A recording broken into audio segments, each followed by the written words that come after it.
ka ba? Sali na!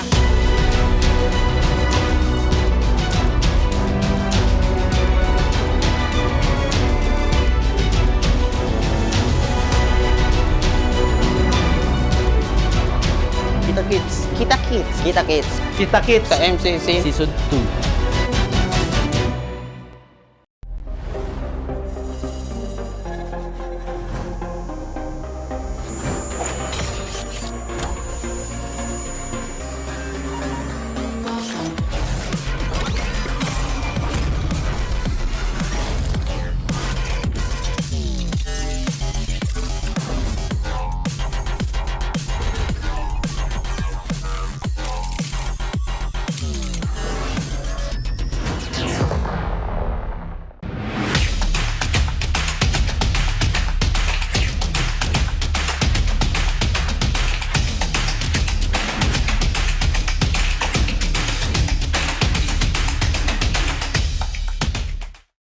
Hindi aabot ang data!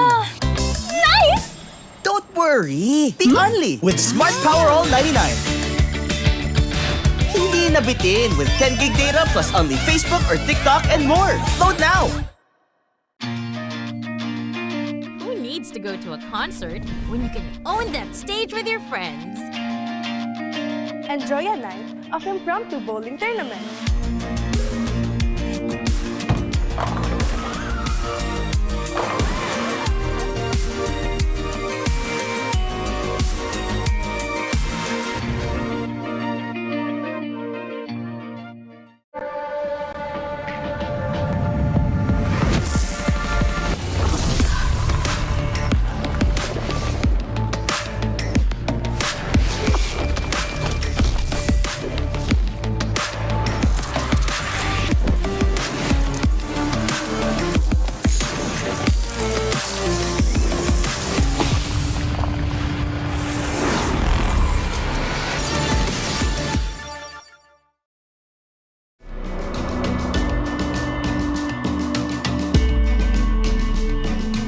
Malakas ka ba? Sali na!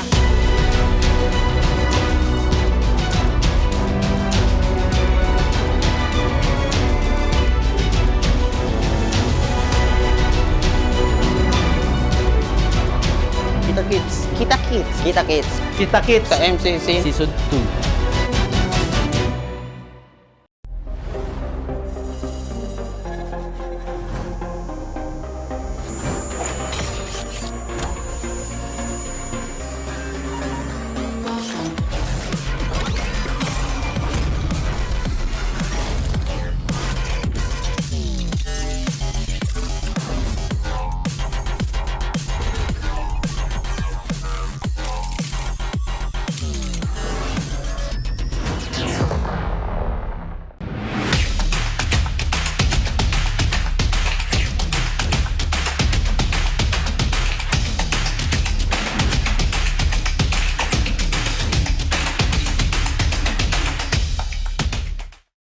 Hindi aabot ang data!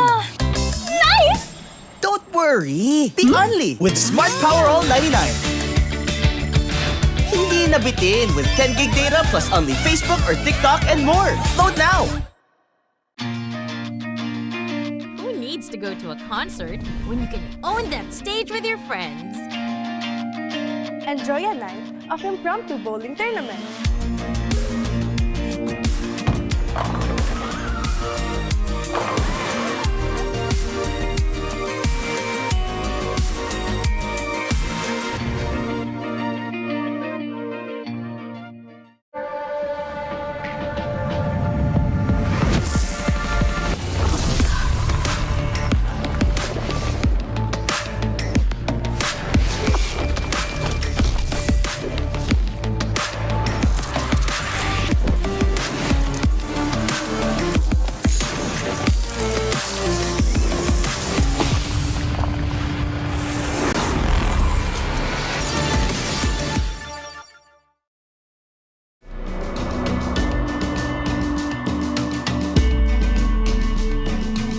Malakas ka ba?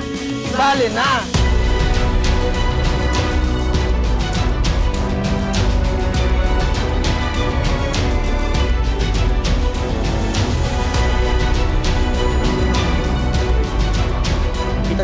Kita-kits. Kita-kits. Kita-kits Sa MCC. Season 2.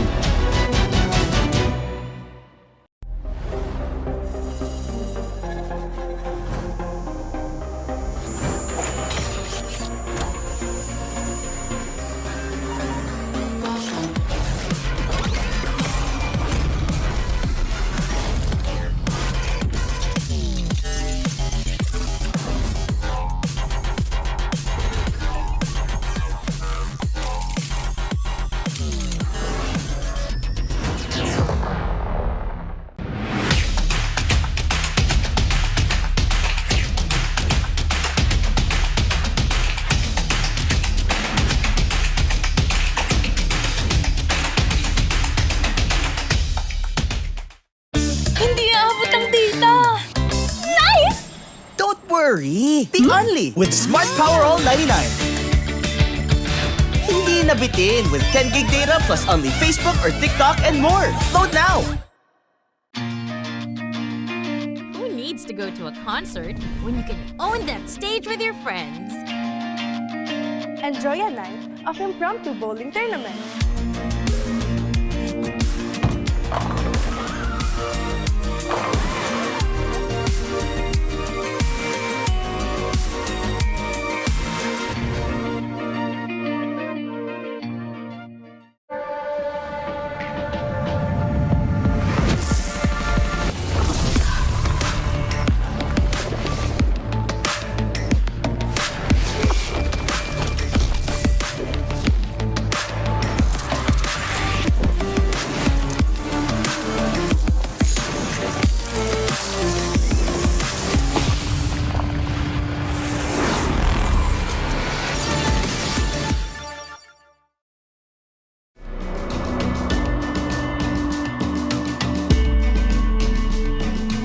Malakas ka ba?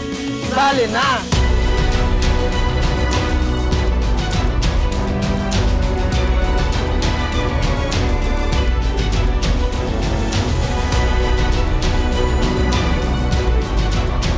Kita-kits. Kita-kits. Kita-kits. Kita-kits Sa MCC. Season 2.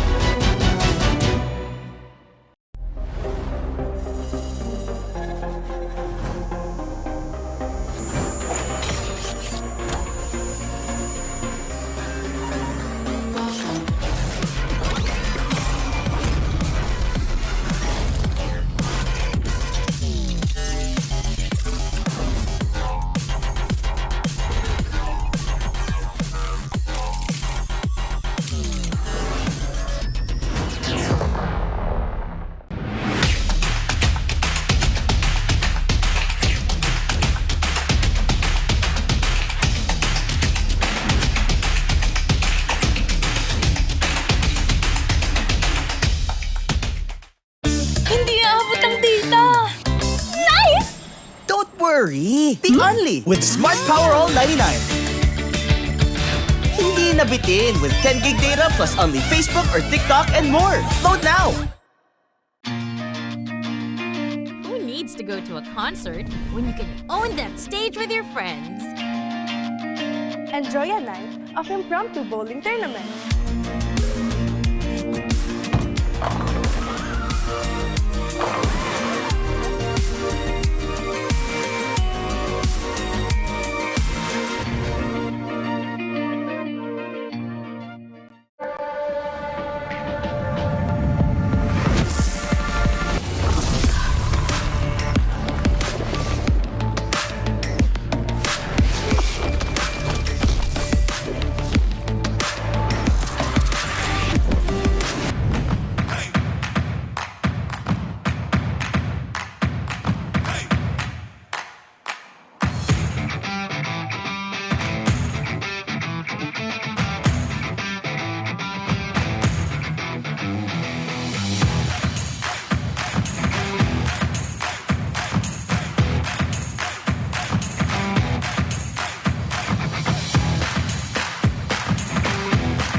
son and ripping for the 3 stars. Look at us to the top, no ifs, no buts. Winning any game, para to sa PIN na yes. Di mo matitin ang aming boses sa new level. Nasa kalye man o mobile, you know I become a legend. Open fire, we unite, we winners. Built with pressure, the diamonds are made of. Switch in a lane na parang gera, HP racing, may reset up. Built agad ang buhat ni Hilda, full load SS parang Laila. Susundan ko ang iyong bakas, kasama patas, tagumpay natin to dahil tayo'y malakas. Para sa Pinas, nasa amin ang alas, hindi tuwa atras, kinikilala sa taas kasi kami ang malakas. Para sa Pinas, nasa amin ang alas, hindi tuwa atras, kinikilala sa taas, ganito kami sa Pinas. Wow! Hold on, yeah, wala kasang Pinas. We are laging every beat, no surrender, no retreat. Pag nagsama-sama, just imagine what we can achieve. Lacking every beat, no surrender, no retreat. Giving 100 all my all, cause we just cannot be defeated. We are unstoppable, immune and invulnerable. Ready ang equipment, lahat frozen, malang crowd control. Pakita ko na jab like pow, beast of the southeast. So matawag proud and loud, cause every enemy we devour. Susundan ko ang iyong bakas, kasama patas, tagumpay natin to dahil tayo'y malakas. Para sa Pinas, nasa amin ang alas, hindi tuwa atras, kinikilala sa taas kasi kami ang malakas. Para sa Pinas, nasa amin ang alas, hindi tuwa atras, kinikilala sa taas, ganito kami sa Pinas. Wow!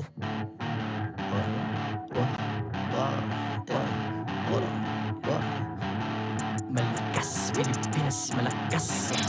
Kahit anong lane, we become the monsters. Malakas, Pilipinas, malakas. Face the golden sun and repping for the 3 stars.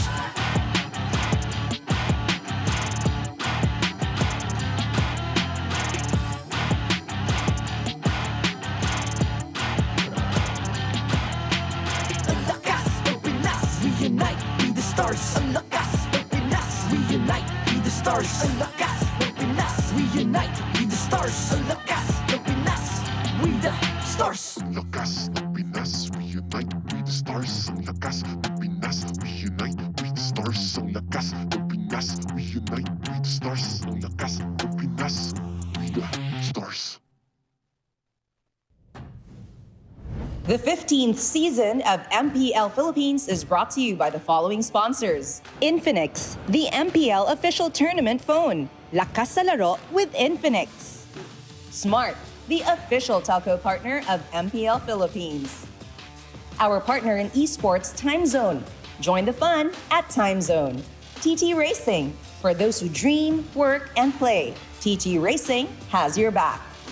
Don't miss any MPL action by following our official Facebook and subscribing to our YouTube channel. Follow MPLPH on TikTok for more content. Experience the Lakas ng Pinas of MPLPH Season 15 action live at Green Sun Hotel. Grab your tickets now via official MPLPH website. All the regular season tickets are now available at 200 pesos. MPL Philippines is monitored and supervised by the Games and Amusement Board.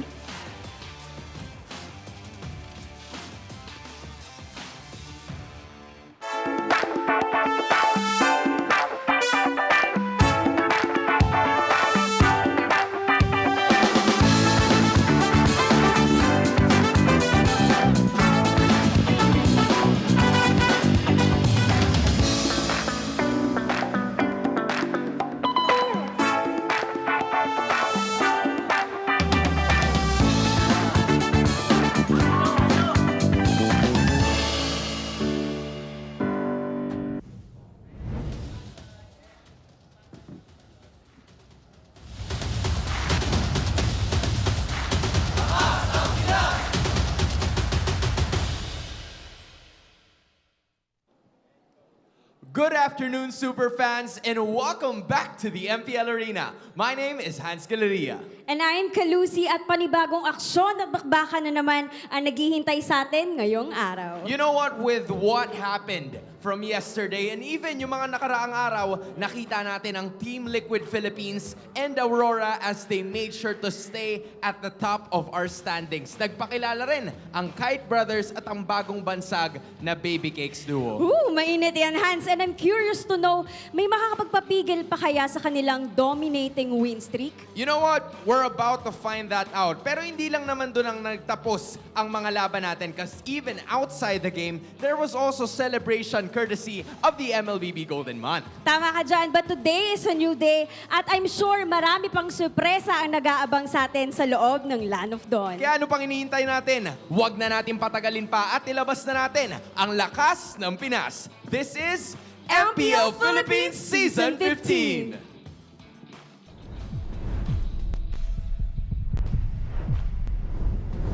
And we got two matches for you guys lined up to round out week number 2 as it's day 3 for us here in the MPL Philippines. What is up, guys? I'm Naisu, joined on the desk this time around. It's Leo and Brigida. How are you guys feeling? I was but a spectator to last night's debacle. Yes, sir. And crazy night, I'm going to say. Crazy night. I don't want to expect for today's broadcast. Yep, I was a streamer yesterday. She was. And it was the complete opposite of what we saw last Friday. Full of sweeps. So I'm not sure for what to expect for this day's matches. Well, now that you're on the desk and Chantel's over there, I don't know. Some people might be thinking it's going to be a long day, but we know that at least for one of these teams, the trajectory for them is definitely rising now for Twisted Minds going against TNC. The question is, will they be able to get their first win ahead of them? But before that, we want to thank our sponsors, of course, and it's Infinix. You can play like a pro with the Infinix GT20 Pro, and that is the MPL official tournament phone. Grab yours now and use the voucher code INFIMPL to get up to 1,000 pesos off, and of course, the exclusive freebies, sa GT20 Pro. Don't forget the hashtag Lakas Solaro. That's like the that? exact phone that our athletes are using. La Casalaro. That's why they're rising. La Casalaro. And if you want to be able to play anytime and anywhere with Smart's Power All 99, now with 10 gigs for all apps, plus your choice of only Facebook, Messenger, and Instagram, or only TikTok, plus only calls and text, all networks. You get more data, more GG, still just 99 pesos for 7 days. Load now. That reminds me, I do need to reload my Power All. You know. Yeah, I end up, for some reason, I know Brigida talked about her stream, and I feel like when you're streaming, you know, you're re-streaming, you're playing ML, you're doing all this, you're going to go through some of that data, and you need to have your Power All, so don't forget to grab it while you can. I think it's a great time to reload some diamonds as well. Oh, don't get us started, please. I just have a feeling that it's a really great time to reload some diamonds. I don't know why. He could not get Cho. I was going to say, Brigida, let's not talk about diamonds because I just spent nearly all of them. Too soon. Too soon. Trying to get my KOF skin. About 45K. About 40. Okay, I don't know how many diamonds that would actually be, but this is the standings right now currently. TLPH is there up at the top, still sitting at 6-0 in terms of games. They've got the 3 points on the 3-0 match. And standings with Aurora, Falcon also up there on the top. TNC, this is interesting though, right? I feel like when people look at the bottom half, is this what they were expecting, Leo? 2 of the 3 in the bottom, not even counting the defending champion, they got something else going. I don't know exactly what it is. But Omega and Twisted Minds are going to come into play today.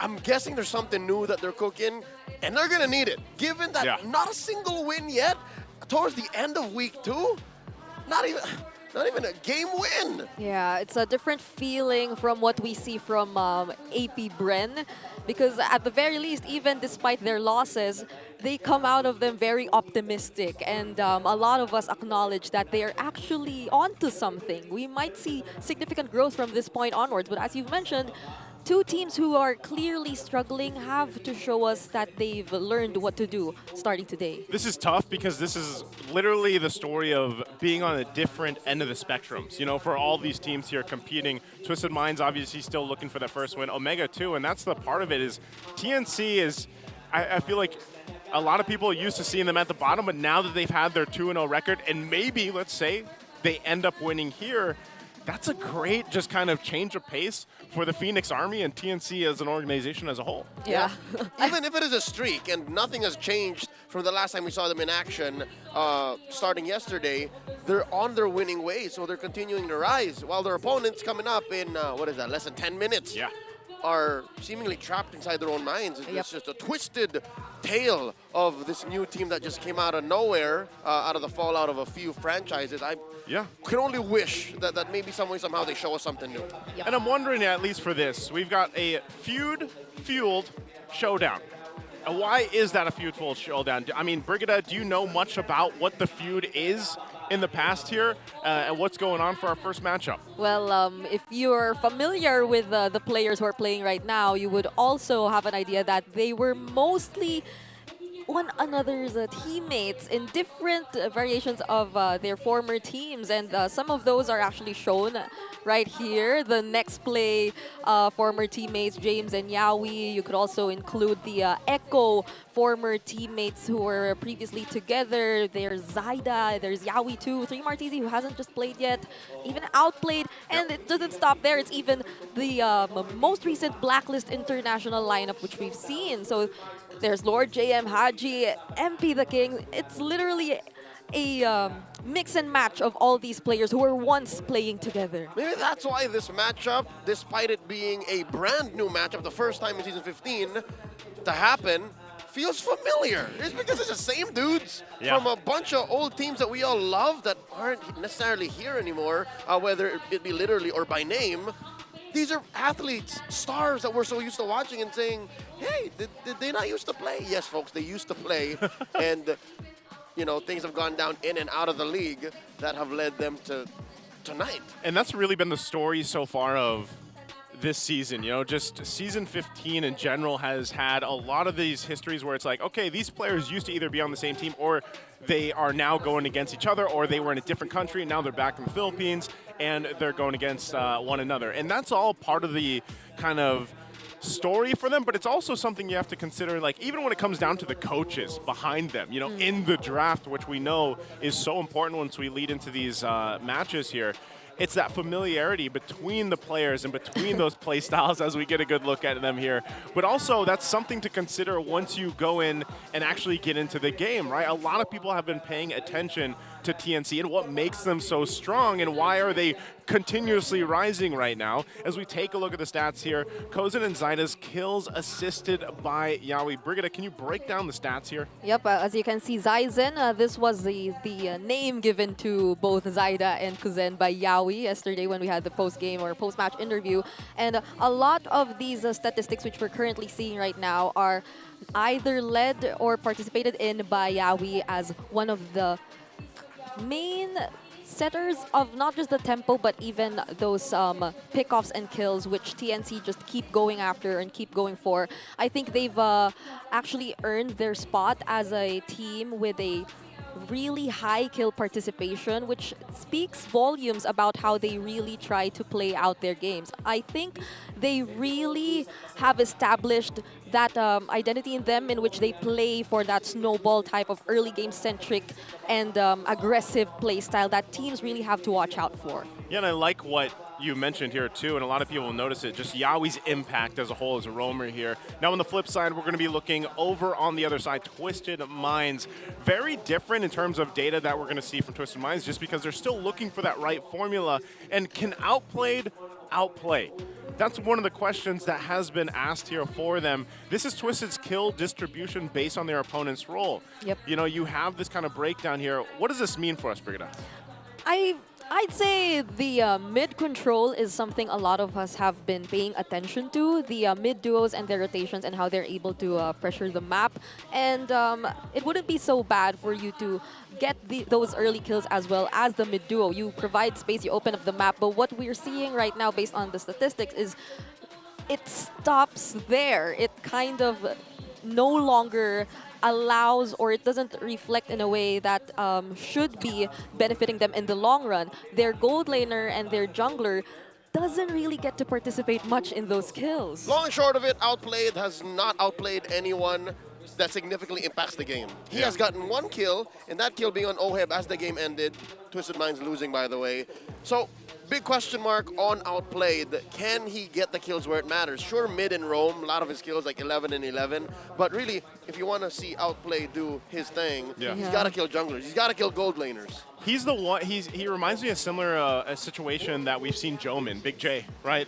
They haven't really been able to be activated, I feel like, in that gold lane. So we'll see if that happens here. Real quick, a question for our community out there: which Yawi hero should Twisted Minds respect ban? I have my answer right away from this. Is it going to be A, Selena, B, Gatakacha, C, Cho, or D, all of the above? What do you guys think, Leo? I'd say the obvious answer is not the correct answer. Yawi's been playing Cho for the better part of half a decade now. So if you did not learn how to play around that and still need to ban it, you're walking right into Coach DJ's and Coach Jemmy's plans. Yeah. So I'd say ban out Selena. Ban out Selena? That's the logical way to think about it. Yeah, it's surprising that they were the ones who actually got the first ever Selena win for this season. But the way they played it yesterday just shows how much you need to respect it. I'm not entirely sure if they're still planning to go with that kind of lineup without the Novaria, or if it was just a specialty or a cheese strategy that they really just wanted to show us yesterday. It's 1 and 6, by the way. Because there were a lot of conditions that were met, right? They surprised us with the first pick, Selena. Yep. And then all the succeeding picks right after that were kind of a surprise to us. So we'll see if they still want to go with that. But for now, I also want to take out the Selena if I had the choice. So you take out the Selena too. Again, they were the ones that brought up the Selena and the Novaria combination. Maybe we see that happen here if it's not banned out. But right now, we are going to see the Marshals and the teams get ready to walk out to start off our match for the day. Again, it's Twisted Minds and TNC. Let's welcome them out.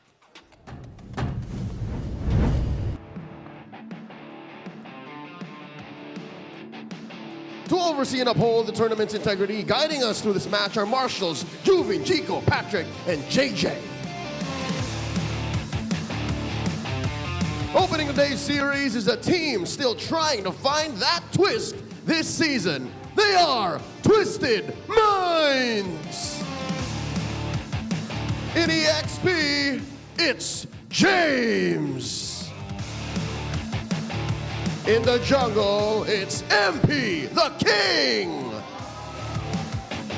In mid, the KDA machine, Hajizi.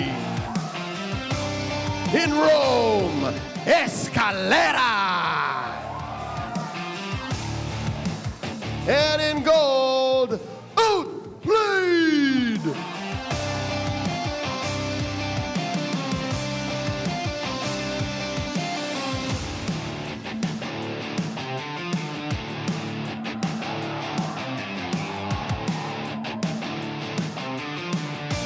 And their opponents, gaining altitude, determined to rise, landing onto the arena, TNC Pro Team.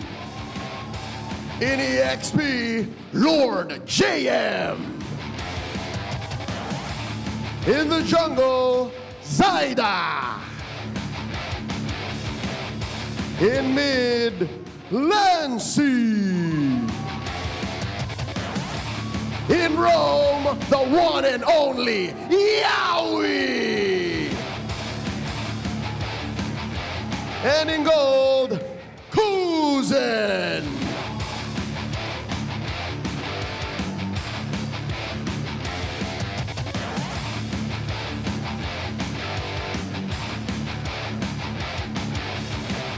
And their coaches, Coach Bonchan and Coach Imba DJ.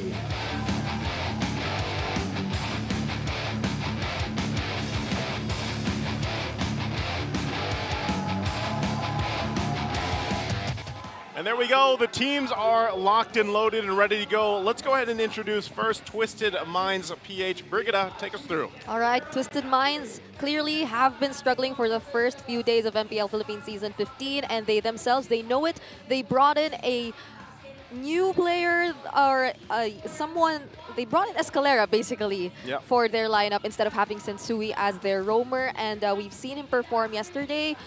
There has been some sense of direction in terms of what they wanted to do. There have been attempts here and there across the map in their games, but then it has clearly been lacking still. They seem to like try a little bit of too many things at the same time. Yeah. So hopefully we see them narrow down what they want to do one step at a time as they head into this match. We'll see if they can, because right now, rising above it all is TNC Pro Team. Leo, how's this looking for us here? It's looking like it's Season 9 all over again. The strongest we've ever seen TNC Pro Team in a hot minute. I'm looking at the lover boy. I didn't get the memo. We was going by that once more. The lover boy, Yawi. If he is here and he is everywhere, then you know TNC Pro Team is going anywhere they want to go. And I'm looking at the playoffs. It's early on. Is that too much to say? Hey, Renmar believes it. Yes, he does. He's a true believer. What did he say yesterday? TNC in 5.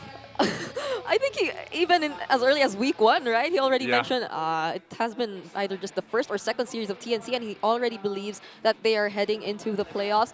And I think the spider chart already shows as much of how TNC has been performing really well, KDA-wise, and in a majority of the statistics. It's only in terms of first blood in which Twisted Minds is actually able to kind of balance it out against TNC, but it's so hard. If you get the first blood still, TNC has their eyes set on the early game as a whole. You know what? It's not just in my head. Look, this side of the arena, is this the Yes, it is. It's the Phoenix Army side. I haven't seen it this popping in a while. I feel like it was Season 9? It's been a while, man. You know, I want to hear how they prepare for the game. Let's go ahead and throw it over to our ping test for our teams. Low.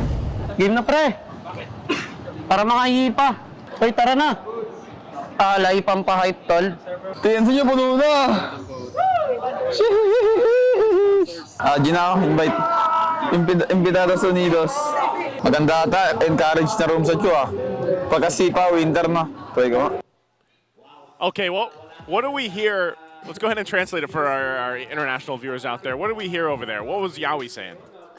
He's saying that TNC still remains hungry. They still remain hungry. Well, maybe the keys to victory from Infinix will go ahead and help figure things out. Brigida, what are the keys to victory here? Yep, and as we've previously mentioned about Yawi, he still has to keep paving Yawi, keep doing what he's been doing, and allowing his teammates to do their jobs. And of course, their overall kill participation, again, it's been a significant difference from that of Twisted Minds. On the other hand, Twisted Minds has to allow Outplayed to be part of the fights a little bit more, or for us to see him actually join the fights when it's his actual timing or when it's his time to pop off, because that hasn't been a trend for Twisted Minds just yet. It's been a very hard first 2 weeks for them, and of course for both of them, it's important to have more than just a plan A. We've seen the potential plan Bs from Twisted Minds bringing in a new player, but if it still doesn't work for them, they have to have another backup plan. And by that we mean plan B, C, D, E, F, G, all the way to Z. Put some numbers in there if you need to. And that's the main strength I think Twisted Minds has, even preseason. You have the geniuses in Coach Bonchan and Coach Esson. Yeah. It just seems to be a problem with execution. Execution's definitely the problem here with Twisted Minds. We jump into the draft here for game number 1 in this best of 3 against TNC. I know we want to have them, have these multiple plans and everything else, but I would also like to see them just polish up on the foundations, because honestly, from Twisted Minds, that's kind of what's been lacking. Really, it's even in the early game, sometimes they just seem to fall apart once they get too far behind, whether that's in the jungle pressure that's being dealt by the teams they face so far, or just not really being able to respond in terms of team fighting. Still obviously looking for that first win over on the blue side for them. I'm wondering what this priority will be for them as they go through these bans, because right now the Joy, the Jushin are banned out by TNC. Fanny was actually the choice for them over here from Twisted Minds alongside the Hilda and Harith. And so if the Suyo's not banned, are we just thinking Twisted Minds is going to go with the Suyo? Is that the right call for MP the King? There's a chance, or even the Granger is possible for Twisted Minds. Let him out. Decided to take out the Harith. So it's just really the Suyo which is left, or if not that, The Luyi is also still available for Twisted Minds if they ever want to go that route. Though we've been seeing Hajizi play a bit more of the aggressive type of mid laners, right? The Farsa, he's been quite on point in terms of the mechanics when it comes to that. But they take out the Luyi. Is this the Granger? Yeah, I'm looking at the Suyo or the Granger for Twisted Minds if ever they want to go for that. Because I don't think, unless they surprise us too. I mean, it's just TNC yesterday who did the surprise Selena first pick. Yeah, and the fact that that's actually still open, but I just don't see Twisted Minds doing that. I think because you mentioned this already, the Harith is manned out, and they do kind of want to go with the priority on the Granger. This is the best, one of the best case scenarios that they can do is just allowing Outplayed to have a better lane or just even a better game. But they go on Matilda, so they do kind of surprise things out with a Matilda first pick. There's the Granger Suyo, though. Is this worth the trade in terms of those heroes? Twisted Minds probably saw this coming, right? Them deciding to ban out the Hilda, though, at least they minimize the chances of their jungler or their area of the map being invaded early on. They also have the Matilda, so they have a little bit more of that assist that can come in from Escalera. They can afford to go Alpha Hayabusa because of the Matilda. Yeah. And even a Nolan, like you're not as soft or trapped deep into enemy lines if you so decide to burst the back line. So I get it, you know, like the Matilda seems to be like a catch-all for Escalera. Yeah, they can play it a little bit more safer. They're playing for speed right here, man. That's what they're going for. Though my worry is they might run out of junglers later on since they've decided to prioritize the Phoveus and the Irithel. Both very much understandable too. But then, given these options or these choices, TNC might want to ban out the Alpha, as you've mentioned. Alpha for MP, the King, and the Nolan. But if not, they also might want to consider the mid laner heroes for Hajizi. Yep, I don't see Haji flexing that Matilda. It might not be worth it. Setsuna, Dog Ignacio out in the stands, wanting to watch the game from there inside of their own holding room. You gotta love it. Again, he's a fan first and then a part of the team second. He's very supportive. Or the other way around, I'm not sure. I mean, why would you sit?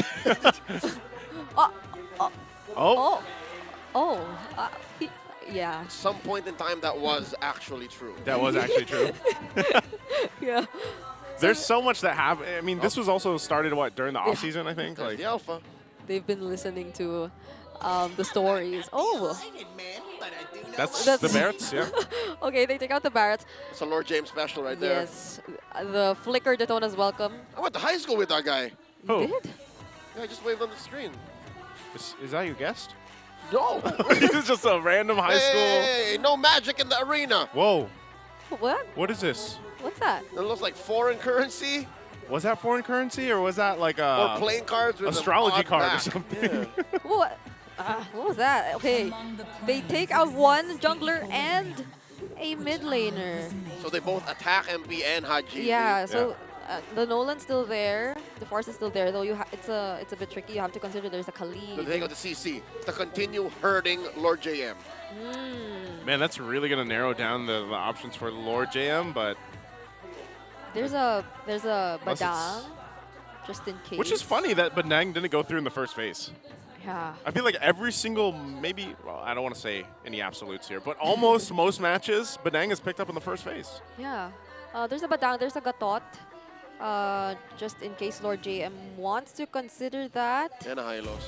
And the Lucas. See, there's so much, so Twisted Minds just need to decide. Oh! Even when all is forlorn. So they open up a lot of... So the CC is likely to be considered here. If this Khalid will indeed be a rogue Khalid, because that's Yawi. I'm assuming he wants to pick up something. I mean, the show's still open actually up to this point. Yeah, it's a good play to go ahead and just kind of wait. You know, pick up the Valentino now. Let's see what Twisted Minds picks up, and then TNC kind of responds on that if they are going to flex it or not. These Valentina picks that Yeah. come in the oddest points are usually the ones that pay off so hard. Yeah. Because look, there's nothing to steal right now save for a Circling Eagle. Yep. That's basically it. this is Lancey and the rest of TNC saying, yeah, you better make those last 2 picks worth it. Yeah, this is kind of limiting for Hajizi, especially. Make my day. Unless he just goes Farsa, like you Yeah. mentioned earlier. You have to make a choice. I mean, they might want a bit more range, a bit more magic damage too. And speaking of magic damage, that is going to be the Julian and the Sicilian. Is this the debut? Yeah, it's pick debut. for the Julian this season? Yep, it has been threatening and terrorizing ranked games for the past couple of weeks now. Yeah, I was waiting for it to come out here. Yeah, but in MPL it hasn't, and now it has for MP the King, I guess. So Lord JM for Yawi can decide to go for a Yawi hero here. I think Cho wouldn't be so bad, but this is a Julian, and at the same time, would they want a bit more of ways to reach? If he goes Cho, he's going to have actually a pretty difficult time, even though he is Cho man himself. Yeah, there's a Phobius. Yeah. So Oh, there it Edith. is. Edith. So confirmed, that is a Khalid roam. Okay. I was about 99% sure it was anyways. Yeah, at least now we see the idea. So it's a Phobius Edith in the EXP lane. Feels like it's been quite a long while. time since I've seen this matchup. It's been a bit, but I think either way, the concept is there. TNC, you notice from their wins and their victories, they are doing quite a bit of different play styles when it comes to the compositions they bring to the table, and that's what I like to see. It's that kind of versatility that works for TNC so far, and hopefully they can take this kind of lineup, make it work for themselves too. But Twisted Minds, I would also say that this lineup is something different than what we've done, because even in the roam this time for Escalera, man, I'm wondering if this will actually help him be activated enough alongside MP the King to get done what they have to win a game. And the question is that enough of a front line to protect your softies in the Iritel and the Sicilian? Phobius, I would say yeah. Just Phobius though? Yeah, but it might get... Yeah, you might expect the Phobius to be separated at some times.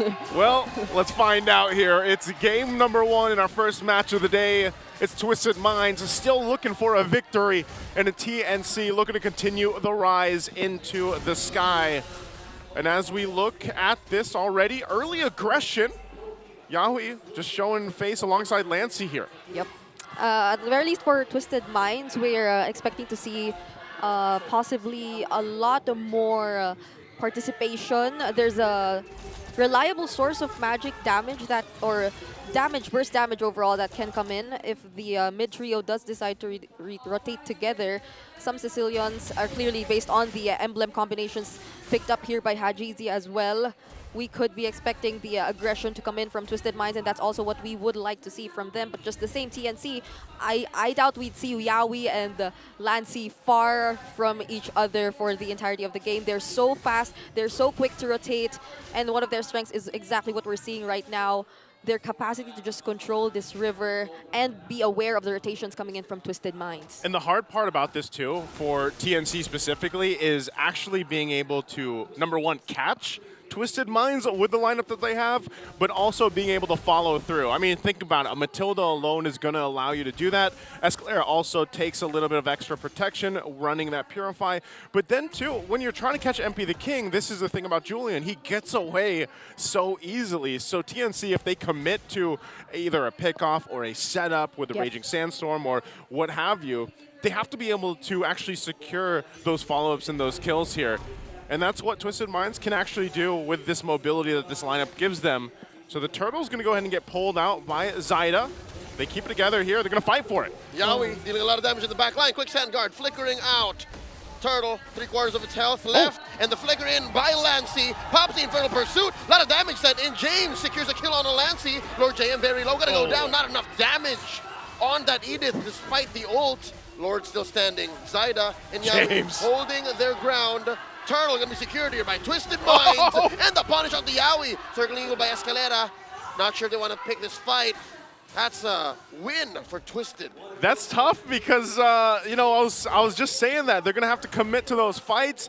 And I guess at least for the early game, they answered the question, is that Phobius enough to stand front side? Well, it looked like it was. Yep, and actually for that particular team fight, it wasn't entirely Twisted Minds deciding to start it first. TNC, that was a well-coordinated engage coming in from both Lord JM and as well as Yawi. But of course, we've seen the flicker being forced out early on, and Twisted Minds responding immediately to that engage. So TNC, they've lost resources prior to that fight, and Twisted Minds sustain overall. It was just too much to handle for TNC. Not even their lineup right now had enough burst damage to deal with all these members together with that formation that really favors them in that team fight. Despite the loss on the major objective, I'd reckon TNC are still on course here. Zaida catches James. Whoa. Lord JM, very low. Primal Wrath coming through. Where's the damage? James jumping onto him. Lancey from the flank.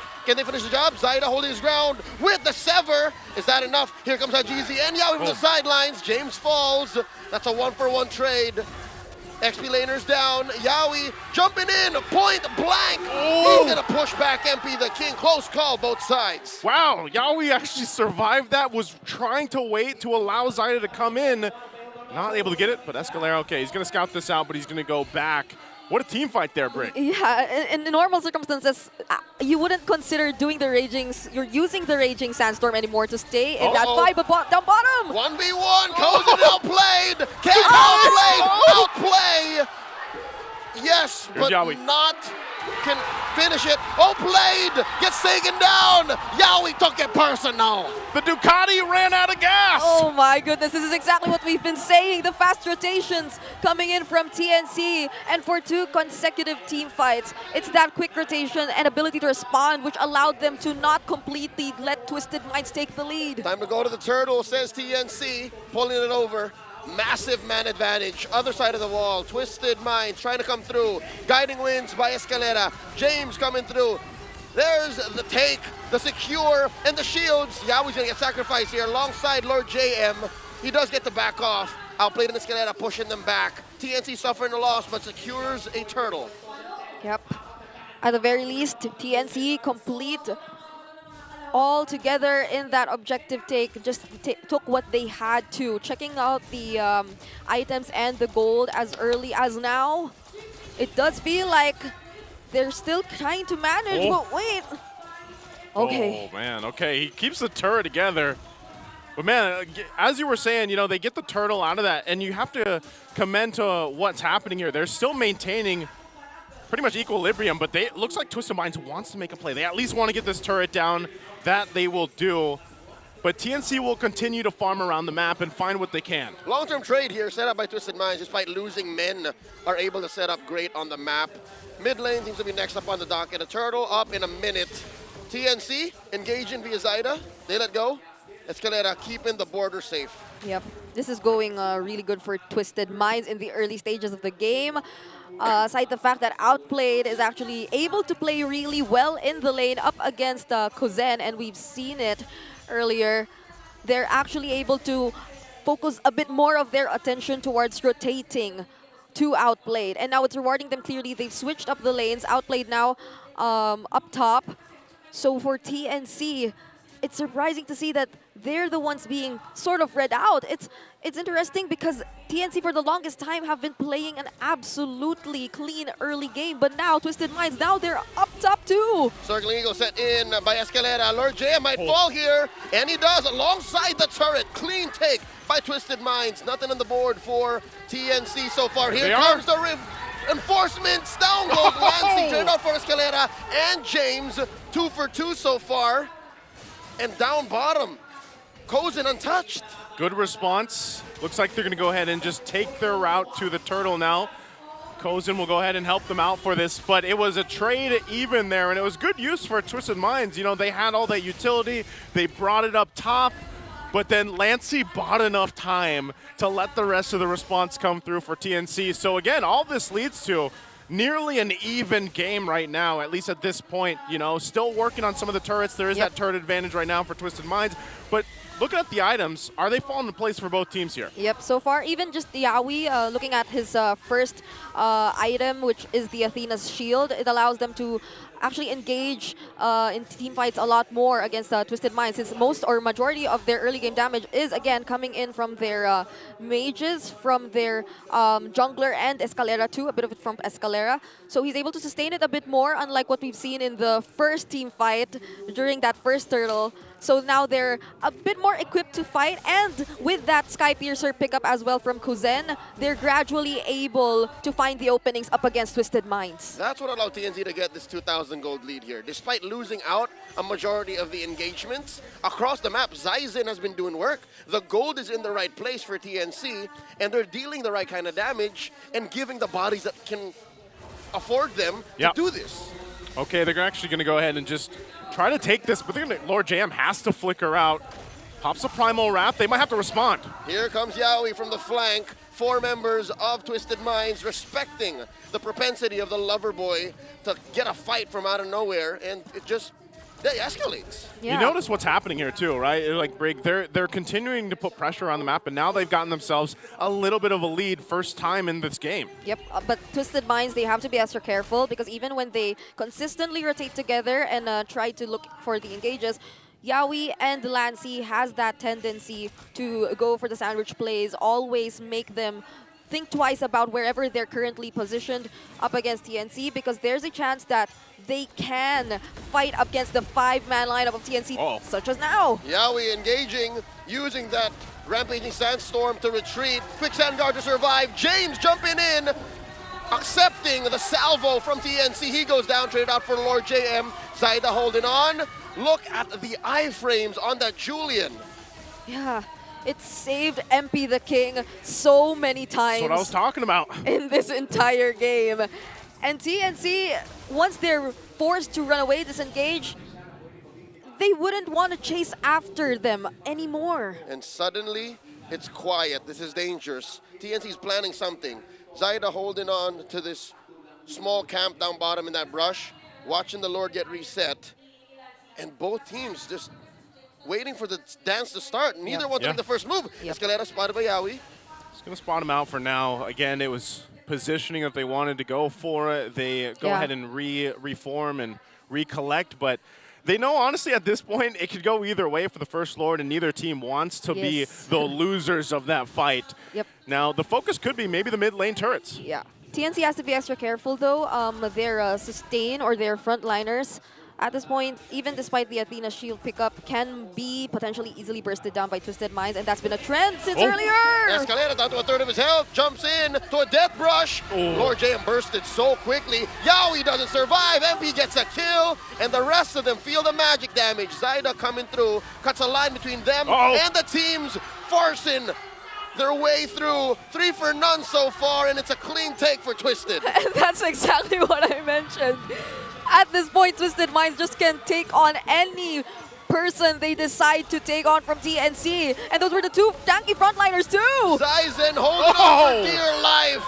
They cannot change the fact that numbers are not on their side. 4 take 1, Zaida falls alongside that tier 1 in mid and that tier 2 in the bottom lane. This is such a good game for an Irithyll, for Outplayed, because he's able to go ahead and just rely on his team to be at the front. I mean, look at MP the King himself, you know, being on that front side. Lord JM? And the flicker, the onward, the earth shatter, Outplayed falls, Kozin gets a kill. Escalera trying to de-escalate the situation, disperse TNC, and they will take Lord JM down. 1 for 1 the trade, Zaida following through. Lord smashes through that holy shield up top.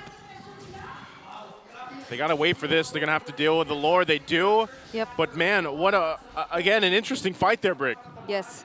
That was a very decisive engage coming in from Lord JM and Yawi. At this point, I think they're just accepting the fact that they have to just do their jobs, go in for the setups, and sustain as much as they can, despite the very high amount of damage coming in from Twisted Minds. As you can see right here, it was just MP the Kim going on with those basic attacks onto Lord JM. And you would think that Edith would be the perfect fit for that job to buy some time.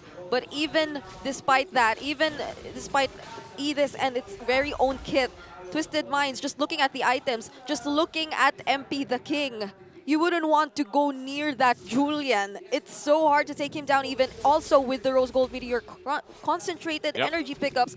And most importantly, it's not just the iframes you need to worry about. Even the Blood Wings, which will allow him an additional boost of movement speed just when you catch him off guard. That's part of the problem here for TNC. They did just pick up 2 Sea Halberts over here for the lineup that they have, but it seems to be the problem is actually able to get through that sustainability, get through that tankiness that Twisted Minds has right now. Even for MB the King, again, this is what most people have witnessed and felt in their ranked games, and now this is the first time that we see Julian come through for the MPL Philippines match, and it seems to be working really well with the play style and the way that they want to work around MP the King. He can be a little aggressive, he can be a little forefront because he knows that, okay, I've got this kit, but not only that, I've got Escalera to get me out of dodge, and James, man, he's been doing work on this Phoveus pick, and when he has Vengeance available, he feels even more confident to just go 1 versus 5 if he has to. Worst of all, Hajizi hasn't even been touched. Yeah. Not once did TNC threaten the Sicilian, and he's sitting at 0, 0, and 11. I wonder how many stacks he has. A lot. I can only imagine it to be even just 13 minutes into the game and nearing 200 or more than 200 stacks for the Sicilian. And even when MP the King decides to go up front, as you've mentioned, he's not entirely the front line here for Twisted Minds. It's always James making sure that he's, to some extent, zoned out the members of TNC. But speaking of zoning. Okay, is this going to be a reset right here? It's held at under half health.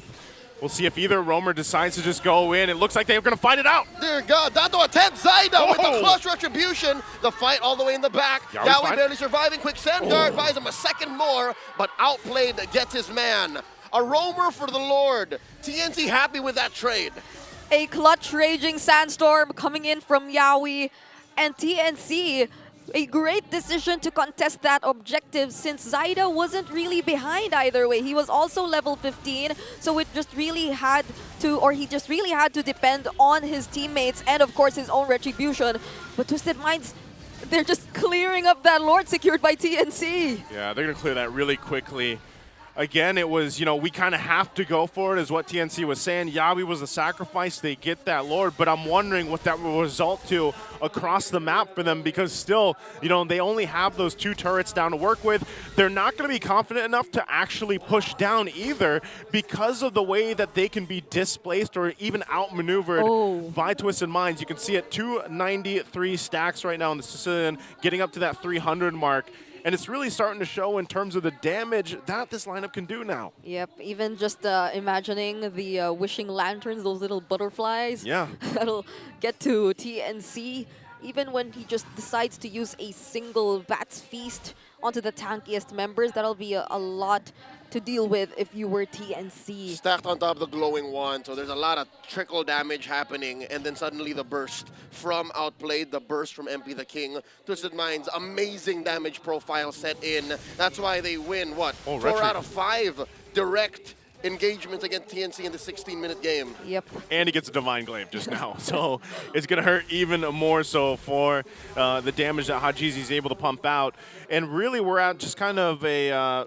you mean both of them? Here. Yeah, both of them. Both of them have the Divine Glaive. They got it. Yeah, they both got it now. So at this point, that damage profile that we're talking about split between Twisted Minds' lineup is going to be difficult for TNC. Now, how can they overcome that? Really, it's going to come down to that next objective, the next Lord, in less than a minute away.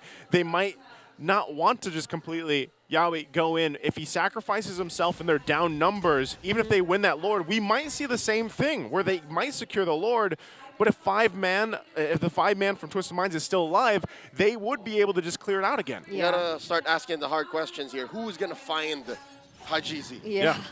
It's a difficult task for TNC, especially their damage dealer, since Twisted Minds, they're doing such a great job at blocking the damage. Even just James deciding to throw in his bodies up against TNC, looking for Kuzen. Unfortunately for TNC, Kuzen still hasn't died up to this point, but at the same time, those Sky Piercer stacks, you can't feel them as much. And at the same time, you'd be forced to run away just when you see James coming up at you. So there are so many things to be considered here if you were TNC.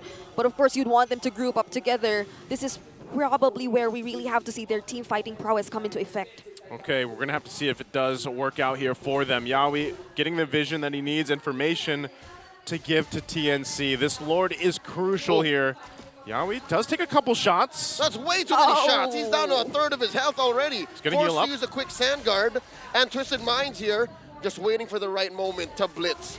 I would assume second to second updates on where members of Twisted Minds are coming from TNC. And I'm going to say now, Twisted Minds, this is a Twisted Ube. Yeah. This is. I don't know what kind of flavor that would be, but man. Also, bubblegum can work too. Lancey did take the Circling Eagle. He's got that. But it's still a push and pull between them. This is probably the closest thing we've seen to a Lord dance in a while between both teams. Almost at the 19-minute mark for this one. It's half health now. Both roamers have the options, but also Lord JM. We have to keep an eye on Lord JM's positioning because he could initiate with a Flicker Earth Shadow combo. Yeah. Right now they're going to be pushed off here. Escalera does go ahead and use the Circling Eagle. Pulls the trigger, so does Lord JM, waiting for it. James knee deep behind TNC. Lord and reset. there's the Primal Wrath. Yawi very low. James looking to finish the job. And outplayed. Backs off. Yawi survives. Yawi still alive? Yawi's alive, but James will try and kite the rest of TNC with Lord James getting popped. That's a man down advantage for Twisted Minds. Yeah, this feels like TNC getting a taste of their own medicine. They've really been a team that's reliable in terms of sustain, highest heal, average heal per game, but now it's Twisted Minds just taking charge of that so-called bubblegum ube, as you've mentioned. They've been so hard to take down. The sustain is just there, and this magic build coming in from Escalera too, it just shows they're not afraid of TNC at all. They just can keep dancing around, and that high mobility is one of their biggest assets as well. That TNC just finds so hard to target, to lock down, and to engage against in a position that's favorable for them. The Valentina's problematic. It is I right don't now. see what it's trying to do, man. It is, and they're going to have to make something do here on the base defense. They already lose the mid turret. Can they clear this one out? Lord marching in. TNC's compromised. Yawi very low. They do take down the Lord. Twisted Minds taking their time. Happy with that mid lane inhibitor. We'll see if they can get anything else, but it might not be the case. TNC's clear is pretty good, but also Lancey is yet to take an ultimate for this defense. They still got to clear this out, though. Slow roll siege. Escalera canceling the Circling Eagle. There's still a minion standing. TNC does the job. They hold on to that bottom turret. Yeah. Great work. Twisted Minds are really okay with fighting up front against TNC Pro Team. And even if you'd want to assume that TNC Pro Team would want to do the same, it's just not enough. Even if they get to close the gap, they get to go near either James or Escalera, they'd be doing it first. And they don't get to necessarily find the right targets. Outplayed and Hajizi. At this point, Escalera just has his eyes set on them. These are the players that I have to make sure are safe. And at this point, Outplayed no longer even has his boots anymore. He also has the Wind of Nature along with him. So if ever Zaida does get to find an opening, or even Kuzen, he will have a way to play around and still make it out alive. Who needs boots when you got a bike? I was going to say. There's no need for... It's riding protection, man. There's no need for Outplayed to walk fast across the map. Like, he's always with his team. Plus, he's got sprint, and he can fly around, exactly. too. So this isn't even a liability for the gold laner on Twisted Minds. TNC, on the other hand, I'm still seeing a lot of, half-made items. It is, and that's one of the things, though, is going back to the question earlier. Who is going to be the guy for TNC to find the right target? Because it's so difficult to find the right target, and honestly, the best one would be to find Hajizi. There's a concealed, though. It's going to be stopped. Spotted out. Lord Jam about to get bursted, flickering on out. Circling Eagle catches him, knocks him up, forces him to use that freeze on a winner crown. Oh. Down he goes. James gets his man, and the rest of TNC scramble. Nothing on Twisted Minds. Even just James at this point is enough to threaten TNC. Escalera can offer the guiding wind just for him once he's done his job, because the range in Twisted Minds lineup is already enough for just that bit of damage that James will have to tank all by himself. Hajizi also just picked up the Holy Crystal right now, so we can imagine the amount of damage that will come in from this guy. Yawi forced the flicker back.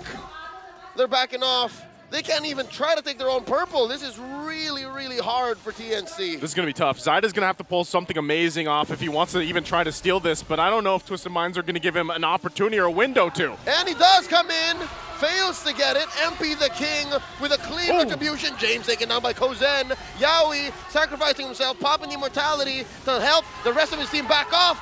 Zyda goes down. Lancy, the flicker in by Hajizi. Oh, he's left alone, and he goes down. Lord JM, can he defend? It's looking bleak. Twisted Minds coming in. It's only Lord JM and a body in the sky, but that's not enough. Ladies and gentlemen, Twisted Minds here to take their first win. Game 1 in Season 15. And Twisted Minds does it, at least for game number 1. They'll draw first blood in the series against the rising TNC Pro team. Oh, you could see the smile on their faces. Twisted Minds, they've been longing for this. Right now, their fan base, the Minds, they're standing up. As they should.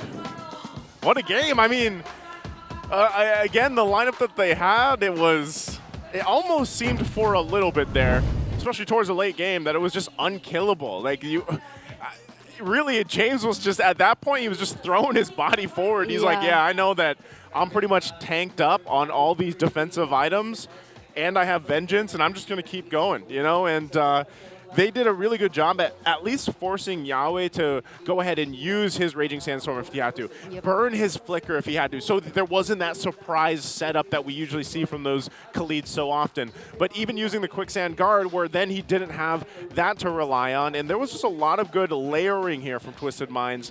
So based on what we've seen in the past from them, this was clearly a huge improvement in the synergy that we've seen from these players, at least here at this point in Game 1. A different team with this same draft would not perform the same way. Yeah. That's why it seemed questionable when they drafted the Phobius, but with Twisted Minds playing the way they did with their Ube, their own style of the Ube, definitely unlocked, outplayed. Yeah, and there's only one thing that I could say about it. He really was able to get out and join the fights alongside his team. Aside the fact that I felt a significant change in terms of how he was able to perform even just within the laning phase up against Kuzen.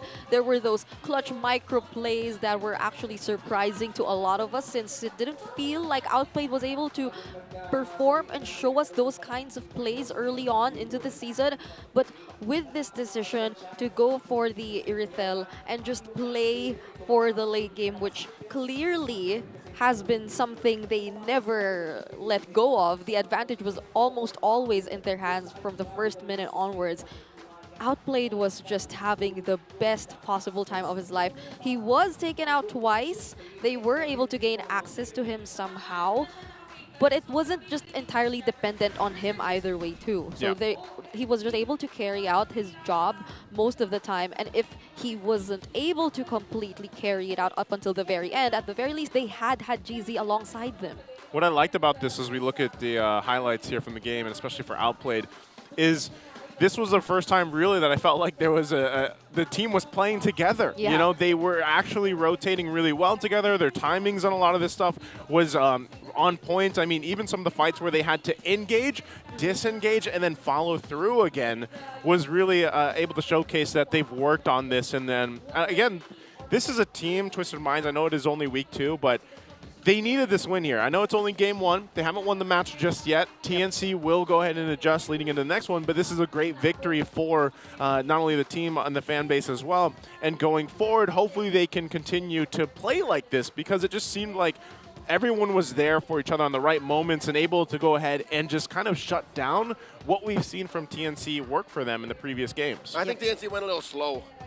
They definitely could have picked the pace up a little more, especially with Suyo and Khalid here, and an Edith. Like, as long as the Edith has 1 and 2 and a Flicker, you could definitely get away with a lot of kills, but I think TNC sat on their hands for a little too long, and I get it, I understand. They were trying to get the farm on Zaizen, but I guess they didn't step on the clutch fast enough to be able to get the driver's seat. Yeah, and I was about to say what made this entire Phobius, which we initially might have questioned in the beginning, all the more worth it for Twisted Minds, was just how much they were able to, as Nisa would say, it just really felt like they were playing together a lot more in this game compared to the Power of first friendship. few instances which we've seen them play. It was like the follow-up was almost always there. They were always reliable to either dish out the damage or look for whatever has to be taken, all the while James buys them some time or zones away the other members of TNC for them. Yeah. Just to note that game time's not. It's not. That's not correct. So. I think it's 20. Yeah, we were. 20. Yep. 21? But it seems like the majority of the stats are. Yeah. They should be, because there was only 2 turrets for TNC the whole game. So, and again, they did get some of the turtles, but yeah, they lost those last lords. Yeah. So, you know, again, and like you mentioned, even if they solved the problem of maybe it was outplayed or something else, like Hajizi was just stacking on stacks. You know, like at one point too, even if you catch Hajizi, you're gonna have such a hard time catching the rest. And I think that's where really for Kozin, he was having a difficult time really trying to actually find those windows for the Granger on actually like, how can I get to the right targets? Who is going to be able to do that? And that's why Lord JM and Yawi were working really double time on trying to find those targets, but and set things up. But it just, they weren't able to pull that off. Yeah, and we also mentioned something about the Valentina not being as effective for TNC throughout the entire game. You would assume there would be constant bullying from Lancy and Yawi. They'd be the ones to constantly scout where MP the King is, block the ways for Escalera and Hajizi, but it just backfired. And this is the exact scenario you would not want to be up against if you're against a Sicilian and an Irithel. They get the early game. What more once it reaches the late game? And you have this lineup which has little to no range. It's just mostly on the Granger. It's just mostly on Kuzen, who, by the way, is also our rich guy with a 755 gold per minute. But in all the previous games we've been seeing, it's mostly dominant snowball games, and this is lower value compared to those games. In the wake of yesterday's masterpiece by Coach Semi and Coach Imba DJ with that Baxa Selena draft, this one was a flop, I gotta say. Like, they picked the Valentina in a spot wherein they tried to outwit Twisted Minds, and in exchange, their minds got twisted. That's what you want to say, right? They brought a 64-in-1 Swiss Army knife to screw on a light bulb. Like, the solution was nowhere to be found. Yeah. Ah, man, it's tough to think about it that way. But also, I think one of the things about it too is when you look at specifically what TNC could have done here and how they could have changed the course of that game. I think that might have been it if they were able to be a little more aggressive in the early game, if they were able to capitalize on that a little bit. Yeah. Because honestly, any team facing off against a Sicilian, for example, is going to have a really difficult time in the late game, end game, you know, because of just stacks, damage profile.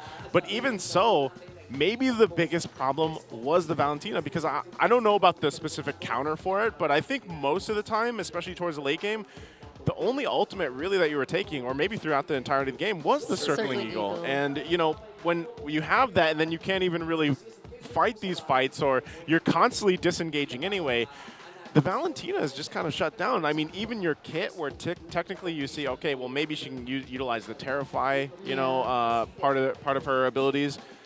Really, you weren't able to see any of that. I don't think the Circling Eagle that was copied was ever used to engage first.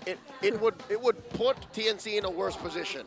Yeah. So there was nothing, close to nothing, the Valentina was doing.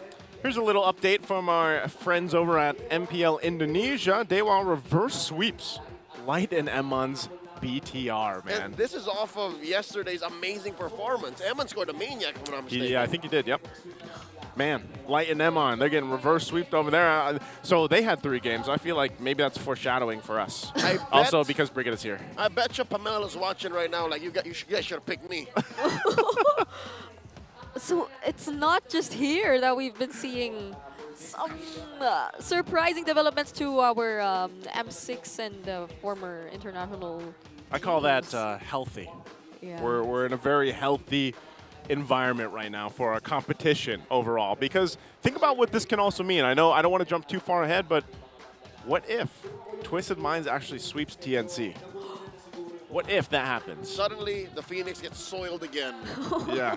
I mean, What's the point of rising if you don't start from the bottom, right? I remember when we saw TNC win for 2 consecutive times, and then their statistics were like full of how many days since their last win, how many days since their last back-to-back win, and we're supposed to have their back-to-back-to-back statistics too, but Twisted Minds just might not allow that to happen. Days passed since we lost our streak one.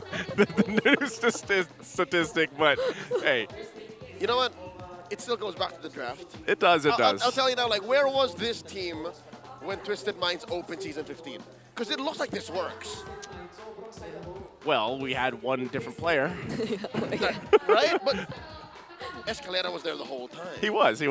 So there must be something going on, and you know, I wish him the best, because again, Twisted Minds winning definitely makes MPL Philippines a must-watch. And I like that they prioritize Escalera there too in the picks. But before we get to game 2, we're going to head over to our all-access pass. Let's throw it over there.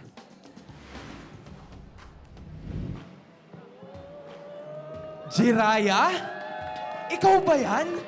Nah, I'm just kidding. Nandito pa rin tayo sa MPL Arena kung saan nakikita natin ang Twisted Minds leading 1-0 kontra sa TNC Pro Team. Still Hands, kasama ko dito si Kalusi, and of course, a member of our MLBB community pages. It's Evan. Evan, hi! Hello, kamusta? Hello. Hello. It's so nice to actually have you here. I want to know, magpakilala ka naman just so everybody else would have an idea on who you are. Ayan, so, hello, I am Evan Bonjibot, and siguro nakita niyo ko sa maraming discourse sa mga ating community pages sa Facebook.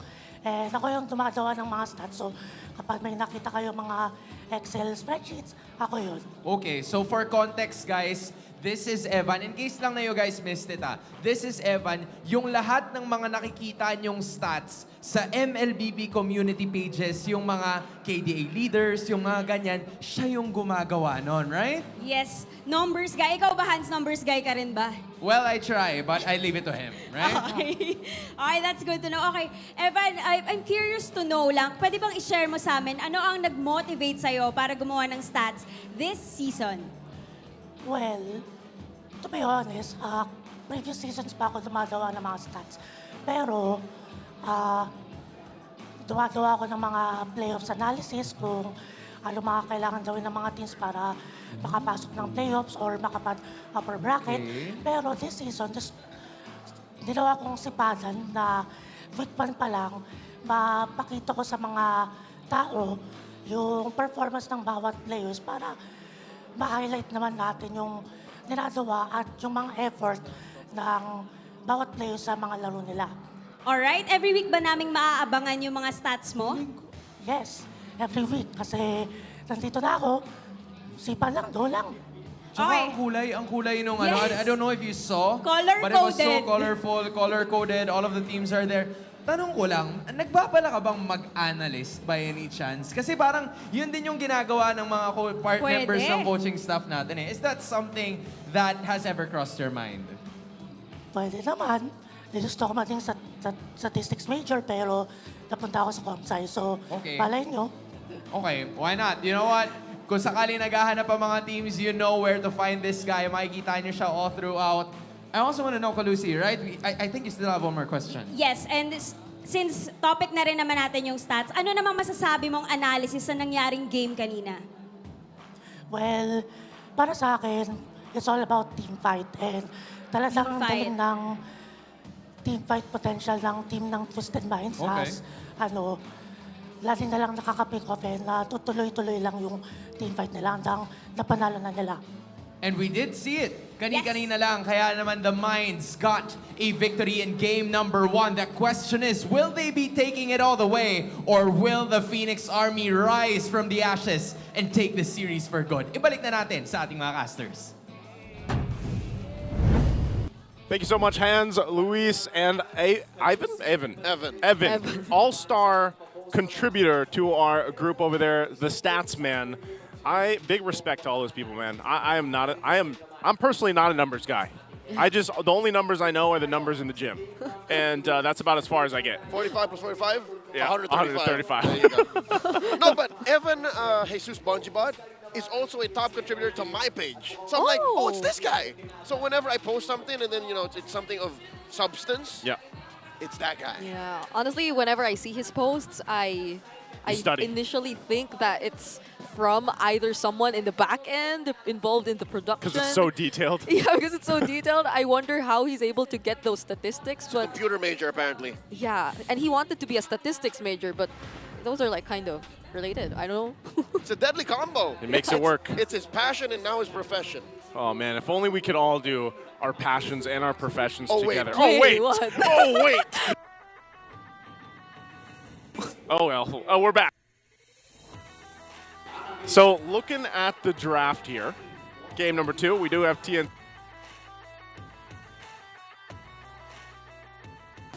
We got Twisted Minds over on the red.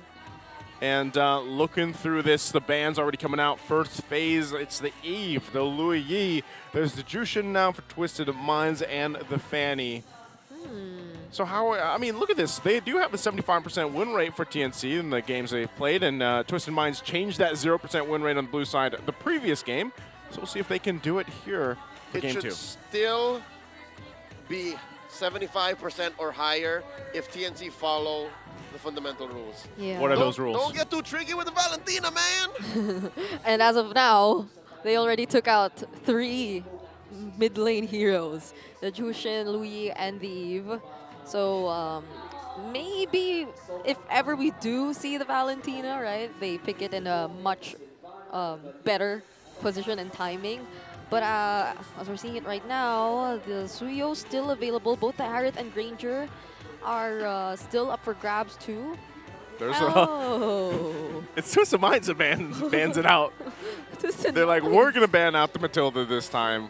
We don't want it to go in the hands of TNC. So TNC, what are they going to priority? Is going to be the Suyo? Okay, it's going to be the Harith, as that was still open. That's a 100% contention rate. This has been a hero that has not really fallen off since, what, like M6, or even pre-M6? Season 14? In M6, Harith dropped to maybe A- or B+ situation. Again, his range is problematic. But yeah, currently, he's an S-class, like him and Granger. Yeah, I'm wondering if they want to pick up the Suyo here, though, or if Suyo they Granger? have something in mind, too, again, since they did debut the Julian earlier. They can go Suyo X. Yeah, but they still... Okay. Now they do go for the Suyo and the Cho. Chuyo. Chuyo. And this could technically, we could see this flexed, right? Yeah. We could still, depending on what's going to happen here for TNC, they could park Cho in the XP lane. They could end up going a roam with it here. Not sure what they exactly plan to do just yet, and a lot of that will be the contingency on TNC. Now for them, what do you think they're going to go, Brig? Yeah, I'm thinking of if ever they do want to pick up their XP laner here as well, either the Badang. It's still there in some ways. I wouldn't want the Badang to go in the hands of Twisted Minds, knowing that there's a Harith in their lineup, but they pick up the Hilda instead. So the trend of rotational speed might just be the target or the priority here for TNC. Even getting the Nolan immediately before heading into the second phase. So at the very least, we're seeing no Mathildas, but the Hilda and the Nolan. Those are 2 quick rotating heroes immediately in the hands of TNC. Well, that's what Mr. Dan was mentioning earlier. You know, they do kind of need to be a little more aggressive in the early game, maybe put a little more pressure, maybe follow through on that, and those are basically 2 heroes that can really do that. We have seen before, though, you know, with, for example, junglers like King Kong, when he plays the Nolan, sometimes he just goes and farms off by himself, puts pressure on side lanes later, and kind of plays at the macro level, which they could do. I'm Dan. I said that. I know. They should have gone faster. You're welcome, Dan. So they're fine. Thank you, Joseph. So here's the thing. Twisted Minds now know what's in the gold. TNC's going to attack that, take out... How did the Granger not... There it is, all right. I was going to say, how did the Granger not get banned out? It had to be banned out. Like, there's no way. Yeah. But what's scaring me is the lack of mid laners still. Yes. Yeah. The Valentina might rear its ugly, beautiful head again. How can you not love the Valentina that way? Whoa. Well, it's a special shout out to. Oh, wait. I know that guy. That's Kylie. That's Kylie from Onyek. Onyek? Yeah. Wasn't he? Oh, that's Doggy. Never mind. Totally different people. It's a totally different person. Back to the draft. Tigreal here. Taken out. There is no roamer still for TNC. What's left for the Lover Boy? Yeah, the Earthel is available though. Carry. If Something tells me the Lover Boy gotta pick the Hylos. Yeah. Hylos or Gatot? Hylos or Gatot. But the Earthel, as I mentioned, might be an option for Outplay, not unless they want to go for something else. I don't think we've seen a different gold laner though show up just yet in this season. So This is gonna be a Valentine again. Oh. If only we could play a Jiraiya. It's Master Jiraiya. Jiraiya. You said Jiraiya? Jiraiya. Where's the giant frog? I don't watch Naruto's. Naruto's? Since when did it become plural? I'm just. What? Hold on. It's Kufra. Hold up. I think yesterday's casters were excited to see this, and now it's happening. But it was on a different team. Talk a about different team. The ultimate counter to your personal hero, your avatar. Ain't no dashing around a Kufra. No dashing around here. All right. So outplayed. What does he want to use up against this kind of lineup? The Earthel seems like the safer option, but there's a Moskov. There's a Moskov too, if ever he wants to consider that. There it is. Good call, Brigida. Yeah, so he's ready to out. Like this is the hero in the gold lane. I feel like for the outplay potential. Moskov is like the third best in the whole game right now. Yeah. You're looking at Granger, Third best. Harith, and then And Moskov. And then everyone else just follows. We might see a little bit more of the solo or split pushes come in, but like a balanced version of that alongside being part of the fights all the time too, since it really worked for Twisted Minds earlier.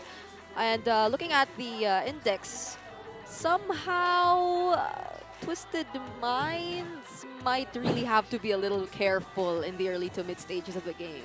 Yeah, at this point too, you know, for Twisted Minds, taking a look at the lineups here one last time, they're relying on the flickers. The athleticism is going to be strong with them here as they get into game number 2. We're going to find out if Twisted Minds can go in with a sweep against a team that's been actually doing really well, sitting at 2-0 right now, TNC Pro team, or can they go to a game 3 as we get a good look at these early rotations this time around.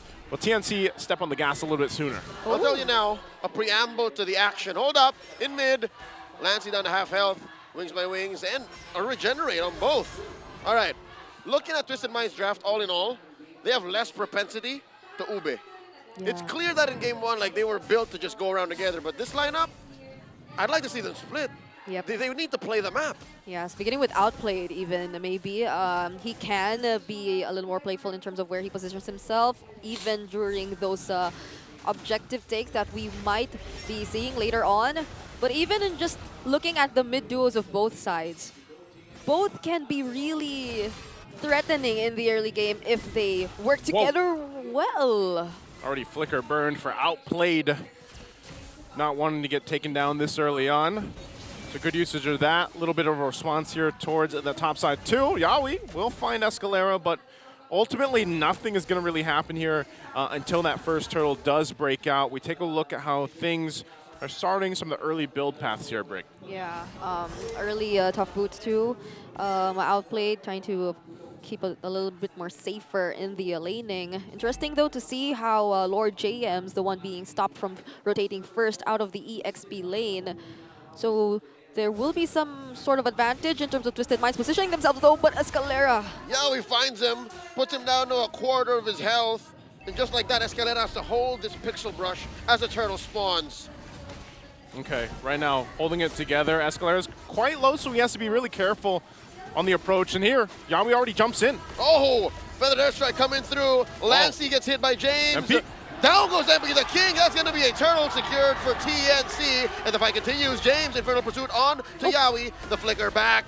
He wants to find his old friend, TLID graduates. Yawi bouncing ball out of here. Zaida takes him down. I wonder why Yawi still went bottom. 1v1. Kozin takes down Outplayed. That was a solo kill. That was revenge from earlier. But Escalera will be able to find him though. The recall. Kozin, the smooth criminal, gets away with it. It was such a close call.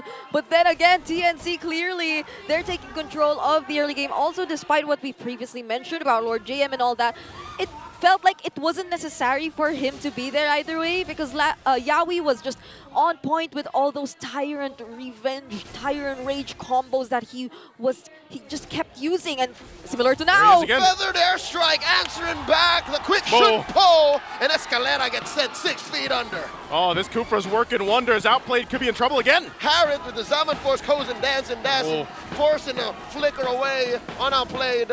SOD, no one home. SOD not going to connect. A little bit of extra gold going in the hands here. Kozin, look at that. I mean, based on the solo kill and then that little extra gold on the plating, he's got a nice little gold lead now against Outplayed, and they're still focused here. He doesn't have flicker. And a huge XP lead.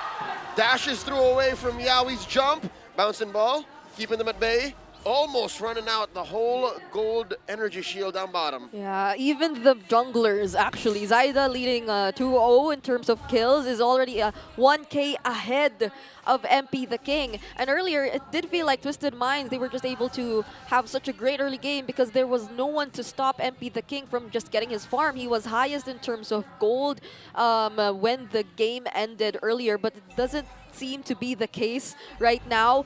There seems to be a bit more aggression coming in from the mid duos, Yawi and Lancy, so they're able to set up the brushes for themselves, and they're able to position ahead of time, and this might happen once again if they get to target down Escalera. Okay, we're going to start it here. Escalera might be looking for a kick.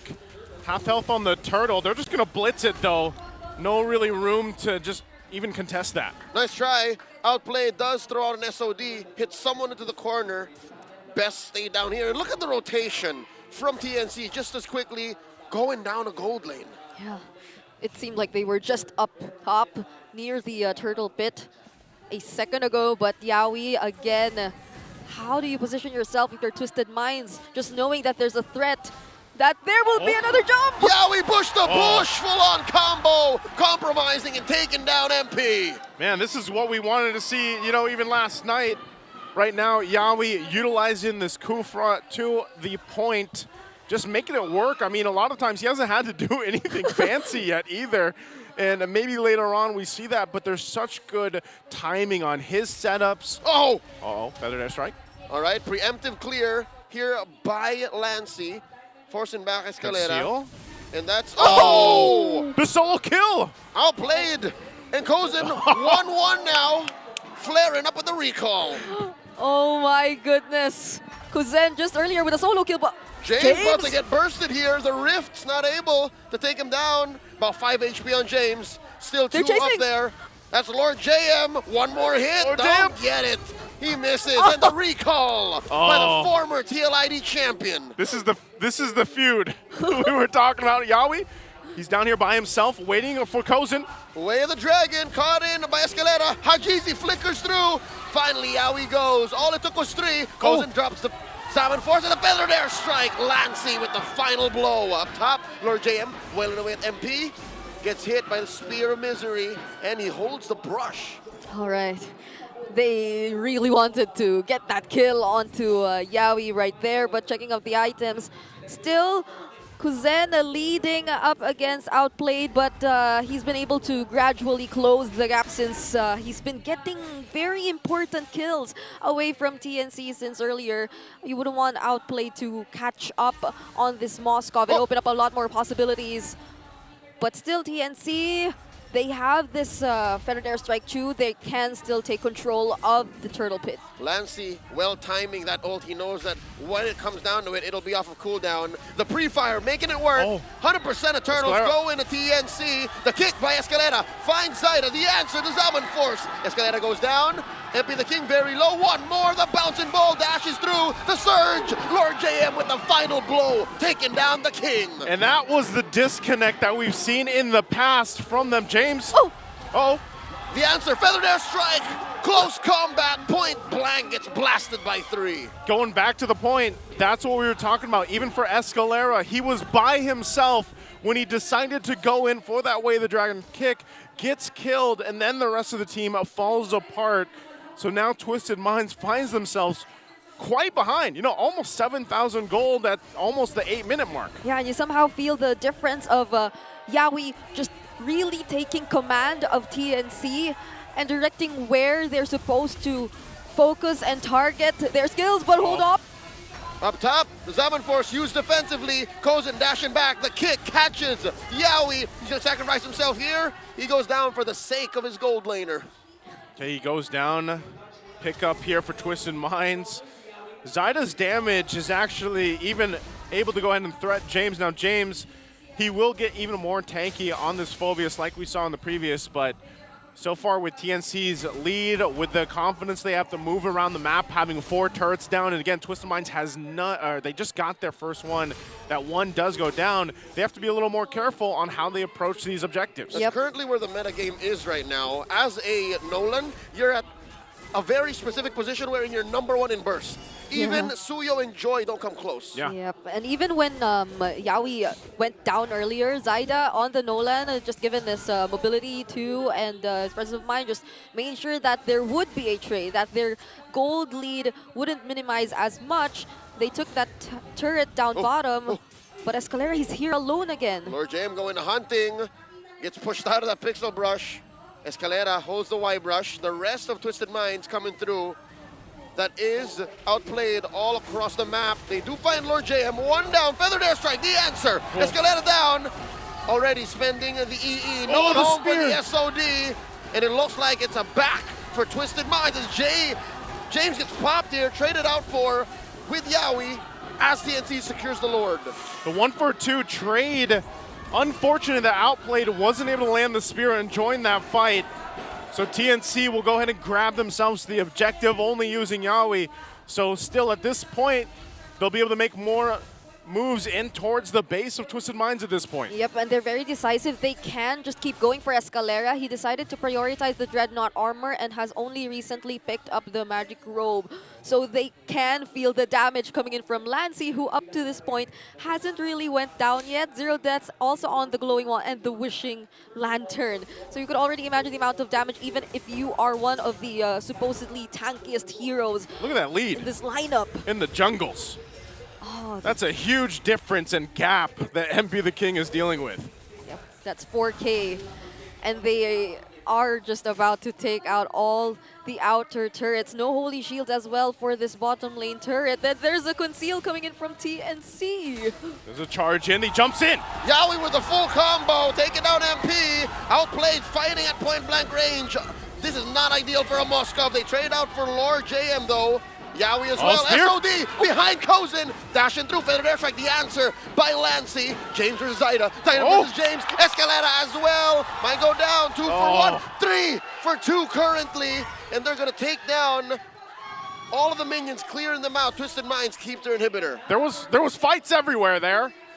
And TNC comes out on top of the fight, and they should be able to get a little bit more here if they can actually put some damage on the turrets. But so far, Twisted Minds does hold on to the base turrets. Yep, luckily for them, their main damage sources were the first to be able to walk away and keep themselves in a safer position.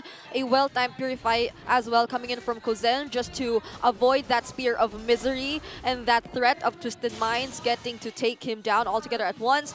And of course, Lancy being just very reliable. Even though the Curse of Pro did not exactly connect, it was timed at point wherein Escalera was invulnerable. That was already enough for Twisted Minds to disengage and run away. So still the lead can be still very much evident between these two teams. There is no direct answer yet whatsoever, especially towards Zyda.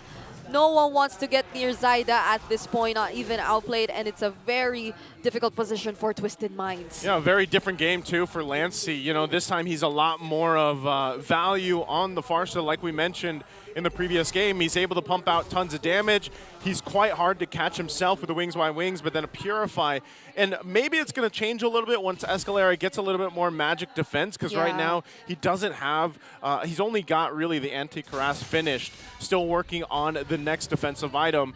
He might pick up the Athena shield soon, but once he does, maybe that helps. Again, there's a lot of magic damage here from TNC that they have to play into. MP is still trying to catch up as well, does just now pick up the Sea Halberd. So this next Lord, this might be another difficult fight. Yawi's going to go ahead and charge on up. He does have an immortality here too. Does not go coast to coast, instead trying to protect his front line. Escalera with the flicker and the kick, compromising Kozen, and there's the back line, looking for one. Lancey falls. James taken down here. Lord James looking to finish the job. Zaida just roaming around, waiting. MP the King holding on for dear life, and the steal. They walk away with something, trading 3 for 1. MP got the Lord. I mean, they delayed it for so long. TNC really took the pedal off the gas, but he still ends up getting the retry off. So Twisted Minds might buy some more time, but can they defend against the push that TNC is going to go for the base here? Yeah, I mean, even Escalera, he's always consistently able to look for the right targets, but the damage is not just there. But speaking of damage, Kozen drops the Zaman Force, clearing the waves, dealing a lot of damage. SOD coming in, outplayed, clicks it. He's there, popping Yawi's immortality. Escalera with the kick, not before the pop-off. Down he goes, gets another one. Double kill for Mama Coco, as outplayed falls as well. He's still going. James in trouble. There's Zaida. Immortality popped. Lord James in the backline punished underneath tier 3, and now TNT's gonna have their way with Twisted Minds turret. Oh, they have a couple minions to clear out, but this can't be the end here. This might be it. Salmon Force set in. No minions. No minions. Twisted Minds still live. They're still up. Oh my.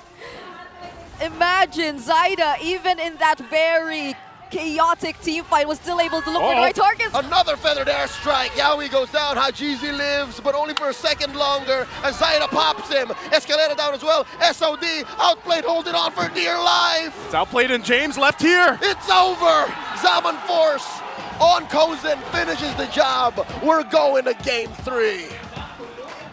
And they'll even out the series 1-1. TNC looked a little dicey at the end there, but they'll get the job done. Zaida on this Nolan, just consistently farming, and whenever there's a team fight, no matter how chaotic it gets, always finds the right targets. I would say the same for Escalera too, but it's different when you're the setter and when you're the damage dealer. Escalera tends to always get the targets, always look for Zaida, but his teammates are just being blocked off by Lord JM. It seems like it's a constant go signal for Lord JM to, once he sees Escalera approach his teammates, oh, this is time for me to block off his teammates. Yeah, it was again great execution there from this lineup for that TNC brought to the table. Part of that too is just because of the fact that Zaida had the lead that he did throughout the majority of the game against MP the King. It came down to even that last fight where he had to be very surgical on how he got those targets. If he didn't manage to get outplayed toward the end there, it could have might have been a little bit difficult because outplayed was low. They got the right marks, but then there was a little bit of hope, and it was just unfortunate there wasn't enough time for Twisted Minds to defend. But of course, the MVP here is going to be just himself, Zaida, on that Nolan pick. 11-0-7. I didn't even realize that this was his KDA towards the end. But talk about a strong game for the jungler here. And he even had a Guardian helmet towards the end, so he probably swapped it in to stay a bit more longer, just regen some HP, and just go for the finish since they already saw the opening towards the end of the game. Even that clutch or last-minute kill onto Haji, who clearly was just trying to desperately position himself onto the sides, pop up the feathered airstrike just to clear the minion waves, was denied here by Zaida just because of how precise his targeting was towards those key members of Twisted Minds. And you would see majority of the highlights here for Zaida, just him readily taking on whoever Yawi gets to jump on. He looks for either Escalera, MP the King. That's a better option for them if ever they had the opportunity. But it's just a constant response to whatever setup comes from Yawi, and they never lack the damage to carry out whatever was started. I'd reckon the comms for Zaida and the rest of TNC were clean. All the while, I would assume a transcript for Twisted Minds would be Escalera going, I found one, I found one! And the rest of Twisted, ah! just running in chaos here. And it was, again, when you look at it, you know, the way that TNC played this, especially, they had some difficulty, I feel like, approaching this fight, but you are, I don't know if they'll showcase here, but a lot of the recalls, this, again, is the feud-fueled match, and I can really feel it when we're in game between the players here. But there was some moments of hope, I'd say, for Twisted Minds, and it was just TNC showcasing that, you know, a lot of the decision-making they had, it just worked out better for them. This is the interaction I was talking about earlier. Outplayed's quite low. Here, Zaida goes in, picks him up. Great usage, even though, and then he sidesteps, stays alive, picks up an immortality, and goes and works on James. The rest of the team is there to support him through all of that, too. Yep, and also what you've mentioned about Lancy being a lot more active in this game, working well together with Yawi, just taking control of every single part of the map in which they decide to rotate towards. And it was the complete opposite for Twisted Minds. Despite the Tro and Vixana on paper looking like a very deadly mid-lane duo too, whenever they get to find a single target, they just keep going for those Jeet Kundos, even for those knockups and those follow-up Deathly Grasp as well as Curse Blast, but it wasn't entirely the case for a very high mobility lineup similar to TNC Pro Team. Even if they, let's say, wanted to go for Yawi, it's Yawi always positioning himself first in the brushes, getting to go for the surprise attacks even before Twisted Minds gets to find out where he actually is. So a lot of the possibilities which happened for TNC were made possible by Yawi and Lancy. And it was not until the mid-game, I'd say, where Lord JM was actually actively participating. It was like Twisted Minds were also to some extent successful in making him stay in his lane and not being as annoying as the most Hildas which we see nowadays. And that's the least you could do to a Hilda, right? Yeah. If the Hilda doesn't get to rotate out, she's compromised. Yeah. But if the game doesn't end on that point, then you're still going to get bit elsewhere. I think that's the amazing thing about TNC's draft is, yeah, you put so much focus on Lancy, everyone else run roughshod. This is, again, a far cry from Lancy's performance from game one. Yeah. Half of his feathered airstrikes were even before the fight started. That's how confident he was, and that's how active he was. Yep. We see that a lot now, too. When the Farces do come through in a draft, it's that kind of preemptive feathered airstrike, like they'll use it early because they know by the time, even if they get someone down half health or so, that's going to give them an advantage to go ahead and pick up a kill. I mean, this is pretty crazy. Zaida, 1,051 GPM on this Nolan. That's just how crazy this guy was on farming.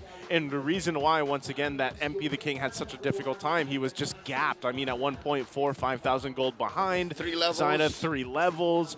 And, you know, you still have to also be like, man, it's impressive that MP the King was even able to get that retribution off on one of those lords, but then still, when the team was spending the majority of the game behind and trying to catch back up, you know, at that point, it's just the cards are stacked, you know, against them, and it's really difficult for them to come back through. But still, I think even when it came down to the gold lane, it was nice to see that, hey, they had some 1v1s. Yeah. You know, I think what they end, 1-1? Uh-huh. I think there was only two 1v1s there. Yeah. There was a constant mini cam.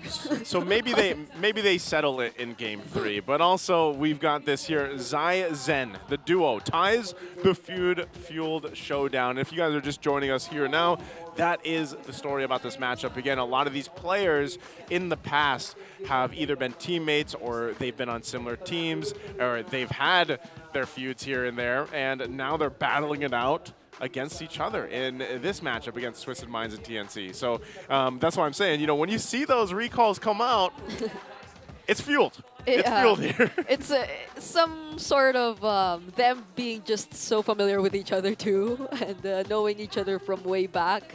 But at the same time, they're on different teams now. So it's just so interesting to see these interactions between these former teammates and the way they're able to build this chemistry so fast. I think it was a surprise to us, especially when it comes to talking about TNC. Whenever we mention how, yeah, these players, they've just been together for quite Quite a while. quite a while, and they've been having new players, but their chemistry, it's really showing up.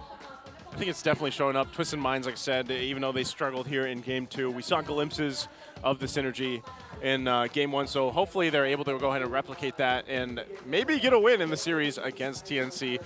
But before that, we are going to throw it over to the All Access segment with our hosts. Let's throw it over.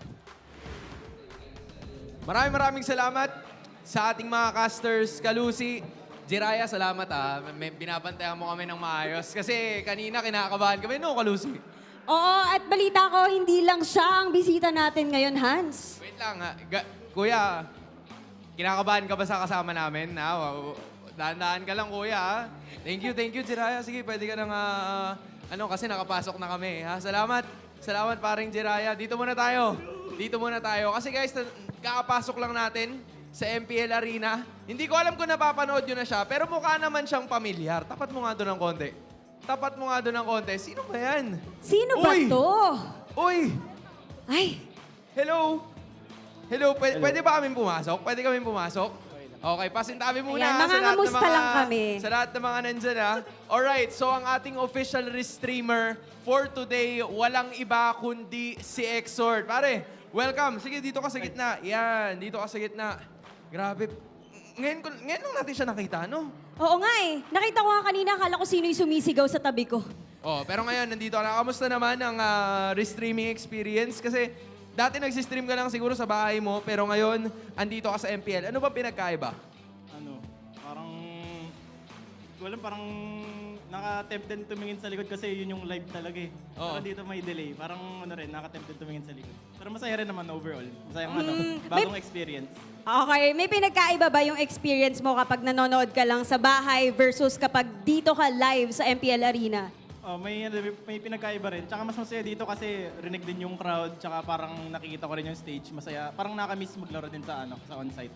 Alam mo, buti nga nabanggit mo yun eh. Kasi sabi mo, nakakamiss maglaro sa on-site. Lately, there's been some questions or some news about free agents getting, back into the MPL stage na nagsisimula sila sa MDL. May chance ba na makita ka namin doon? Siguro this season wala kasi may team na ako this season eh. Siguro next season, makikita niyo ulit ako dito next season. We're about to find that out very soon. Okay, mainit yan. Invite mo naman, Exort, yung mga fans natin na manood live dito sa MPL Arena. So yun guys, Sige, invite mo lang sila, men. Gaya nung ginagawa mo kanina nung nandito sila. Guys, huwag niyo kalimutan supportahan lahat ng teams dito guys. And punta na kayo dito guys, masaya mo na dito. Final question, hot seat, TNC Pro Team, Twisted Minds. Sino sa tingin mo kukuha ng Game 3? Yung puso ko, nasa Twisted kasi mga tropa yung mga nandun eh. There we finally have it. Exor says Twisted wins Game 3. Magpapatalo ba ang TNC Pro Team? We're about to find out. Mukhang hindi naman kasi labanan talaga to ng dalawang matikas. Bata na natin sa ating mga casters. Thank you so much, Hans, Kalusi, and Exort. He's live actually right now. He's here on ground like we mentioned. But I checked out his stream. And he's definitely got a lot of people there watching him. So that's always fun to see who's the restreamer of the week. I mean, who wouldn't want to see a former MPL and MSC champion in action in a position that you haven't seen him in a while? And where's he going? He does stream, and yeah, he did allude to maybe joining the league once again. But who knows? He was an import one, so maybe he'll get signed elsewhere as a free agent. Who knows? Yeah. There's still other leagues starting, by the way. We never know. Side selection, by the way, right here we have Twisted Minds. They're going to be going to the blue side. They're now not sitting at that 0% anymore. They've got the 25 win rate there, 25%. We'll see if this is the magic for them, the magic side where they can win a series against TNC now. Brig, do you think that's going to happen here? What do you think they need to do? Is it pick Matilda again, or do you think they're even going to get a chance to pick Matilda again? I'd say if they do want to go for that kind of approach, then it works, like it's a great start since your heroes work well together. And it was ideal for them at that point since there was little to no means for TNC to stop that combination, that Phovius Mathilda. I think they had little to no hold looking back at that game, so they were just able to keep going in for the fights. But if ever they do want to revert back to what we saw similarly in game number 2, then probably be a lot more coordinated for it to work since that's what it requires the most. The follow-ups coming in or coming right after those setups from Escalera. As you mentioned, their comms weren't probably as clean as what TNC probably had in game number 2. So they probably might want to work on that. That being said, TNC has been a team, at least I would assume this 5, for what, the better part of 4 months now. Yeah. They did start their season 15 preseason as soon as November. As early as M6 season, they announced Yawi was coming home. Yep. So they've been together for that long. Compared to Twisted Minds, who I would assume was built like a month ago. Built a month ago, and I mean, we had this discussion yesterday on broadcast about, really how does it end up working out when you have a team or a roster of multiple players and you're kind of, mixing and matching and you're trying different players in different roles. And now, for the most part, Twisted Minds mainly has just done adjustments in terms of their roam, where in the first week we saw Sensui, now we're seeing Escalera, and so far, again, there's not that much data just yet, but Escalera seems to be working out. I think one of the big parts, though, is still Escalera has to allow MP the King to have a good early game on the jungle. And the thing is, it's not the only problem they have to deal with. Yeah. I'm excited to see if they can prove us wrong and beat TNC when TNC gets a decent draft. Because game 2, I call that a decent draft. Like TNC was firing on all cylinders. But game 1, that wasn't a good draft. There's a definite gimp. Like TNC was playing with a less than full deck. You know what I mean? Like they were playing at 80% power. I'm counting that one off with the Valentina. If both are at this level, how does that look like for Twisted Minds? Yeah, I agree. Since chemistry-wise, I think we've already established who we think has the higher chemistry so far, at least as early as in week number 2. And it's entirely another thing to think about how long did they practice these backup plans for Twisted Minds, right? If they did enter the season with Sensui as the roamer and now they're switching it up with Escalera, so how were they able to work around practice with these two possible lineups? Or do they have other possible lineups too in mind? And would you really want it to come to a point where you just have to keep showing us these plans, the backup plans, because that will just say, or that will just tell that all you've prepared previously aren't entirely working, right? Yeah, and this is, what did work for TNC in the previous game is Yawi on the Kufra here. He's got 32 games played in his all-time stats for MPL Philippines. It's one of the heroes that was shared when we saw that glimpse of him and Chaknu compared yesterday with their hero pool. And, it just showcases that even when it's not technically a hero you would expect Yawi to pick up in the series, but he did, and it ended up really allowing and activating his team. That's why the Cho isn't as much of a threat. You see that question we asked at the start of the series, coming full circle. You don't see them rushing the Cho, it's because they have the answers to the Cho. So what more are TNC packing going into the draft? That's what I'm wondering if Twisted Minds is ready for. Yep.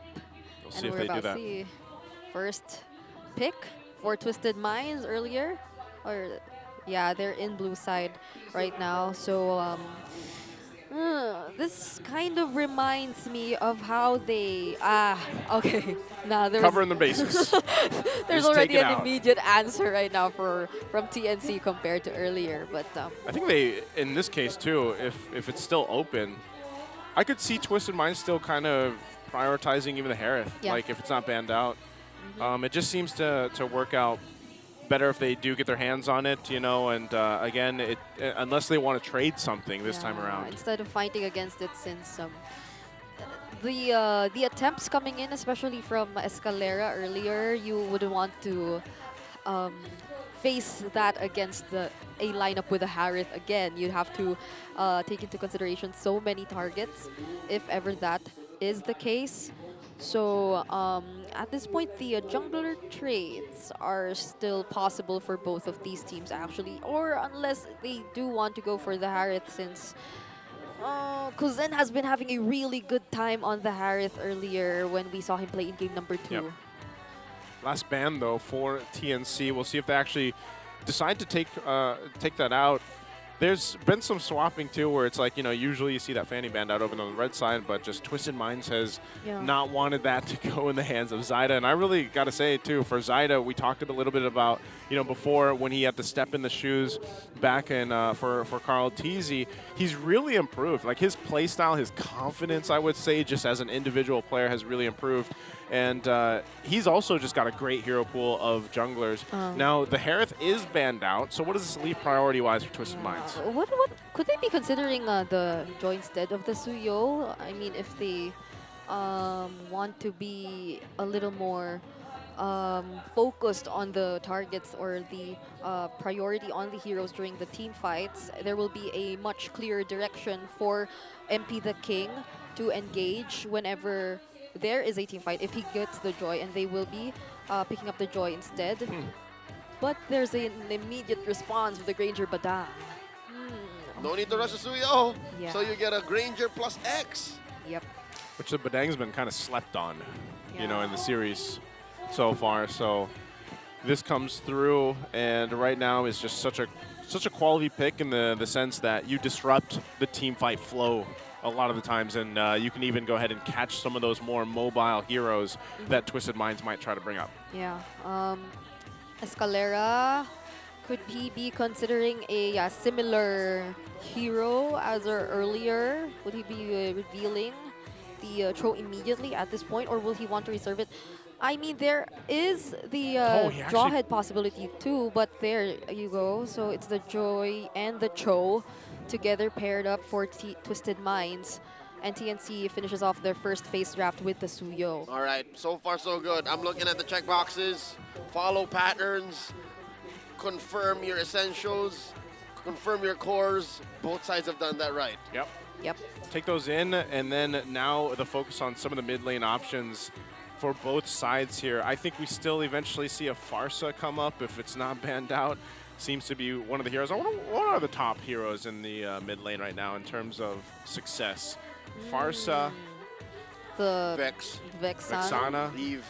That really hasn't changed that much. Loyi. Weirdly enough, mid is wide open compared to the other roles. It is, but it's just like these heroes just do it better. And they get banned out really hard. Like, there's always at least 2 mages banned in the first phase alone. Yeah, at this point, I think it's the Sicilian, Vexana. Loyi? That's right, Loyi. Yeah. So many heroes to consider in mid. Eve still sometimes. And then in the right situations, Valentina.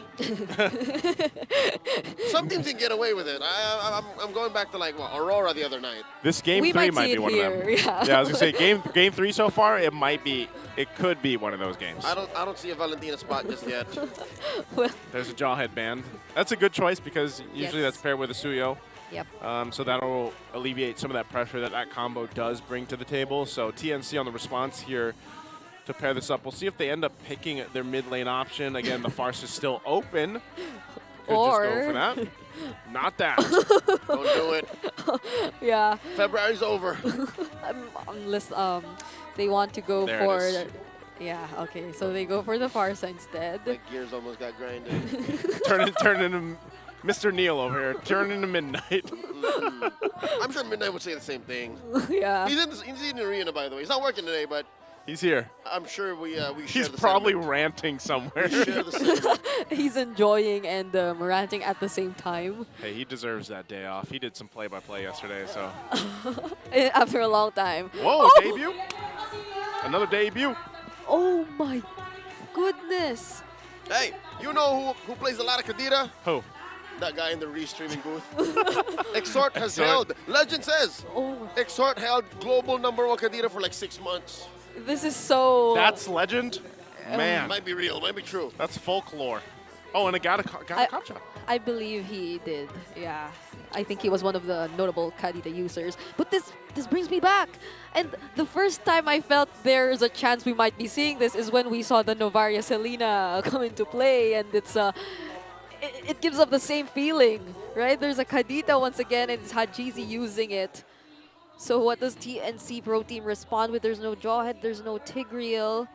Hylos? Do they just go a Hylos here? Or? There's a Khalid, but You still want to go for that? At the most, it's... Debut pick again. It's going to be an Akai. Wow. That is an Akai roam. Oh, okay. You want to know the hero pool? I mean, there's a smile on his face. And we're going to have another new hero debuted here. A whole lot of debuts this week alone in week 2. Back-to-back Yawi picking up heroes for, I would assume, the right situation. Yep. We'll say that's true if they win. If they win. Yesterday was the R-Lot too, making its debut. Yeah. There was the Arlot, there was a Novaria. Uh-huh. Today it's Akai, Kadita, and Julian so far. Yawi walked into this weekend saying, I'm just going to flex my hero pool. and it worked so well for them. Man was throwing arrows yesterday like it was Robin Hood. Now he's spinning. Now he's spinning like a Beyblade. Beyblade! Dude, if I don't hear that at least once in this game, I'll be a little disappointed. I've been getting into Beyblade X, if y'all don't know. Yeah, if y'all don't know. All of us over here are feeling the Beyblade hype, but we'll see if it works this time around. It's down to 1 game in this best of 3 with Twisted Minds and TNC. Who will win this series? We're about to find out with these lineups once again. A very interesting pick. Now in the roam in the hands of Yawi. We'll see if he's able to pull it off, and Hajizi getting a signature pick even back in the day for him, this Kadita. And will MP the King actually be able to get the tempo that he's looking for on this very tempo-based hero, the Joy? Yep, I was starting to think of that too, since the mere presence of an Akai kind of makes it harder for a Joy to engage. It's also the presence of a Badang, but at the same time, it's similar to the way how Ruby roams have been a lot more have been picked up a lot more often For the ever since ever since the nature. Joy has been adjusted in some ways wherein it's more easy for you to disrupt the Joy whenever he tries to go in for the engage. But now it's an Akai, it'll be a much more ultimate dependent type of disruption. But knowing Yawi, I feel like he'll be playing the more aggressive Akai, going in for the setups rather than just waiting for something to happen and then going in for the counter engage. Yeah, part of that too is, I mean, it's been a minute. You know, it's been a minute since we've seen really the Akai picked up once before, used in, you know, the jungle at one point, and then even the XP lane for a little bit, and then now even in the roam in certain players' hands, like Yawi here. So I'm wondering really how they want to play a part of this, because they could use it in a couple different ways. And considering the fact too that you have a Badang with you, you have your Farsa to lay down some of the feathered airstrikes, you should be able to lock people down based on even playing into your Badang skill set. So I'm wondering what kind of magic they'll pull out of their hands here for TNC against Twisted Minds. Meanwhile, they're playing around with a lot of just mobility here. What is that? Reverse sweep? Yeah. I mean, he was sitting in the TNC side of the arena. So. Yeah, they're just very, very supportive. The Phoenix Army, now more than ever. This right here is still the Phoenix Army. I always wondered, like, if I was sitting in the crowd, like, what would I show?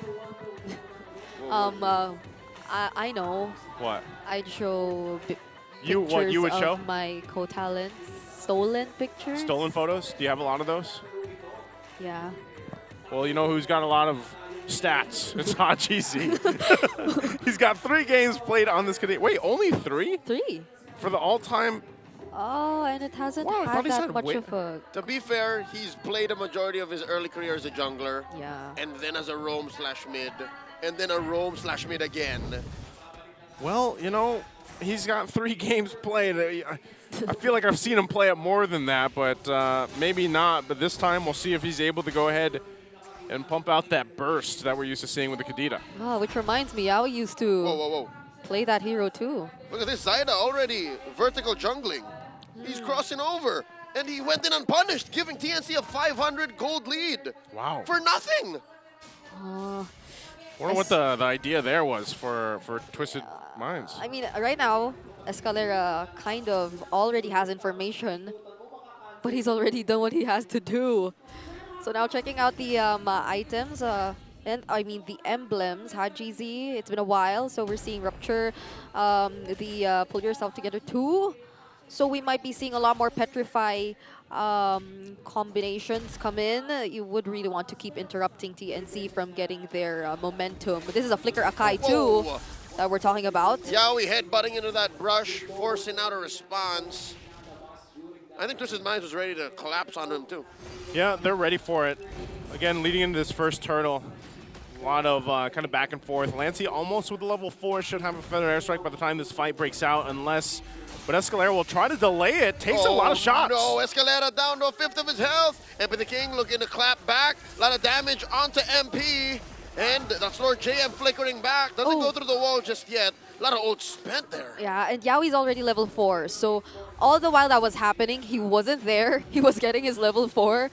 And fortunately for TNC, they were safe, no casualties whatsoever for Twisted Minds, and all ultimates were wasted for Twisted Minds since they weren't able to necessarily get a kill. Clean scramble, leading to TNC getting a free turtle. They got that like that. They got it like that because of the fact that Twisted Minds just really didn't connect on what they were looking for. And they might have, attempted at least utilizing the ultimates they had. And once they lost all of them, TNC just knew, all right, we can go ahead and just clear this objective out. That they do.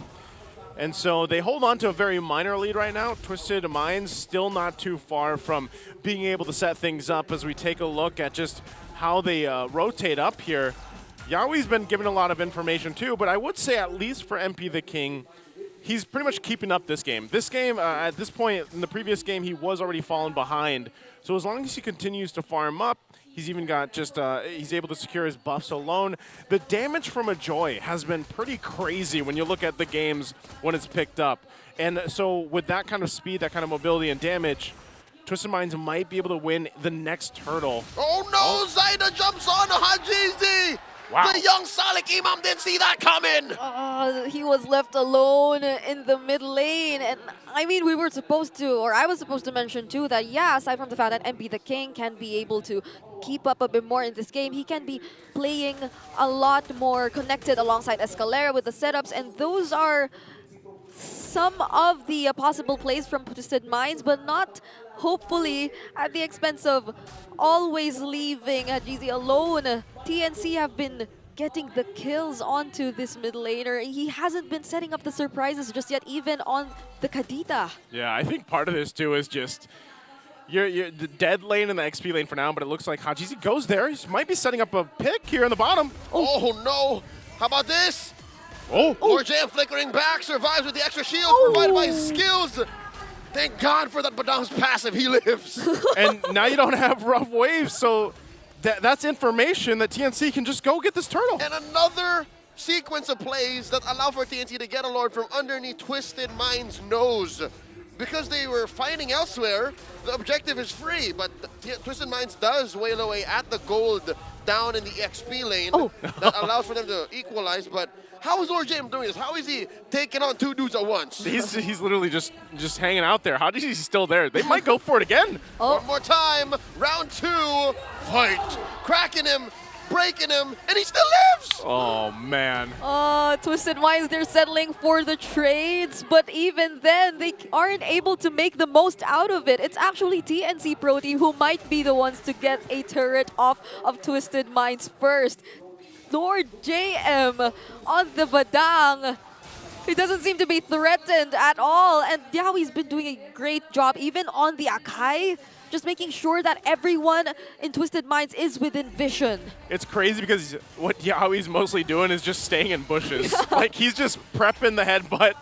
There is going to be a conceal. There's a jump, though. Wings by wings on out, and there's the response, Yawi. Yawi looking for one, flicker, and a heavy spin, serving up James to the rest of TNC. Lancey goes down, traded out 4, and the Way the Dragon by Escalera goes in very low, does back off, fires off a few more shots, serving up a kill to Zaida, traded out 4. 2 for 2 so far, and Yawi lives, but just barely. Oh, that was a close call too for Yawi. But Lancey and Zaida are down. Those are 2 important members from TNC. And MP the King, he was just able to danced so well around the members of TNC, using the electrifying beats right in time to take down these two key members. Even Hajizi, prior to that fight which happened near their Tier 1 turret, his timings on the rough waves, it was just perfect. It was timed at a moment where Lancey had no purify. But speaking of Lancey. Speaking of Lord JM. Oh, more action up top. We didn't see it coming. Kozen goes down. What is going on? Lord JM, he took down the mid turret. He kills MP the King. Well, look at this guy. Who's going to stop him right now? Okay. Well, Twisted Mind's going to try. He's got 3 on his tail. Yawi pushing back on him. Escalera here, sandwich between members of TNC. Zaida secures the turtle first before the fight breaks out. Yawi with a heavy spin, putting him up against the wall, looking for that spin finish. He gets knocked up, taken down here by Outplayed. Third airstrike pushing back the rest of Twisted Minds. Okay. Yeah. Yawi does go down, but at least, you know, Twisted Mind gets a kill there. Yep, he just probably really blocked off the way. There weren't enough members, or there wasn't enough damage yet from TNC to take down James, which was the one targeted with the heavy spin. But then Escalera was there too, trying to zone or actually get some information from TNC. It just keeps on repeating. The fights are getting separated, and that does not favor Twisted Minds at all. It's crazy because of just how much damage Lord JM's doing at this point in the game. He's got Oracle, he's got the Thunderbelt, right? And he's a threat. And he's gonna go ahead and stay on this side of the jungle with the rest of TNC. And they want to make the work happen here already for this buff. Escalera here tries to catch Lancey, no dice. He gets punched into a wall, serving up a kill to Kozen. And that's Hajizi finding Kozen, walking away like a smooth criminal. Yeah, we didn't even use his heavy spin during the entire time. It feels like for TNC, the person assigned to either disrupt and defend or protect his teammates is mostly just really Lord JM. But he's doing more than just that. And Yawi always tries to reserve his skills, his ultimate, to engage and to set up against a member or two from Twisted Mind. So it hasn't reached a point where TNC are forced to use their skills defensively. They're playing this exactly the way they want to. Yeah, it's funny because literally Yawi is just cosplaying like a ward right now. Like he is just Vision, and he even went the Athena Shield first item because the most threat over here is literally Hajizi for him right now. And he can go ahead and continue to build up these defensive items, but now that the Lord is up, his defensiveness is going to help him out, but also just locking someone down at this angle. The odd angles we're so used to seeing Akai's find. And with the help of having Lord JM and the massive amount of damage Lord JM's been able to do, that's something that Twisted Minds has to watch out for. There's Yawi just checking things out. Athena's shield there to help him out. So still no commitment just yet. We'll spot out two from the upper side. They might press the go here on the Lord now, though. Lancey presses the button here, firing off, gets canceled. The AOG purifying out of that one. In comes Escalera. James down to 5th of his health. They pop Escalera. Kozen gets a kill. Outplayed as well. Way in the back line. Finds Lancey. Yawi chasing him with the spins. Twisted Mind secures the Lord without a trade, though. Taken down. Outplayed. Who is this? All the way back. Oh my God. James goes down. And Hajizi's still alive, but just barely. 4 for 1. And a Lord. Twisted Minds walking away. I'm not too sure they're happy with that. Yeah, it took so much from TNC to get to shut down Outplayed, who was able to use the heavy crossbow in a almost perfect position. But just the same, even despite that Lord secured by Twisted Minds, it cost them 4 members. Then TNC are now just able to clear out the Lord even before it gets to do anything to any of their turrets. So Twisted Minds aren't able to do much with this Lord. And looking at the instant replay, the fight was kind of separated. It started from when Escalera was able to go in with the flicker Jeet Kundo, but not pursuing the targets, not going in for the way of the dragon. He didn't seem to find the right person, and from that point onwards, Twisted Minds was just unable to respond, and they were unable to carry out whatever he started. Yeah, and again, even as we take a little breather here, even with that Lord, it cost them so much, and they didn't get anything. they don't have any turrets resulting into that. It was all cleared out, and you know, at that point, Twisted Minds, when you look at that team fight, it just wasn't the right of choreography they were looking for. The plan was there, but it didn't work out. But at least now, approaching the late game, their fight looks better. It seems like if they lean into TNC's initiations, TNC overshoots themselves. That's what that looked like to me, that last team fight. If they're able to overshoot where Yawi wants to position them, and they can compromise Lancy's feathered airstrike, then maybe that's a start. I think part of it, though, too, is in what we saw. Like this, the plan there, and maybe they execute it better by the time they get to the next objective, is you have this huge distraction with the Avatar of the Guardian, right, with your Gatakacha, and that puts so much like eyes on that and where they're going to go. Then Hajizi has his angle to come in and burst someone down. Hopefully he's able to find the right target and alleviate some of that pressure there. But the plan is obvious for Twisted Minds, and I think they have the advantage when it comes to fighting around the Lord Pit or around those objectives. But and TNC is going to have to clean up their positioning when it comes down to it. Yep. Honestly, Outplayed can do so much when it comes to getting Yawi's attention or the forcing out the crucial skills and abilities from TNC, because it feels like for the longest time, Yawi's been reserving that ultimate for the perfect time that's an and old target. Who was that? It's a volleyball player, as far as I know. You were saying? Yeah, I was talking about Yawi, and then I see a picture of Yawi with an old friend. With someone he knew. with someone he once knew. These fans, you know, Who so is much. this? Is this Big Man Blastoise? It's I can't see Badang at it. home. Is it Badang at home? Badang at home. Big Man Blast. Oh, sorry. I've been seeing too much of that. Yeah, well, Lord JM on the Badang. Dude, again, like Lord JM's Badang is crazy this game. I don't know the last time that I saw Badang like on the top of the damage charts, man. And he's not even building damage. He's not even building damage. People just keep rotating towards him. They're just like, here, go ahead and just punch me. Try. And he keeps punching them back, but he lives. Man, all the fist cracks and the fist breaks, man. Right now, He's too. on his way to a brute force breastplate. Yes. He is about as tanky as it gets on this Badang, still pumping out the damage. They're going to set up. We're still a minute and plus away from that Lord, so we'll see if TNC actually wants to go for a pickoff, or even if it's Twisted Minds. Escalera gets some information.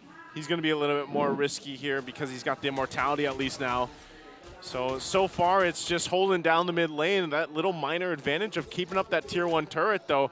Twisted Minds might want to start taking some of these turrets down if they can. Yeah, I mean, when it comes to the team fights that can happen later on, Twisted Minds right now, they are likely confident enough and equipped to really engage, look for the back lines, let Escalera do his thing, because MP the King will be able to provide the damage anyways. And once that happens, it wouldn't be so great for TNC to split up, unlike what we've been seeing in the previous games, because you would want the heavy spin to bring the opponents or to put the opponents in a position that will be easier for your teammates to throw out the damage. But what has been happening is, if he either doesn't get the right targets, he gets the tanky ones, or he just uses the heavy spin and keeps trying to chase for either Outplayed or MP the King. But these two heroes are just so high in mobility, I don't think the heavy spin can actually keep up. Okay. Lord is up now, Outplayed, picking up a Wind of Nature. Keep an eye on their positioning alongside Escalera. TNC knows it. They'll go on and check that side, keeping it together. Hajizi also ready to pull the trigger if they need to. They might do it here. Escalera with a concealed play, push in Lancy out of that brush. And the answer by Yawi, coming through. Lord J with a flicker of his own, does not pull the trigger. There's still massive ults here for both sides. Escalera pushed out. Zaida wailing away at the Lord. James holding on his AOG. They're going to go for it. Half health now on the Lord. Can they contest it? Down to a 10th. Who's going to get it? Zaida secures. Retribution. Hajizi. Pop by Lancy. Point blank. Feathered airstrike. Double kill for Lancy. Escalera got to go down here as well. TNC. Clean. Save for Yawi. He gets a spin finish on him. 1 point for Twisted Minds as TNC march down mid. Kozen did such a great job poking Outplayed, forcing him to retreat and regain some HP before re-engaging, but it was too late for the Twisted Minds. This could be the end angle. They're going for it. Like a phoenix rising through the flames. MP the King down. They're going to go for it. An extreme finish. Violence upon Twisted Minds base. There's still minions left. TNC taking their time. They're still in the game. They're still in the game. They're going to clear out the Lord here. But TNC gets 2 of the base turrets. Not sure if they get that last one. But it looked really dicey there for Twisted Minds. Able to stay in the game, but man, TNC with a dominant team fight. Yeah, I mean, they didn't have to worry about the damage coming in from Twisted Minds anymore. Again, going back to the idea that once Lancy was able to spot out both Escalera and Outplayed, since they were together earlier, then Kozen was just able to constantly throw out the Death Sonatas, make sure that Outplayed wasn't full HP anymore, wasn't comfortable enough to engage in the team fight that was about to happen in the next few seconds. So just as Outplayed was trying to regain some of his HP, targeting some of the jungle creeps, that was when TNC decided to engage. It wasn't even perfect for them. There was a flicker fist break from Lord JM which did not entirely connect. But once they were able to out-sustain or stay longer in the fights, once they were the ones who had the higher damage output, then it just worked so well for TNC. Yeah, with this lead that they have themselves now, it looks like they at least just want to get this last turret, and then I expect them to go set up the Lord about a minute away. Feathered airstrike being used artillery-wise. Conceal's going to be used. Yawi looking for the Escalera catch here. The flank by Twisted Minds. Is this the one they wanted? Heavy spin coming through. MP the King dealing a lot of damage. Yawi displacing MP the King. The King falls. The kick by Escalera. Zaida taken down. Double kill for Outplayed. Down goes Yawi. Down goes Jojo as well. Outplayed not going to survive. With the nature not going to help you against these two. Kozen is a maniac. Kozen is online with a maniac, and you see the cam in the room. They're ready to go for the victory. That's the last inhibitor in the pocket. A burst finish by TNC on the horizon. Hajizi fighting for his life, holding through by Lord JM. And underneath the base, some minions, some damage. AOG from James. It's not gonna last longer. TNC continuing to rise 2-1. And TNC Pro Team will maintain their streak now at 3-0 after the victory against Twisted Minds. A maniac to finish off the reverse sweep. What a way to close out the series. With a groove and flair to finish on top. Did you see the moves? Oh, the moves and grooves. Great, dude. I can't wait to look at that again. That last team fight. I mean, I'll probably go and look at it myself. Thought you meant the dance. The dance too. The dance. The team fight. That last interaction was so good, and the fact that the whole time Kozen was protected, is what really highlighted there. I mean, if I was Haji, right, I would see a stationary Farsa. I'd want to go for it, but it wasn't anywhere near Kozen, and Kozen was just free. Oh. Again, great sportsmanship here. Yes, we built this up as, you know, it's a feud-fueled matchup. But again, much respect to all the players here between each other. You could see it on stage. Yeah. Just an amazing game. I didn't see a feud, man. I saw friends. Friends. This was one hell of an exhibition. Put them on Family Feud. Friends Feud. Put them over there. I don't consider the recalls as something. You don't do that yourself, Brigida? I do. You don't spam the recall? Against people I don't know. At your friends, is what I'm saying. Your friends. Yeah. You know, when we play against each other, we all bring those out. And of course, Dogi there up in the front. He's got to be feeling pretty good, man. TNC, when was the last time, I feel like, I don't know, I'm sure the stats guys are on that we've seen them 3-0 this early on. Season 9. We have this early on? They were. That was Even season 10 was a big question mark, and then onwards. So now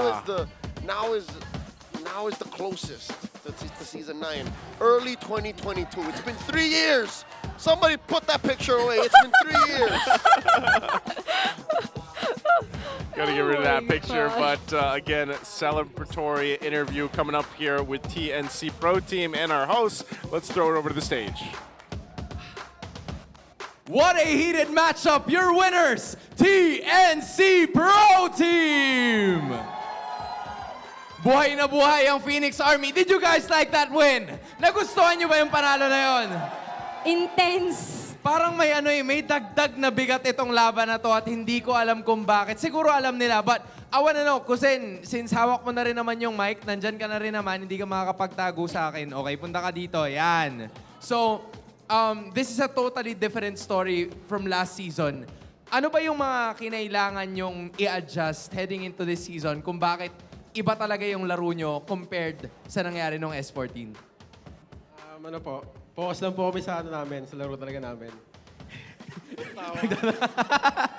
Oo, tawa.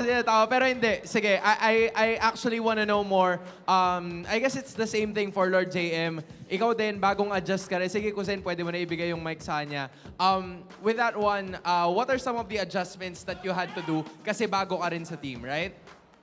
Ano yung mga adjustments na kinailangan mong gawin? Sa akin, kung ano yung playstyle ko ng blacklist, nilalaro ko pa rin dito. Parang wala namang masyadong adjustment. Parang may mga onti lang naman, pero more on yung playstyle ko pa rin And we did see it, right? I'm gonna ask you to give it back to Kusen because Kalusi has a question. Okay, Kusen. Sa'yo muna ulit yung mic kasi pinag-uusapan na rin natin kanina yung mga duo-duo. And sa TNC, may Zaizen na tinatawag. Sabi ni Yawi. Okay, Kusen. Ano pa ang aabangan namin sa Zaizen sa mga susunod na linggo? Sino sabi nung kiss? Sige, tuloy mo na, Kusen. Wala naman, same pa rin. Consistency lang. Ayan, oh. Ayan, tuloy-tuloy lang kada linggo. Okay, si Yawi naman. Yawi! Eto na. The man of the moment. Idolo. The man of the moment. Uy, parang iba yung dala mo ngayon. Iba yung dala mo ngayon kasi pag kinakausap kita sa loob ng playroom, shy boy, mysterious guy, ganyan. Pero ngayon, sinayawan mo eh. Paano ko nga yan? Ano yun, coach? Ano yun, coach? Ano yun? Sample daw. Sample. Isang bini ba, Yawi? Sample. Hindi, wala na daw kasing kalaban. Wala nang kalaban. Okay. Nakita naman natin. Sige, arap ka pa konti. Okay? Medyo tumatalikod tayo. Ano na lang siguro yung mensahe mo sa mga nakalaban mo? Kasi parang iba yung gigil mo ngayong araw eh. Nice game sa kanila. Nice game lang. Nice game. Next game na lang daw. Next game na lang. Ako may tanong pa ako sa'yo, Yawi. Okay. Kasi I'm sure marami kaming nakapanood dito ng vlog ni Boss D. And tuwing panalo nyo, may reward. Ano masasabi mo? Mas motivated ka bang maglaro ngayon? Hindi lang dahil sa reward, pero syempre, nandyan ulit si Boss D. Actually, yung reward 5K per game, di ba? Ngayon, 10K. Ay! Bigay mo na agad ngayon, Baka naman. Sabi ni Boss Ian kagabi, ginawa niyang 10K ngayon eh. Kaya motivated talaga kami. Kaya pala mas motivated. Pero sige, hayaan na natin sila mag-celebrate. Once again, everybody, your winners, TNC Pro Team! You may now take your walk of victory. What an intense 3 games that we have witnessed. And boys, you may now take your bow.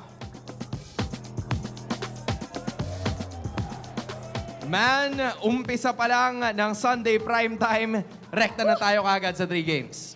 Basta TNC nga naman daw kasi only Rice, only Bawi, at only Yawi na rin. At yan ang pinakita nila sa laban nila today. They got 2 wins to end off week number 2. Let's see what the casters have to say about it.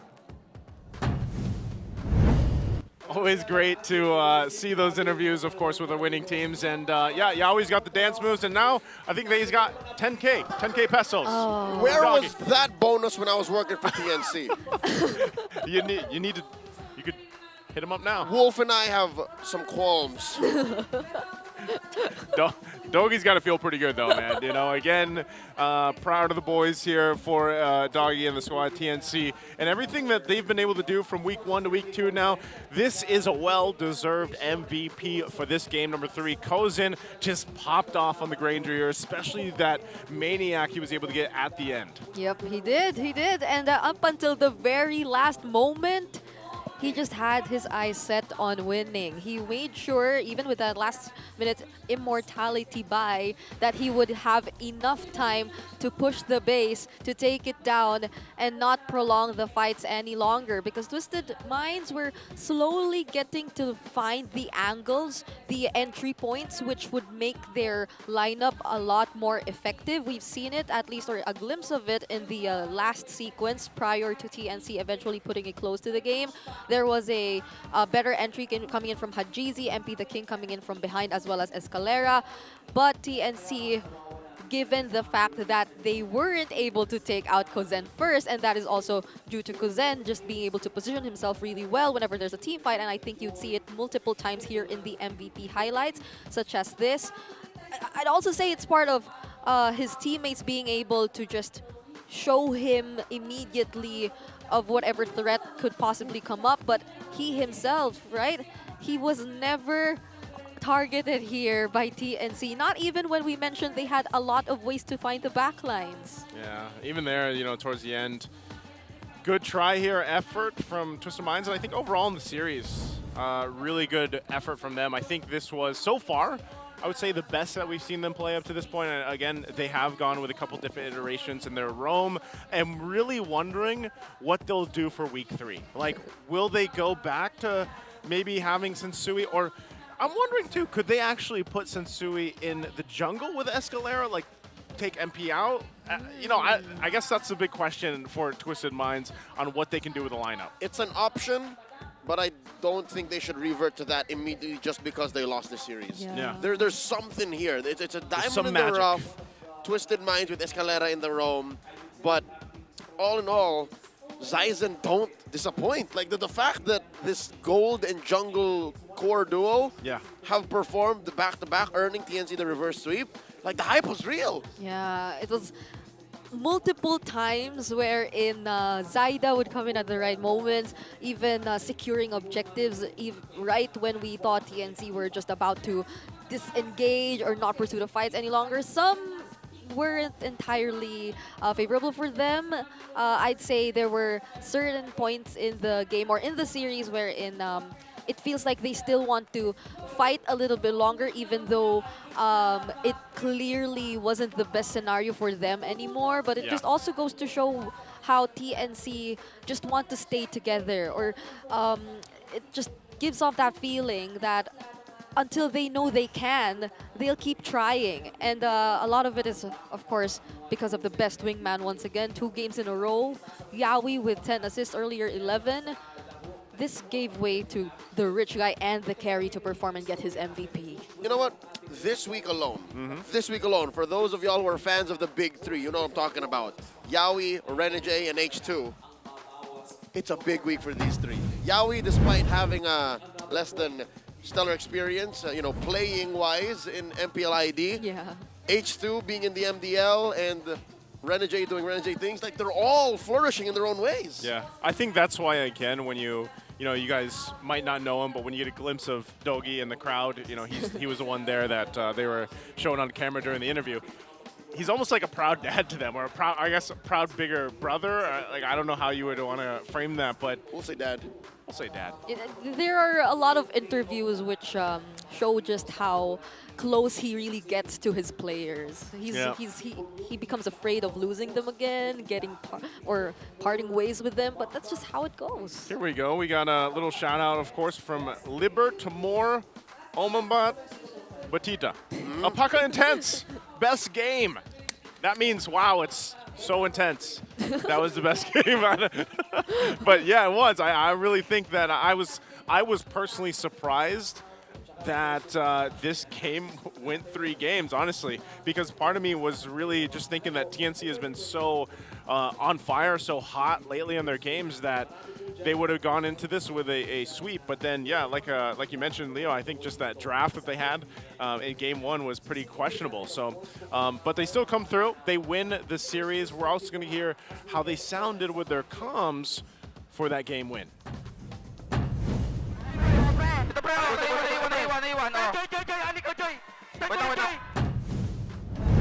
Well, we heard them, but we didn't quite see it. So maybe we get to hear them in a little bit here. But it sounded pretty chaotic. It sounded pretty hectic. I mean, it was at the winning moment, I assume. So they were just. That is the perfect picture of Apaka. Oh no, Apaka Intense. Apaka Intense. Apaka Intense best game. Yeah. Those comms were definitely it. So again, hopefully our next matchup is also Apaka Intense, because we have Smart Omega and TLPH, Team Liquid PH, going head-to-head here. Everyone, say for Omega has a win, right? A game win. Like a game least. win. Yeah, a game win, yeah. So now it's high time. Let's see if they too have a backup plan to show us in the coming series. Maybe they do. Maybe they don't. Maybe. We're going to find out. But so far, again, what an intense series that we had to open up day number 3 here. We do still have one more match for you guys, so hope you get some refreshments. We'll be back after the short break for that matchup. Again, Nice2, Leo, and Brigida. We'll see you after the break.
Be only with Smart Power All 99.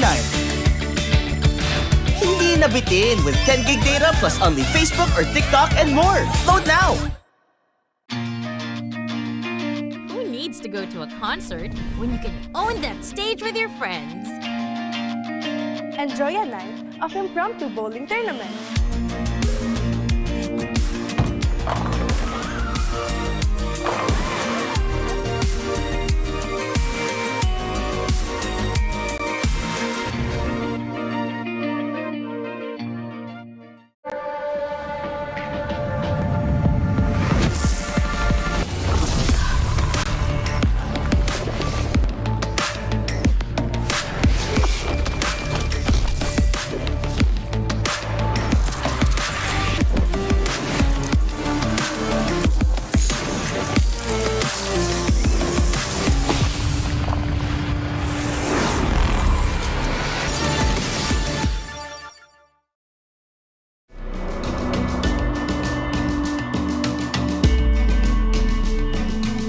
Malakas ka ba?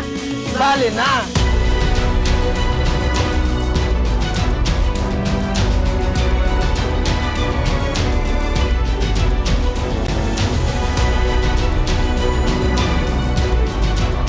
Kita Kids. Kita Kids. Kita Kids. Kita Kids. Sa MCC. Season 2.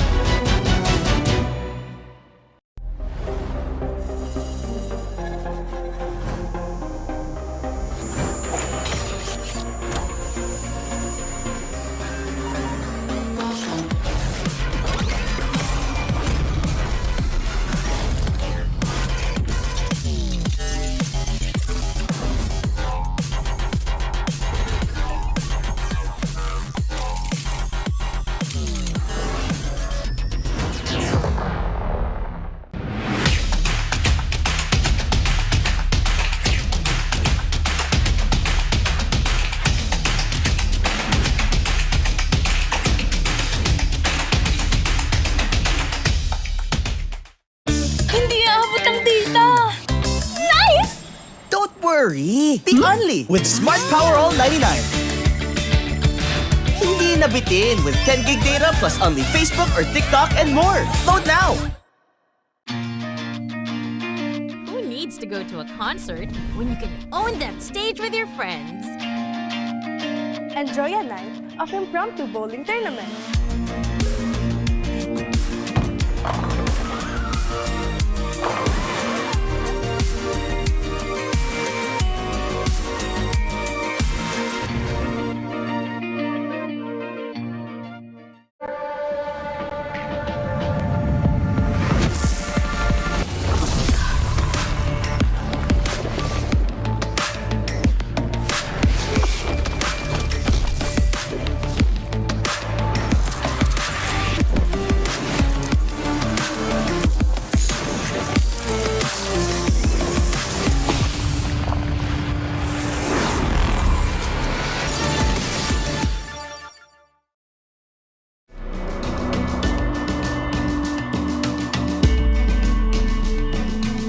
Malakas ka ba?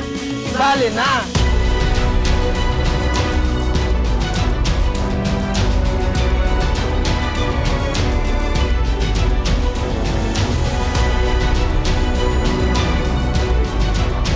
Kita Kids. Kita Kids. Kita Kids. Kita Kids. Sa MCC. Season 2.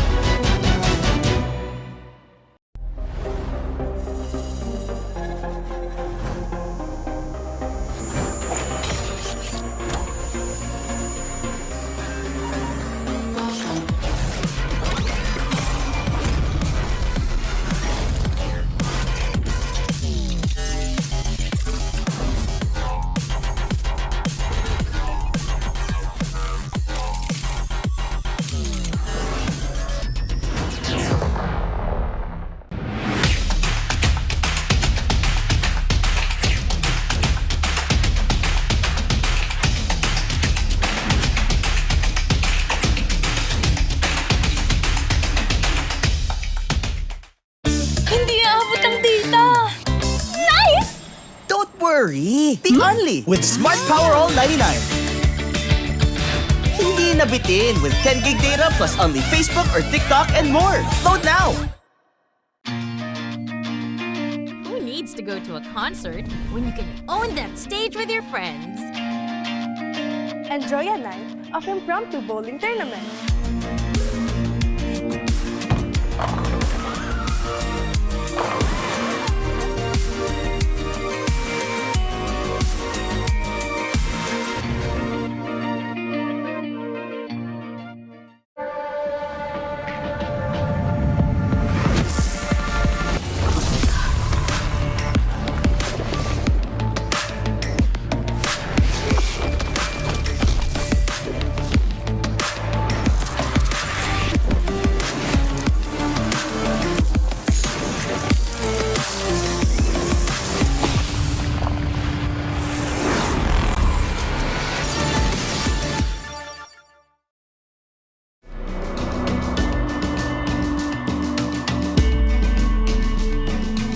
Malakas ka ba? Sali na!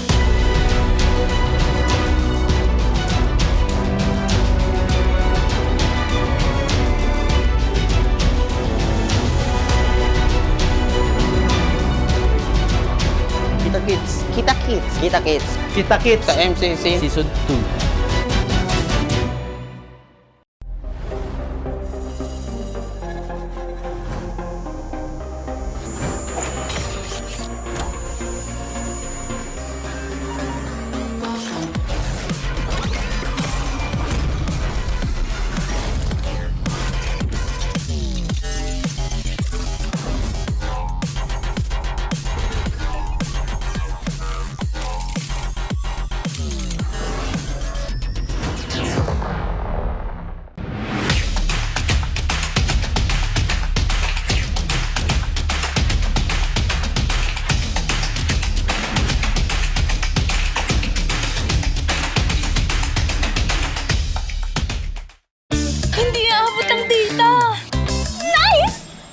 Worry! The only with Smart Power All 99.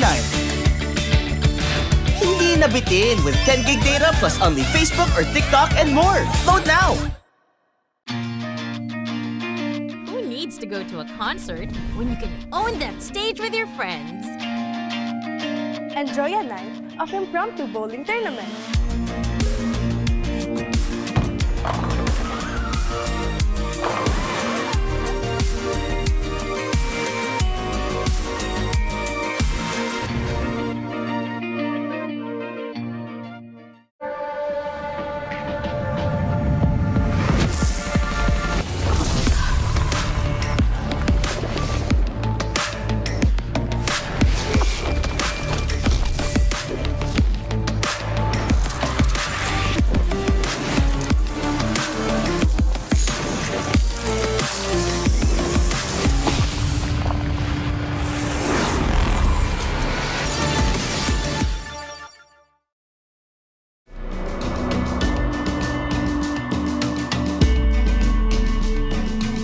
Malakas ka ba?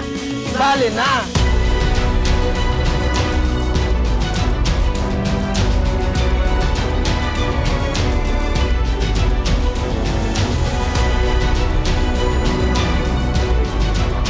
Kita Kids. Kita Kids. Kita Kids. Kita Kids. Sa MCC. Season 2.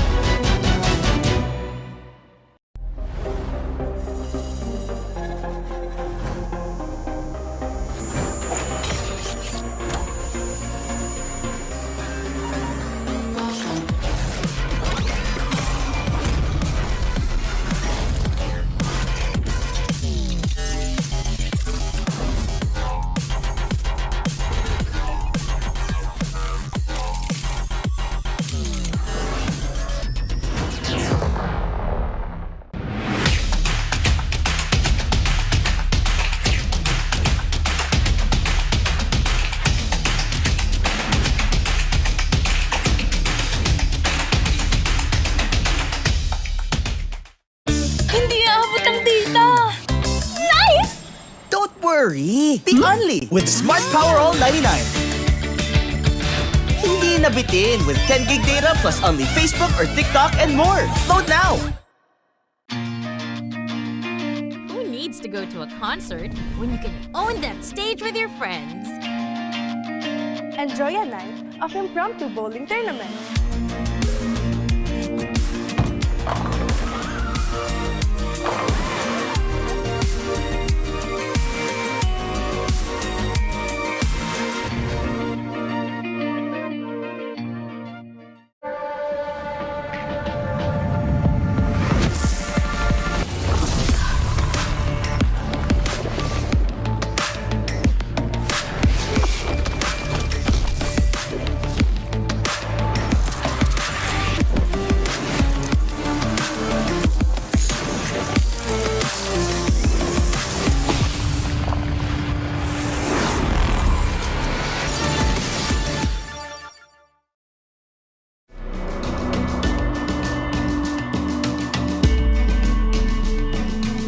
Malakas ka ba?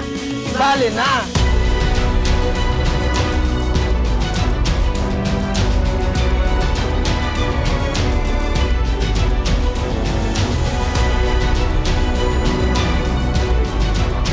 Kita Kids. Kita Kids. Kita Kids. Kita Kids. Sa MCC. Season 2.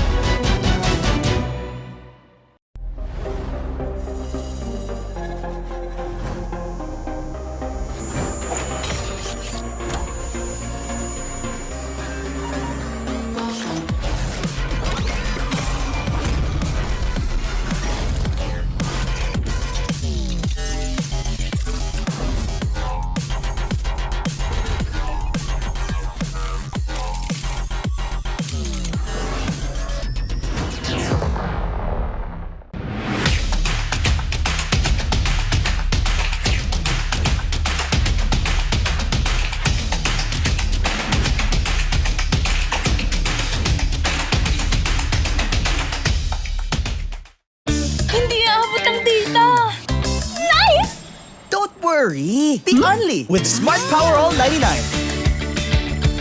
Hindi nabitin with 10 gig data plus only Facebook or TikTok and more. Load now! Who needs to go to a concert when you can own that stage with your friends? Enjoy a night of impromptu bowling tournament.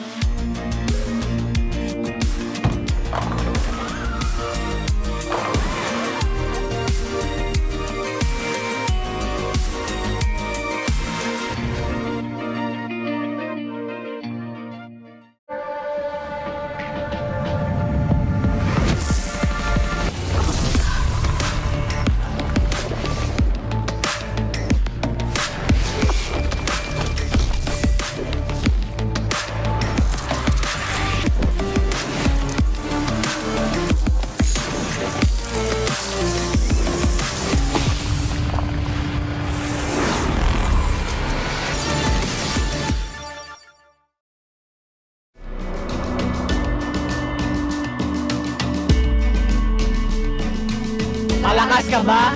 Sali na!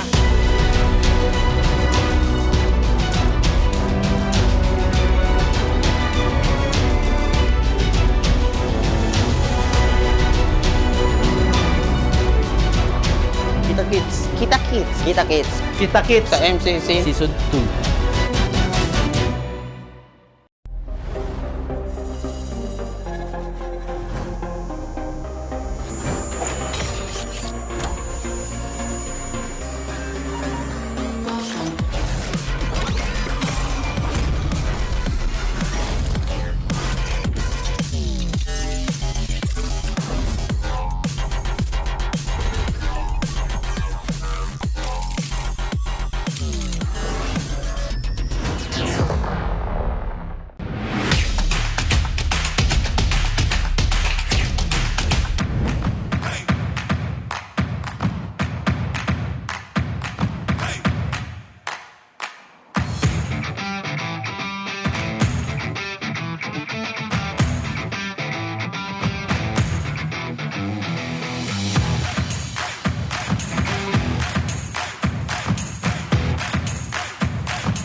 Malakas, Pilipinas, malakas kahit anong lane, we become the monsters.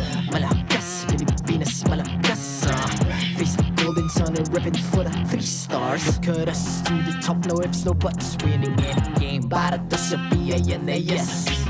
Di mo matitinag aming boses sa new level. Nasa kalye man o mobile window, I become a legend.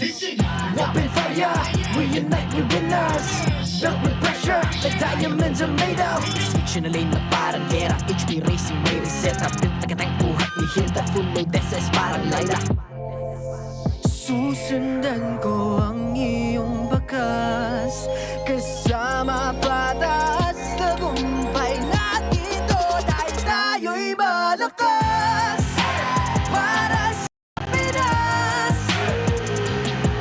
nasa amin ang alas, hindi tuwa atras, kinikilala sa taas kasi kami ang malakas. Para sa Pinas, nasa amin ang alas, hindi tuwa atras, kinikilala sa taas, ganito kami sa Pinas. Wow!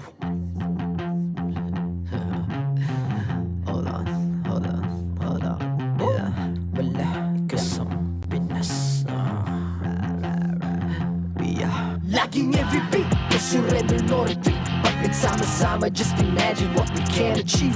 Laging MVP, no surrender, no retreat. Giving 100 all my all, cause we just cannot be defeated. We are unstoppable, immune and invulnerable. Ready ang equipment, lahat frozen, malang crowd control. Pakita ko na jab like pow, east to the southeast. So matawag proud and loud, cause every enemy we devour. Susundan ko ang iyong bakas, kasama patas, tagumpay natin ito dahil tayo'y malakas. Para sa Pinas, nasa amin ang alas, hindi tuwa atras, kinikilala sa taas kasi kami ang malakas.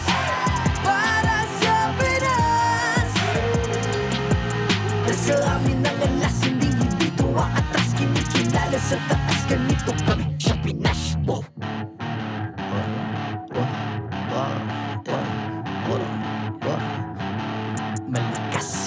Pilipinas malakas. Kahit anong lane, we become the monsters. Malakas, Pilipinas malakas. Face the golden sun and repping for the 3 stars.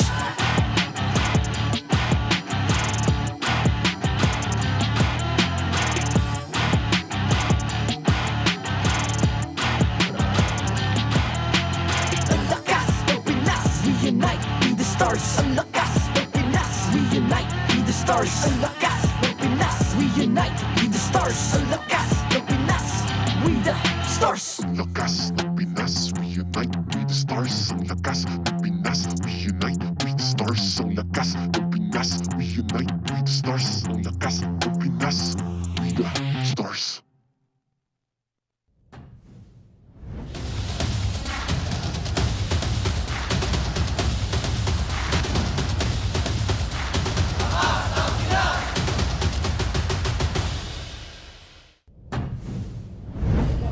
And welcome back after the very short break. We hope that everybody got the refreshments they needed. We sure did after an intense matchup.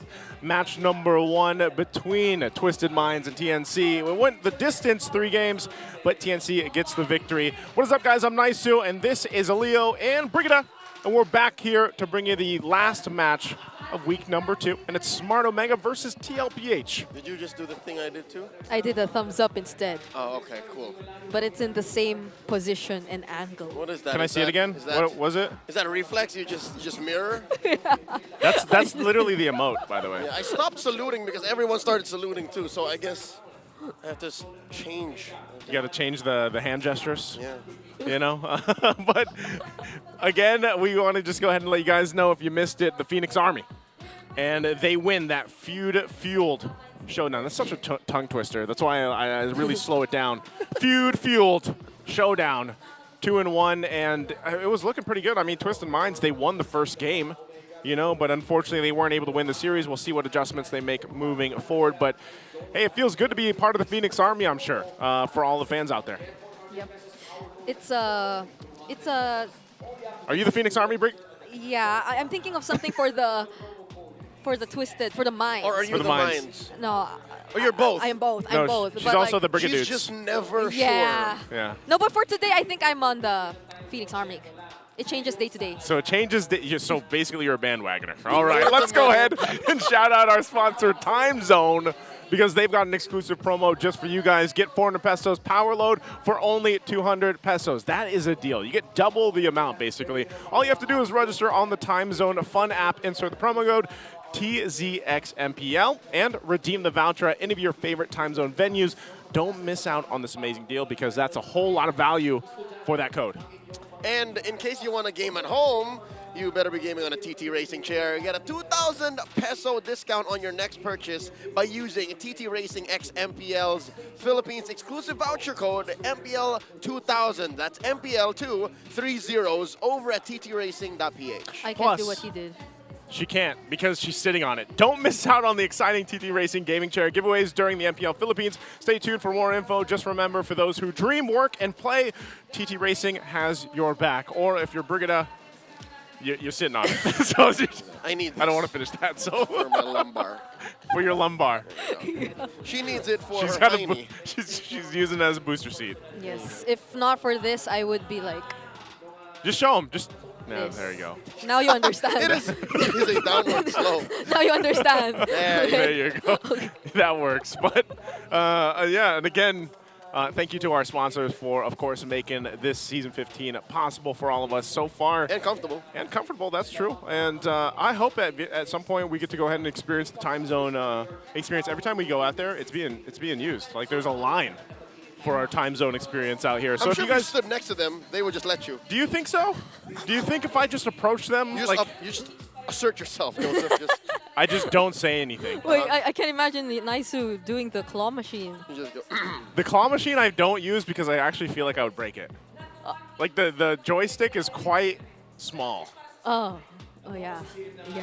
You know, and I don't want to grip that one. So, but also we have to look at the standings here in just a second. The Infinix standings, of course, left in the Wims. we've got down here at the bottom, Smart Omega, they're about to play. We'll see if they can get their first game victory because they are the team that is the only team that doesn't have a game victory in their matches here. And of course, they're up against these Titans. Team Liquid PH now sitting at 6-0. There's something else about TLPH here.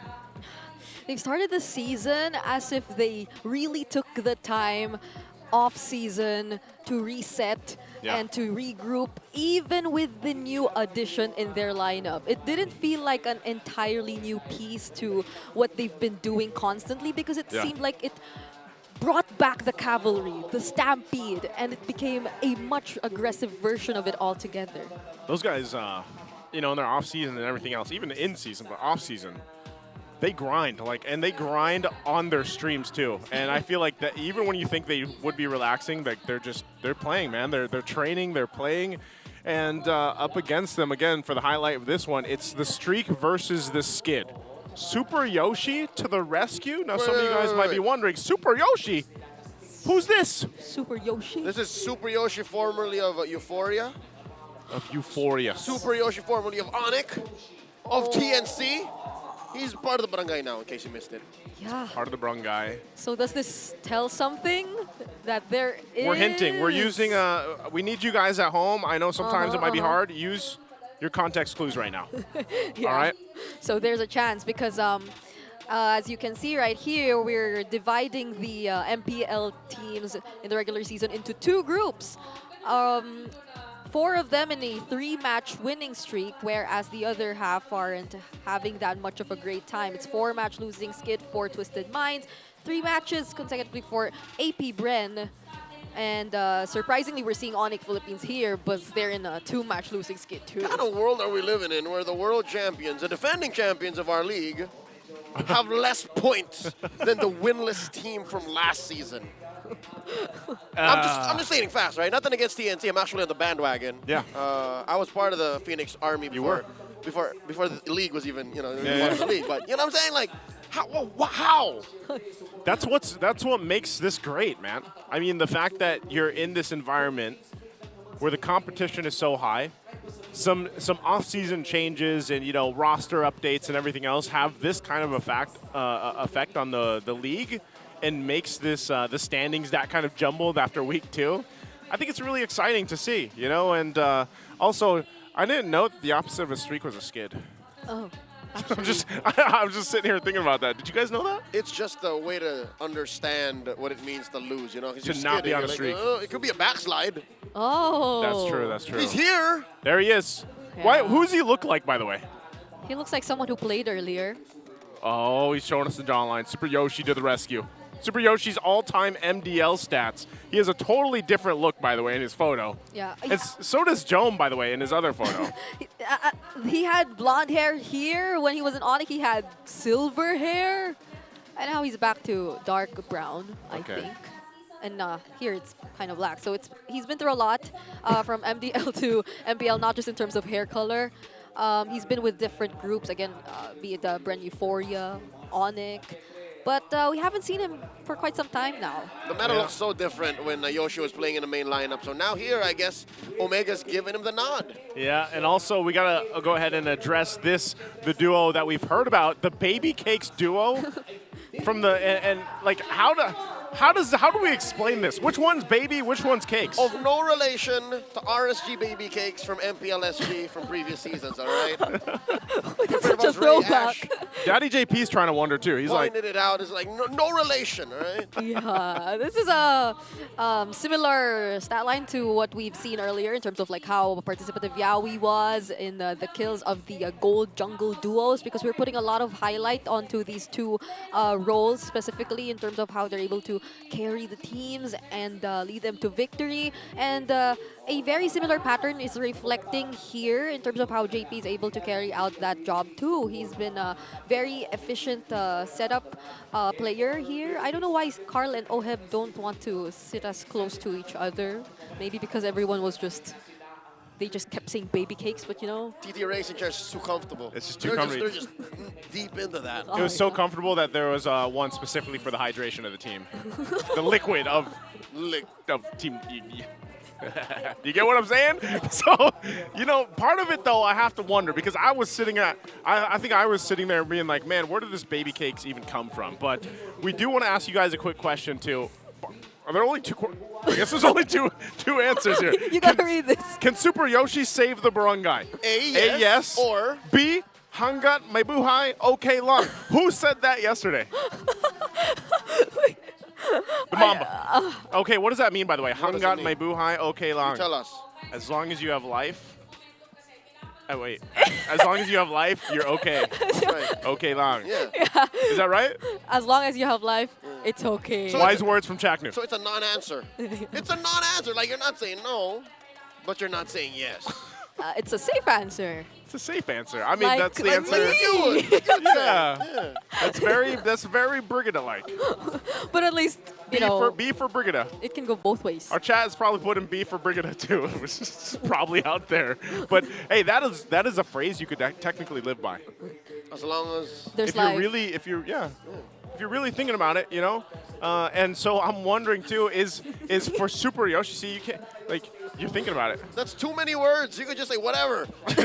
No, it's not the same. That's not something. This feels a little bit more optimistic. Leo, that is not something that you would have, you know, like written down in your book or maybe your note app. You're not just gonna put whatever. It's complacency with layers, bro. It's not something you're gonna put on your body permanently. You know. I'd rather put that hanggat buhay. Okay, lang. All right, let's throw it over to the stage to have our marshals and teams walk in. To oversee and uphold the tournament's integrity, guiding us through this match, our marshals, Chico, Patrick, JJ, and Tubin. Can they find an answer with a super change in their lineup? The barangay marches once more. It's Smart Omega! In EXP, it's Luis. In the jungle, Andoryu. In mid, Ukir. In Rome, making his Smart Omega debut, Super Yoshi. In gold, Big J Jome.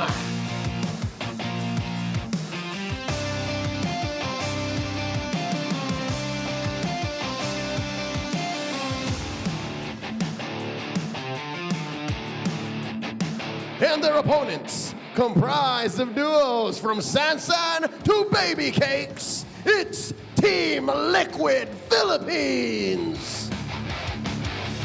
In EXP, Sanford. In the jungle, Carl Teasy. In mid, Sanji. In Rome, Daddy JP. In gold, the Filipino sniper, Oheb.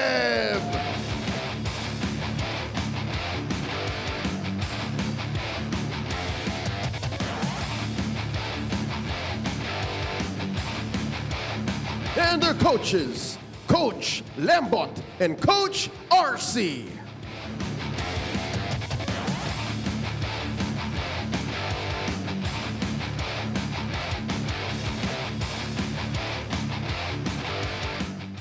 And here we go. We're going to take a look first at the lineup for Smart Omega. This is the one with a change in it. Brigida, how's it looking? Yeah, I think a lot of us are asking what could be next for Smart Omega. What can they do next? And apparently they're trying something in as early as week number 2. They're bringing in Super Yoshi for their Rome today instead of Chaknu. So we're about to see and witness how will this change the dynamics between the players of Smart Omega. Will we see a bit of a more composed in the sense that there will be more direction in terms of what they want to do? Yep. Or will this need a little bit more time again for them to fully grasp in terms of how they want to execute it? I hate to be the pessimist, but different isn't always better. I hope Super Yoshi proves that he deserves to play more than the Mamba. Well, we'll see if he is able to do that. And also, once again, this is Team Liquid PH. Leo, take us through the lineup. From San to Baby Cakes and Daddy JP in the sandwich. I mean, the last time I remember seeing them this dominant was season 13. Season 13. And they won that season. So, again, who can stop the Liquid Stampede? That's the question. Is I haven't seen a single gap in their play just yet. Yeah, it just seems like every single game that they've showed us so far, they're the team playing the cleanest. And a lot of people, when they came into the season, just off the back of, M6 or even SPS, are thinking that's going to be Onyx Philippines. But you were seeing how they're struggling. And for TLPH, you can see it from the breakdown here in comparison to Smart Omega.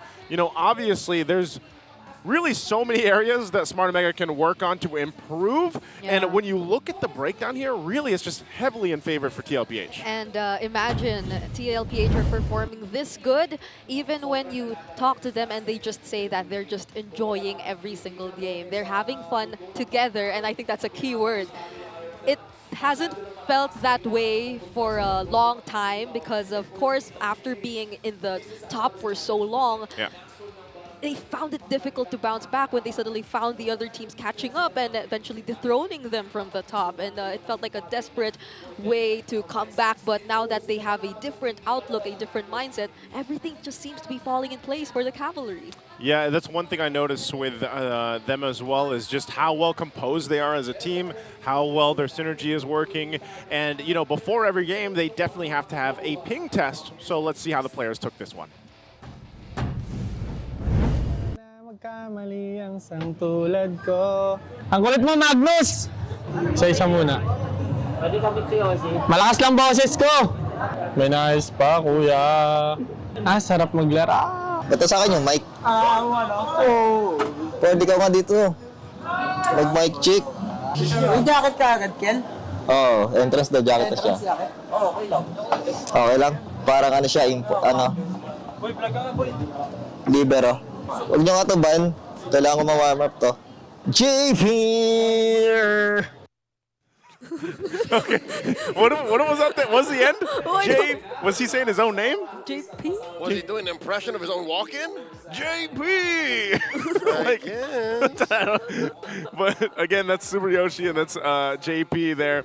And yeah, I really feel like I think a lot of the guys, especially for the fans of Smart Omega out there, are going to be looking toward to see, is this worth the switch up? Because a lot of people do gravitate towards wanting to see Chaknu play. We know how much of a monster he can be in the roam position, but also you got to give an opportunity for players like this, for Super Yoshi, to step up. And I'm worried because he opened the ping test while singing a song that talks about making mistakes. That was a song by Looney featuring Quest from 2013, Tao Lang. It talks about how it's okay to make mistakes, I'm human, does that give you optimism? He's like, well, maybe that's to get the bad luck out. But towards the end, right, he was saying, leadership role. Yeah, but towards the end, he was saying something along the lines of, it feels so good to play. So he's eager. He's eager. I'm happy for him in that sense. Yeah, he's looking forward to this. And, part of it, again, we've really seen how, this has been the case for a lot of our seasons and everything else, but the roam, especially right now, because of just how quick that early game rotation is going to be, how important it is, how much vision you give to the team in the early portion of the game and throughout is so important. So because of the fact that we haven't seen too much of Super Yoshi, at least here in the MPL, I want to see how he's improved, man, especially over the time. And yes, we got a glimpse of his MDL stats back when he was in the MDL. But again, this is one of the players where it's like, if they want that opportunity to step up, let them step up, and maybe it's actually one of the keys for their own victories here. Speaking of, whoa, right on cue. Thank you, Direct Infinix keys to victory. Brigida, take us through. Speaking of the keys to victory and focusing much of it onto Super Yoshi and his responsibility coming into this game, it feels like based on what we know from Super Yoshi and his previous performances, he has quite of a shared hero pool with that of which we commonly see from either his lookalike, which many consider to be Yawi, or Chaknu even. So he's expected to lead from the front and direct his team, whereas for Team Liquid Philippines, yeah, they need to do the opposite. Lead from the back, since JP has the tendency to be a little bit more alongside his teammates whenever there is a team fight. But for both, it's very important to not just lead wherever specific direction they are strong in terms of it. It's keeping all sides covered and making sure that, again, the fundamentals to start things off, it's very important for these two teams to know it. Yeah, this is one of those very fundamental checks, I would say, for Smart Omega. Looking for, again, their first game win even. And what I'd also like to see, not just, of course, what Super Yoshi can bring to the table, but allowing Big J, Jome, to get activated. Like, he just has not had that opportunity yet, and he's mostly been shut down in the gold lane, and you're going against someone like Oheb. You've really got to be able to go ahead and step up and rely on the team here. So we're jumping into this draft for game number 1. We do have Smart Omega taking the blue side for game 1. TLPH will be on the red. Look at that 100% win rate for TLPH. Their stats are so skewed because they've never lost a single game in Season 15 yet. So everything's 100 right now. Yeah. Keep it at 100. It's on either side, and it just feels so hard to find a way to respond to this immediately. But a first pick Joe coming in from Smart Omega, and the smile on Super Yoshi's face is kind of giving it away. How do we feel about this? I mean, is this? I guess this is just the big question mark that we've been talking about leading into this. It's a flex pick, but we often see power picks being prioritized first, the jungle trades, the gold lane trades.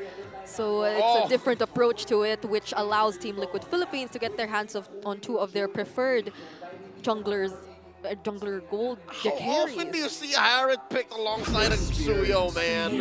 It's not often, man, but to be fair, they did open up quite a bit because the Granger still came through on the swing, and the Farsa. So I think both teams are just happy with their openers here.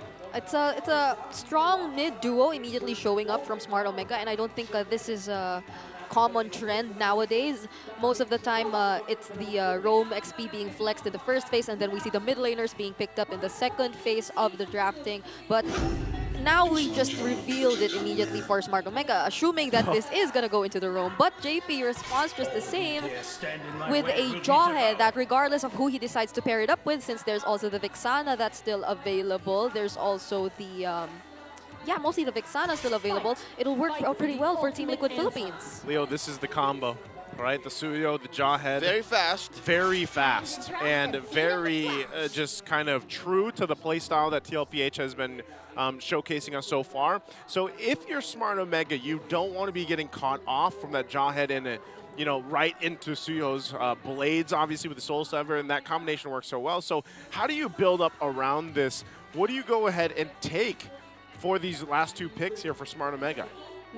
For Smart Omega, since they took out the Joy as well, it seems like their options are now either the Nolan again or the Hayabusa, since it's still available. But this is a Jawhead that you have to take into consideration. The Mathilda's banned out for Omega too, so given the fact that they already picked up the Cho, it's likely that they might want to really go for the Assassin though, since they also banned out the Hilda. It looks like they're setting up for the Haya. Yeah. Given that they banned out the Vexana, very good hero, but one of the main things that Vexana does is adds an extra body. Yeah. So if you throw a Shadow Kill in there, Yeah. you're compromised. Yeah. So I'd say it's like a 50-50, slightly leaning towards Haya, Nolan. Yeah, it's a Hilda ban now too, so it's I very think safer possible. if they go the Nolan here. Oh. So there's a Valentina. That's a good Valentina slot right there. It's a new series, so yep. we'll go ahead and talk about this Valentina. I don't let things go that easy, but so that's a good Valentina slot. It's a good Valentina because, again, you got already two options. You take the Feather Airstrike. You can even take the kick if you want to with that Way of the Dragon. We have seen that in the past, where a lot of Valentina players in the past, even the past season, will do that. So these last two picks are crucial. And it sounded like, there it is, Hayabusa will come through. Yeah, he goes for the Hayabusa, and for their EXP lane, they have to be extra careful since Sanford hasn't revealed his pick just yet. And Sanford has been performing really well these past few days, so it's either the CC is still available if ever they want to. Oh, but they go for the glue. Looking great for the team fight so far for Smart Omega, but Team Liquid Philippines, there's a CC, there's a Lucas, there's a yeah. They need a man-fighting hero, because Omega aren't playing much with like a full frontal, you know? Yeah. Let's fight to our heart's content. There it is. It's a Lucas. It's man-fighting hero. Beast man fighting. About as beastly man fighting as it gets. I'd much rather see Lucas in the XP lane than jungle. I don't know. You and me both. You're a lot not of letting people. it go too. He's not letting go of the Valentina, and you don't want to let go of the Lucas jungle, which appeared the other day. It was on Friday, I think, day one. Oh, In the yeah. hands of King Kong. Yep. We don't talk about it. Hey, shout out to my boy King Kong, but that Lucas jungle was not working out. So this is what we have for game number 1 here, setting up the pace in this best of 3. I'd love to see it, go the distance here with 3 games and maybe get to see Smart Omega actually, come together and show what they have cooking, because this lineup, it does look pretty good. I mean, even when we look at the index here, it's actually going to favor Smart Omega, at least in the lineup rating, a little bit. And the early game, as long as they don't get picked off, I think that's the biggest thing here. As long as they deal with the Jawhead Suyo combination, they should be okay. Yeah, and they should have ways to do just that. If we are talking about the presence of Glue in the EXP lane, just being a really great disruptor, and also them just being able to dish out the damage from their mid duos. That's the Farsa and the Cho. And I think we've seen it also earlier this day. It's just a really powerful duo that you wouldn't want to fight up against. Okay, early action already. A lot of poking on Sanji. So he takes a couple shots, not only from Super Yoshi and the concussive blast, but also Ukir. He got frozen on, man. He did. Oh. Here we go. JP Cartesi looking to deal extra damage. All right, Sanji's gonna try to salvage the situation with the XP. He helps him up enough. Looking at the emblems, anything sticking out here, Brig? It's typical emblem combinations we're seeing so far, even on the Glue and the Lucas. Definitely looking or eager to battle it out when the team fights happen in later on. But at least for the early game, Sanji might just really have to bear with all the aggression that might come out from Smart Omega. Again, this is the Cho Farsa duo, and if JP and Carl TZ really want to make their early game fast rotations work, then they have to play it safe in the mid lane so it doesn't cost them as much when the first objective comes up. Yeah, we'll see again. As they focus down here, waiting for that first objective come up. Carl TZ's already level 4, so at this point too, JP could make a play, but he doesn't also just want to burn that flicker too early on. So Sanford not level 4 yet, neither is Lewis. As they go ahead, they take a couple shots though with the Queller, so Super Yoshi wants to make sure he's not too low, because he can rely on flicker if he has to use it defensively. There's JP. There's the ejector, Super Yoshi. Not gonna be able to dash through the wall. First blood drawn by the young goat. Plus the turtle to boot to go. Yeah. That's what we were talking about, the combo. Yeah, JP was able to position really well, making sure that whenever Super Yoshi decides to enter or even just check the brushes, it would be an immediate kill towards him. That's what the patience was for. They were able to get the best possible pick-off and secure the objective as well. Okay, so now with an objective, with a little bit of this, Oheb also making his way with Super Yoshi. Super Yoshi trying to find one. Summon Force dropped in by Oheb. No one home, an ult for an ult though. Yeah, he's going to go back up. Doesn't want a lot of that extra gold to go over here to Jome. Jome will wait up for him, but also JP's just around the corner. So with some of this information, to go ahead and play around it. And that's the thing, Oheb has been pretty proactive in a lot of the games when you see him taking up what he can. Now Super Yoshi, formation. Unstoppable Force, locked in by Daddy JP. Behind enemy territory, Ukir very low, he gets punished. Nothing for Liquid. That's the only downside of the Jawhead. We've all been there. You press the unstoppable, you're not stopping it. It's so it's kind of tricky to pull off against this lineup of Smart Omega with both the Cho and the Farsa. The Cho again has the Shunpo. The Farsa, on the other hand, not on the Purify, but has the Flicker and the Wings by Wings.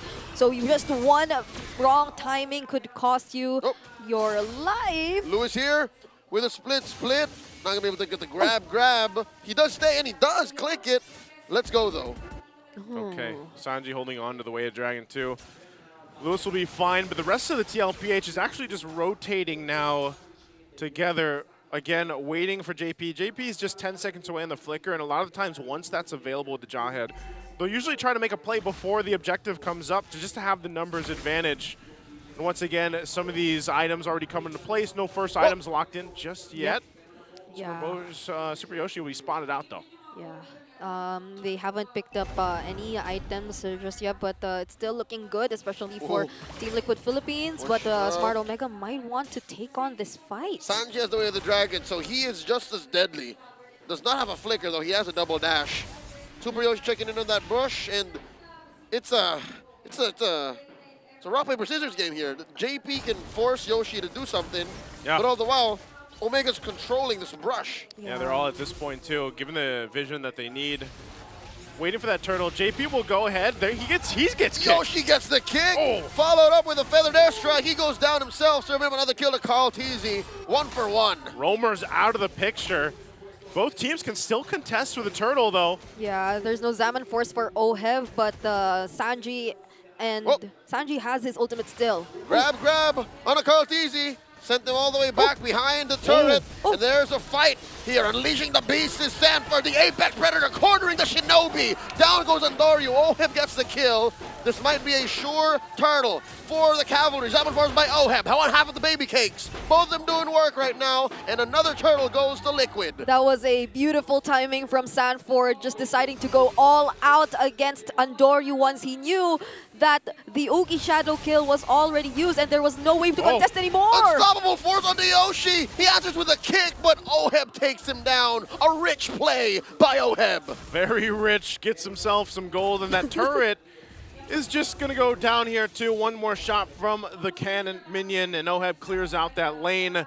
So Super Yoshi really struggling right now, at least in this point, trying to find up those picks that he can with the Cho, but it just doesn't seem to be working out. Maybe they need a little bit more time to just get online here. Another one. Sanji finds him. And now Andoryu's backing off. Sanji with a stolen combo. The Way of the Dragon, not enough of a follow-up, but still put the fear of God in Andoryu. Yeah.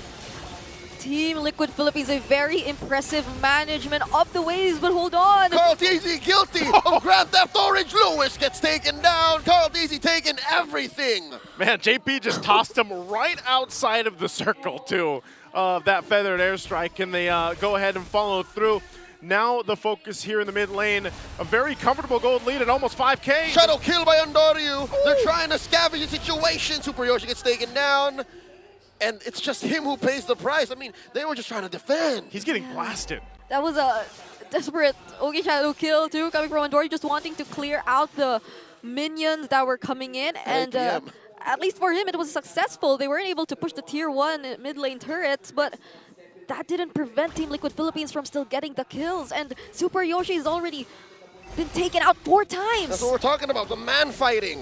Liquid's almost unstoppable from this position. Look at JP just walking through the back. Ukir gets caught, forced to flicker away. The Zaman Force sent in by Oheb. Blasting Lewis, the kingdom come. Sanford. Yoshi trying to fix the situation. Shadow kill. Fails to find Sanford unless finds that quad shadow in the back. Finally taking down the mid lane genius. 1 for 1. I just love all this interaction too the whole time. Carl Teasy's like, I got the Lift Wanderer, I got the turtle. You guys got the fight, and he gets the third one. That's discipline coming in from the young GOAT. But Team Liquid Philippines at this point, they might just not let go of the control all over the map anymore. Smart Omega are yet to take even a single turret away from Team Liquid. And this is becoming very difficult for Andoryu, still level 10 on the Hayabusa. And this whole while, look at Oheb, he's just pushing. Oheb's having that experience right now. Conceal's going to be used. This is what Super Yoshi wants, though.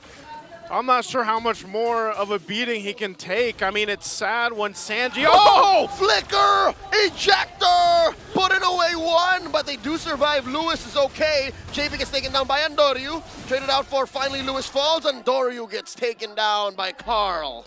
That's 2 members, including your jungler, who just wanted to probably transition and secure his purple buff without any fight, but Team Liquid Philippines did not allow that to happen. Not even Luis could withstand the damage coming in from Team Liquid Philippines anymore, and the quick check onto the gold differences.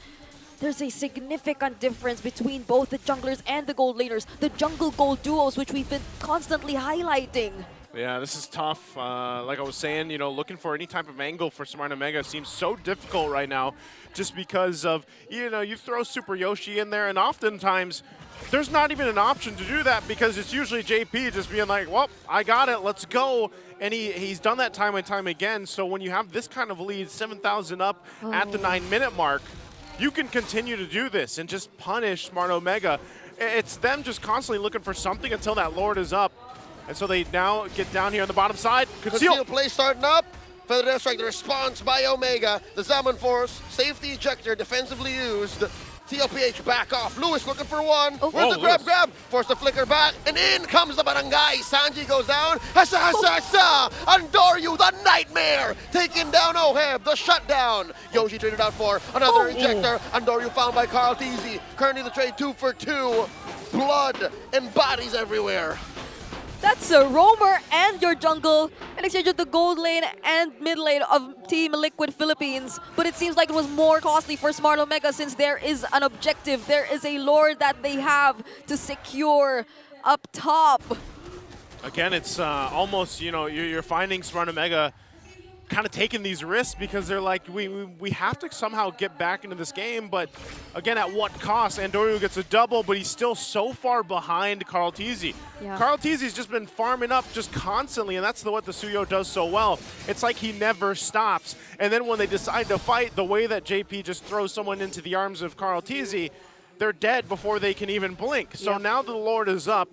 TLPH will go ahead and get in position. And this is a massive deficit overall in terms of gold and itemization for Smart Omega. So they're going to have to choose the fight very carefully as they approach this.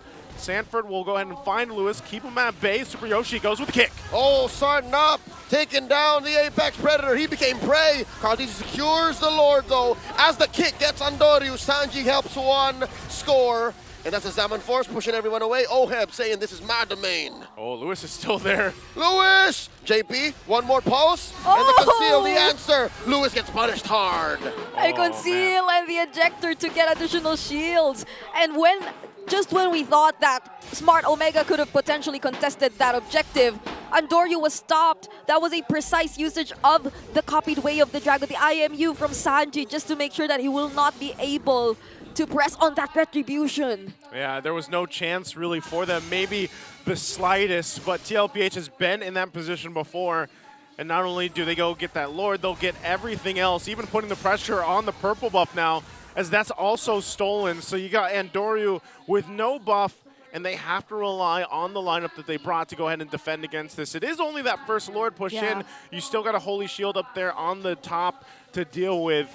But it's TLPH, leave it up to them to go ahead and even force a fight within the base if they want to. Yeah. Sanji doesn't have an ultimate just yet, so we'll see what he ends up taking. It's been that way, the Dragon from Super Yoshi, most of the time. Yeah, Okir and Jome have a lot of range and ways to actually deal with this, but let's see what Team Liquid Philippines is planning to do. Oh, Feathered Airstrike, answering back, popping JP. He still lives, but only for a second longer as Jome takes him down. Unfortunate we have to pause the action, but this is definitely a siege Liquid's ready to take. Yeah, it looks like this is maybe on TLPH's side too. Interesting, you know, timing there, but it did. They at least it seems like they're going to have a successful base defense for the first Lord. So with that, again, Smart Omega. How can they turn this around? You're 12 plus minutes into this game. It's looking pretty dicey, you know, across the roles here. Yeah. How do they crawl back into this game, Brick? I mean, I think they found a number of openings here and there when Team Liquid Philippines are the ones a bit more unsuccessful in terms of the fights that they start. They get to just keep on going. They have the mobility, they have the range. Super Yoshi taking command. Also, earlier we've seen an instance wherein he just decided to commit, and it was somewhat a successful engage for them, taking out Oheb. It kind of reflects in the way Oheb isn't necessarily topping the damage leaderboards as of this moment. He's kind of in the middle, about to climb it though, since he has the 9-minute Holy Crystal already in his hands, but it still somehow minimizes the threat, the damage that Smart Omega could potentially take. But if Oheb were to become free enough to find a perfect spot to land that Zaman Force and just dance around the members of Smart Omega, then that would spell disaster for the Barangay.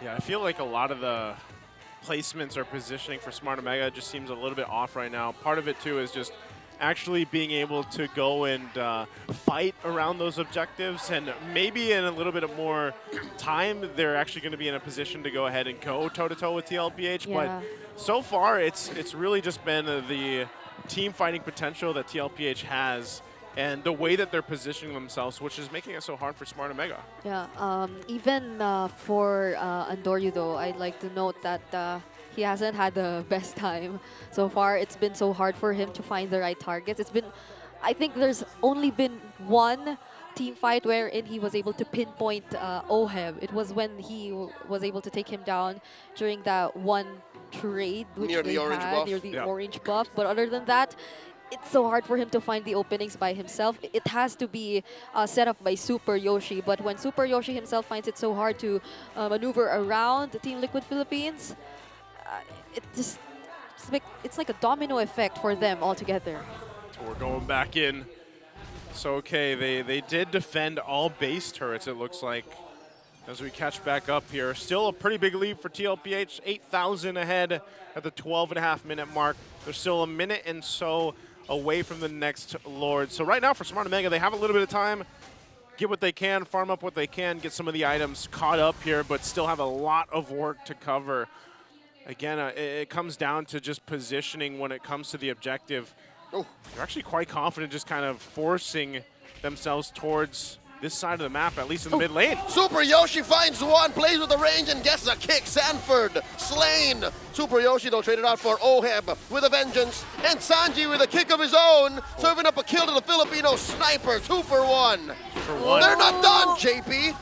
Fainting onto them, forcing a shadow kill. Andoryu will get the assassination. Oh, the blade surge. Didn't connect in time right now. Oheb with a Kamehameha to the face. Wrong anime, but he does find the right guy. Ukir falls. You know, he's got the aura around him that kind of looks like it. Now they're going to work on the mid turret of the base. We'll see if Joman and Andoryu is going to be able to keep it together. I think they call it Nen. Oh, Joman and Andoryu very low. Another Zaman Force. Yoshi with the immortality pop, and Oheb finds both. Serving up a kill to Carl Teasy. Lewis falls as well. That's just 2 left to defend the cores of Omega. It's the baby cakes. They're doing it. Yeah, now they have the opportunity to set up for the Lord. Andoryu though still has his retribution intact as well as his Ogi shadow kill, but he's being blocked off. Yeah, you don't take that. Even though with Hayabusa, you try to pull a miracle off, it's better to go ahead and just regroup with the team. You might still live to fight another fight in this game, even though this is now another Lord pushing in favor of TLPH. Taking a glimpse at the items, how's it looking, Brig? Yeah, Sanford really opted to go for additional sustain and defense, since Smart Omega might be looking at taking him out consistently. That's a pattern we've been seeing 2 times in a row already prior to them starting the team fights. But what doesn't make it really work for them is the fact that Team Liquid Philippines is just able to respond so fast. They are immediately able to take the trades, and they win the trades at that. So now they also have the Lord alongside them marching in the middle lane. This will be a very difficult defense for the Barangay. Charged up in here, both lanes all pushing in alongside with the Lord in the mid lane. A conceal is going to be used. Sanji moves forward. Coming through, stealing a Death Sonata. The answer by Ukir trying to clear these waves. Top lane inhibitor falls. Andoryu still holding on to a shadow kill, down half health. And now it's just the bare base left for the Barangay. Well, Sanford jumps in, is gonna go for Lewis. Lewis going for the split. JP with the flicker in. The answer, the kick from Yoshi. Taking down Daddy JP. Salmon Force coming in from Oheb. Baby Cake's doing work. The Shadow Kid from putting Oheb down. Popping his immortality. Jome is down. Carl TZ, the young goat doing work. The base is exposed. Oh no, but there's not enough from Liquid. They're still pushing in with the minions, though. Oheb and Sanji are together. And Carl TZ falls. Omega holding on. Oheb is coming in. His coach is watching. His mom is watching. Social media's gonna talk about it. Game 1, Liquid. All eyes on Oheb. And TLPH will take game number 1 in the series. Team Liquid took advantage of that one missed attempt from JP to cast the ejector accurately. Who would have thought that could already give way for them to put an end to that game? You know what? Who was watching? A wise man, his mom, his coach. I thought you said his goat. Oh no, his coach. His coach. A wise man said, don't believe what you hear on social media. Yeah. And sometimes don't believe what your eyes show you, because if you watch that closely, you could have sworn Oheb was dead. You could have sworn. And what was that? Did he juggle the crown? He got the immortality. And he came back, and then he had like a massive shield because he had Zaman Force. That's why. I'm not sure if he picked up the crown too. I have to go back because I was also watching Carl TZ. Yes. Because Carl TZ was focusing on a different side, and then he tried to go in, catch the Farsa, and then he couldn't. I could have sworn Omega was going to defend. Yeah, because down bottom it was the JP Sanford duo making things happen. And then on the other side, there were the damage dealers desperately trying to end the game. And Sanji didn't even get like a Way of the Dragon or any other ultimate. He got the Death Sonata. He got the Death Sonata. And I don't know if that was planned or he just grabbed what he could. But then even later on, he had the Way of the Dragon. Here, the stacks. Got money. He's got money this time. MVP. Game number 1 on the Harith once again. Oheb here, 9-1-9 on this Harith.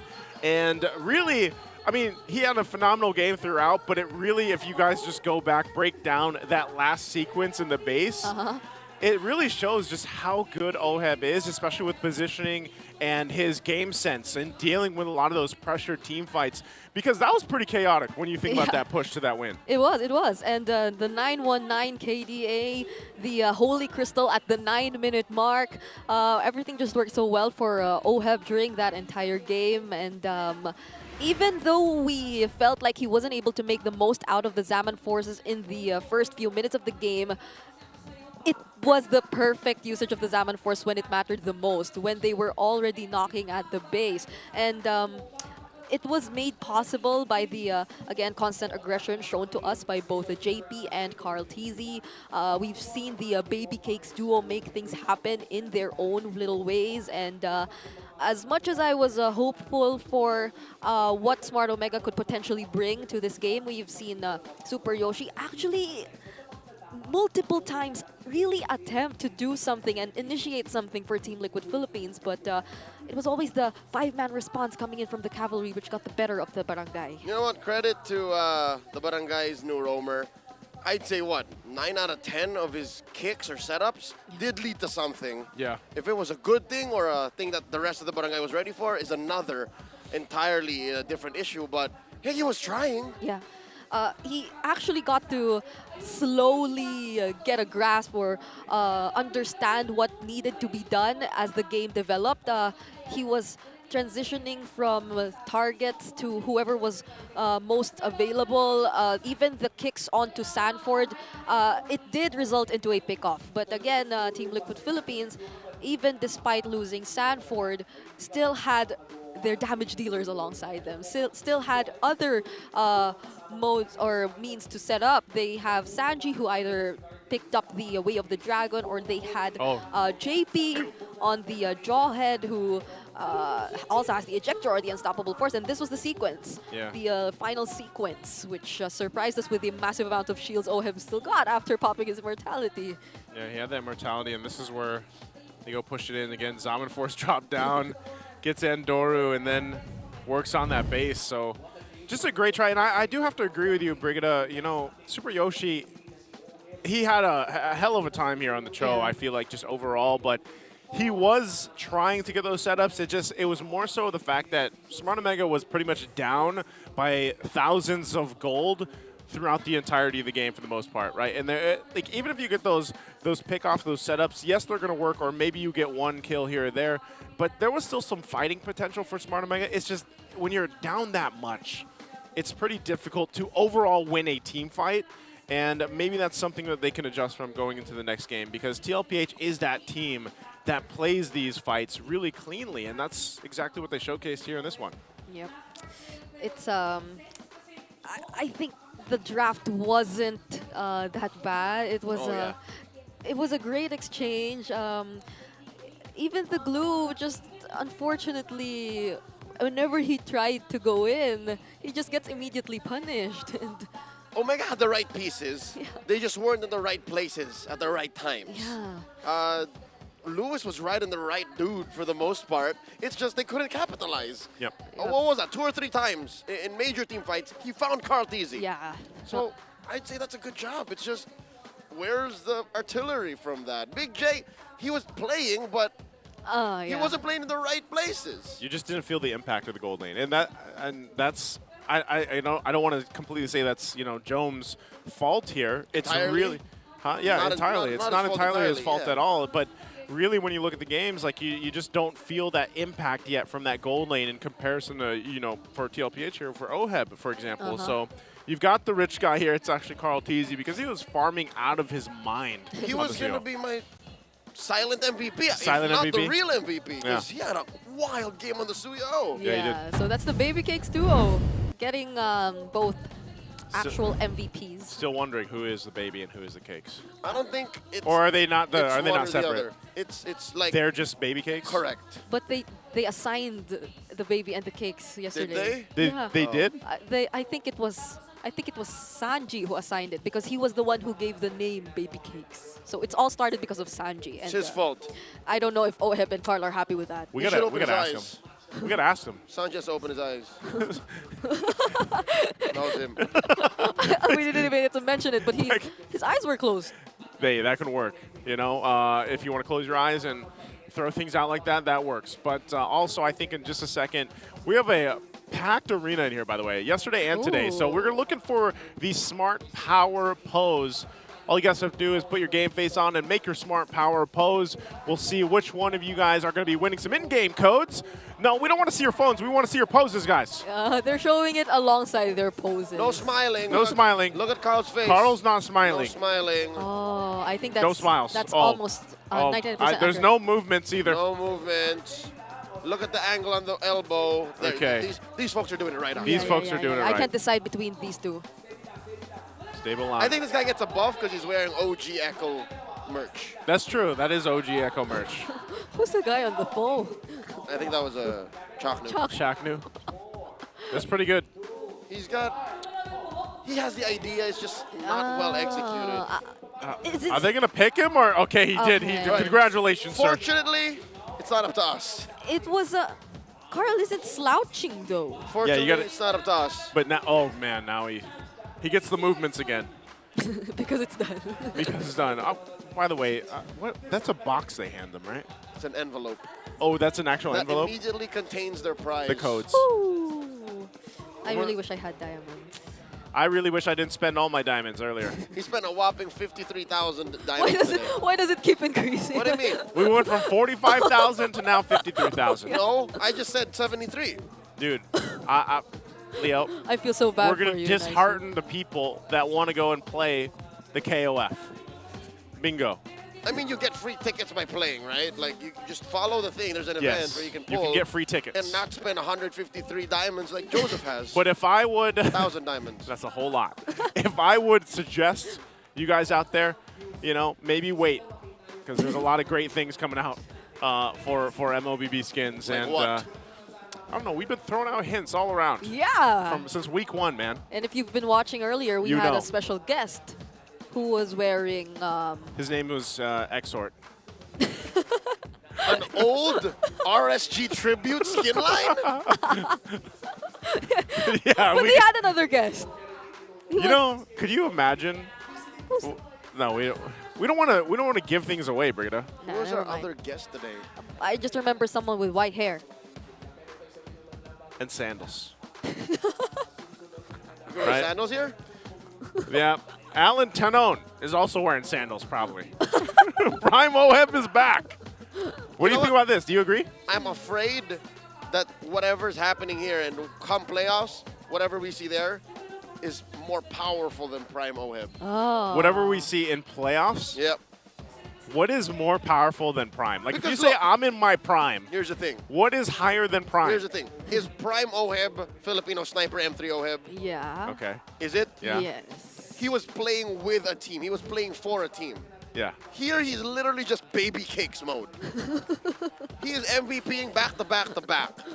That's true. So I dare say this is a stronger form of Oheb. I mean, we've yet to see it get real results consistently, but I'm really wondering now what the criteria is to be a baby cake.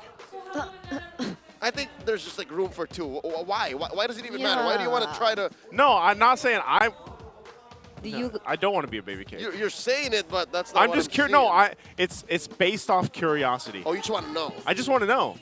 So, I don't know. Bring it out. I thought you were gonna answer that. No, I also don't know or can't imagine how it feels like to be a baby cake. Maybe No, you don't have to know what it feels like. You just have to know what the it criteria takes, is. What it takes to be a baby Yes. cake. I don't know. You know how like sometimes you have to do like, what is it, 1,000 push-ups, 1,000 sit-ups? I can't do that. I don't think being a baby cake is a physical state. Okay, it's just a look. It is it's a connection. Ah, you can be a baby cake. Who? You three. The wee bear Well, room. I was gonna say, there's not a third person here except you. So yeah, So, are we baby are we? cakes? You know. By the way, the baby cakes right now is the golden month for MLBB. I'm not sure if that's connected or not, but hey, that's that's definitely on the criteria. Big shout outs to Flap. But yeah, get a chance also, guys, to just join and also get on a video call with your MPL idols when going to our barangay communities out there. There's a whole lot of them, actually. So they went to a couple of barangays, even out of Metro Manila in Dau, Mabalacat. Aren't some of our friends out here right now also? Yeah, Rockhart drove out. He flew out. Macabebe, Pampanga too. So we're going to the vicinity of the north here. Yeah. Imagine wanting to video call your idol so bad. And Who would you video call, Brig? Like, quick. As the players? Yeah, yes, of course, your MPL idol. Who should I video call? You want to video call, what is that, 7 times 8? I should pick a coach. 56 players equally. Okay, maybe that's the... All of them equally. Yes, that's the perfect answer for me. Thank you for putting it into words. You're welcome. Also, shout out to the live streaming players out there, all streaming. Well, there's so many actually amazing streams and restreams going on. Catch them out, and you can also watch their streams for a chance to win and get codes and the opportunity. I think more people would actually be interested in this. Yeah. Get the opportunity to play with some of their favorite players out there. Yep, so every Monday following, you get to play with the likes of Kirk, Renegade, and... I think I'm a Sanford, yeah. Sanford. Play with 40. You get to have a follow back and play with them.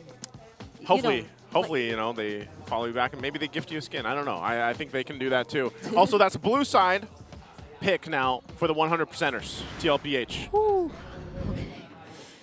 We jump into the draft here. Game 2. I'm just wondering, man, you know, if we're actually going to see the potential for this Game 3 through this draft. We've already got the bands coming through. TLPH will take out the Phobius, the Moskov, and the Bedang. These are kind of a little bit different bands. Whoa. I'm sensing... What are we sensing? Liquid wants to go back to the situation they were in Game 1. Yeah. What? Where all holds... no holds barred. No, I was going to all holds bar or no holds bar? That's not a fight at no all. bars holding. Yeah. It's literally anything goes, because that's what's going to happen here. But they took out the Harris. Did you go Grenier? Grenier. This is a Grenier. There's a Suyo Joy. There's Suyo Joy. How did we forget? This is surprising because, like... There's a fan. Nay. Carl Teasy is known to have a love-hate relationship with Yes! That's exactly why this is a surprise for a lot of us. Oh my goodness, okay. Year in, year out, Carl Tizzi has to prove he deserves to play Fanny. I feel like when I've seen him playing it on stream, like he's usually either really happy or really frustrated.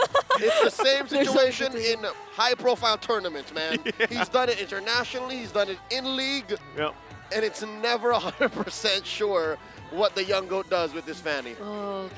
So, it's been a very bold move for Team Liquid Philippines to go with this, but at least for the rest of their members, I feel like they're getting their comfort picks so far. The Tro can be potentially flexed still. Also somewhat of a deny against Smart Omega, but we might be likely seeing this in the hands of JP instead of Sanford, since there are a lot of XP lane matchups that are still available, and XP lane heroes too for both of these teams later on. So, Smart Omega looking to ban out mid laners, I'd assume. Yeah, they want to get rid of that. And then Farsa, Valentina, maybe? Liquid wants the... How does Liquid play this? Yeah. Oh, there you go, see? Omega wants to get as... Oh, yeah. Liquid's going to take out possible counters to the Fanny. There's still no roamer. Like, what would that be? There's a Tig. Would we even see, like, a Kufra in the hands of Smart Omega for Super Yoshi? Well, I do feel like he plays a very similar hero pool to what we know of Hilda ban. Learn from the Mamba. Yeah, but maybe ban the Hilda here. Yeah, it's either the Hilda or the Tig if they really want to deny that they're crowd just- control. Oh, Wow. they take out the Kufra instead. So the Hilda and the Tig are available for Smart Omega. They'd rather the Kufra because the Hilda does nothing against the Cho. And they took, and I mean, they also took the Cho, right? So what's left to actually go ahead and pick up in the roam here? So there's a... Oh! There's a debut. That's a Super Yoshi special. This brings me back to Escalera days, where they keep picking up the Ruby. I think that was against the Ruby. Joy, but now it's against the Fanny. Pretty similar in concept, but okay. Team Liquid Philippines, what do they decide to pick up against this? There's no Badang. There's a Phovi. Oh, there's no Phovius. Ovi got banned. So they might want to go for the Hilda won't have an easy time too, since there's a Ruby. But it's been working pretty well with Sanford yesterday, and they might want that additional information too. Not unless they still want to keep going for the fights. Yeah. There's a Lucas too. They don't go for a Valentina here, do they? I mean, they could take a Louis Yi or the I'm Offended. Oh, it's a Veil. Oh. Veil got a Concha. Okay. Whoa, wait. Is it a side lane Cho then? Yeah. No, maybe. Maybe it's gonna be. I think it is. Oh, okay. We don't see Then a Hilda. XP very often. Yeah, we don't anymore. So they do go for XP Cho. It's a Cho Hilda matchup in the XP lane. It's just purely rotation and clearing.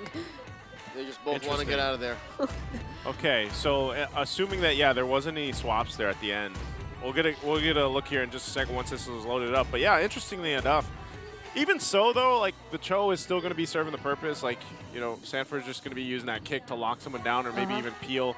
Carl Tizzi will be looking for the momentum setup with this Fanny pick, and I'm sure a lot of people are interested to see how Carl Tizzi will play the Fanny here. Yeah.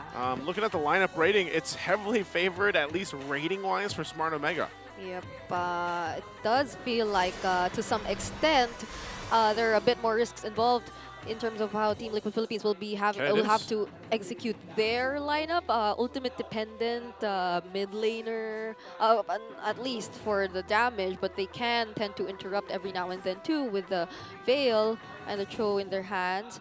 But the Fanny might just really be the X factor here. We'll have to see whether or not it will be denied by Smart Omega, or will it be able to play out of his mind and just get the constant pickups or pressure on the map.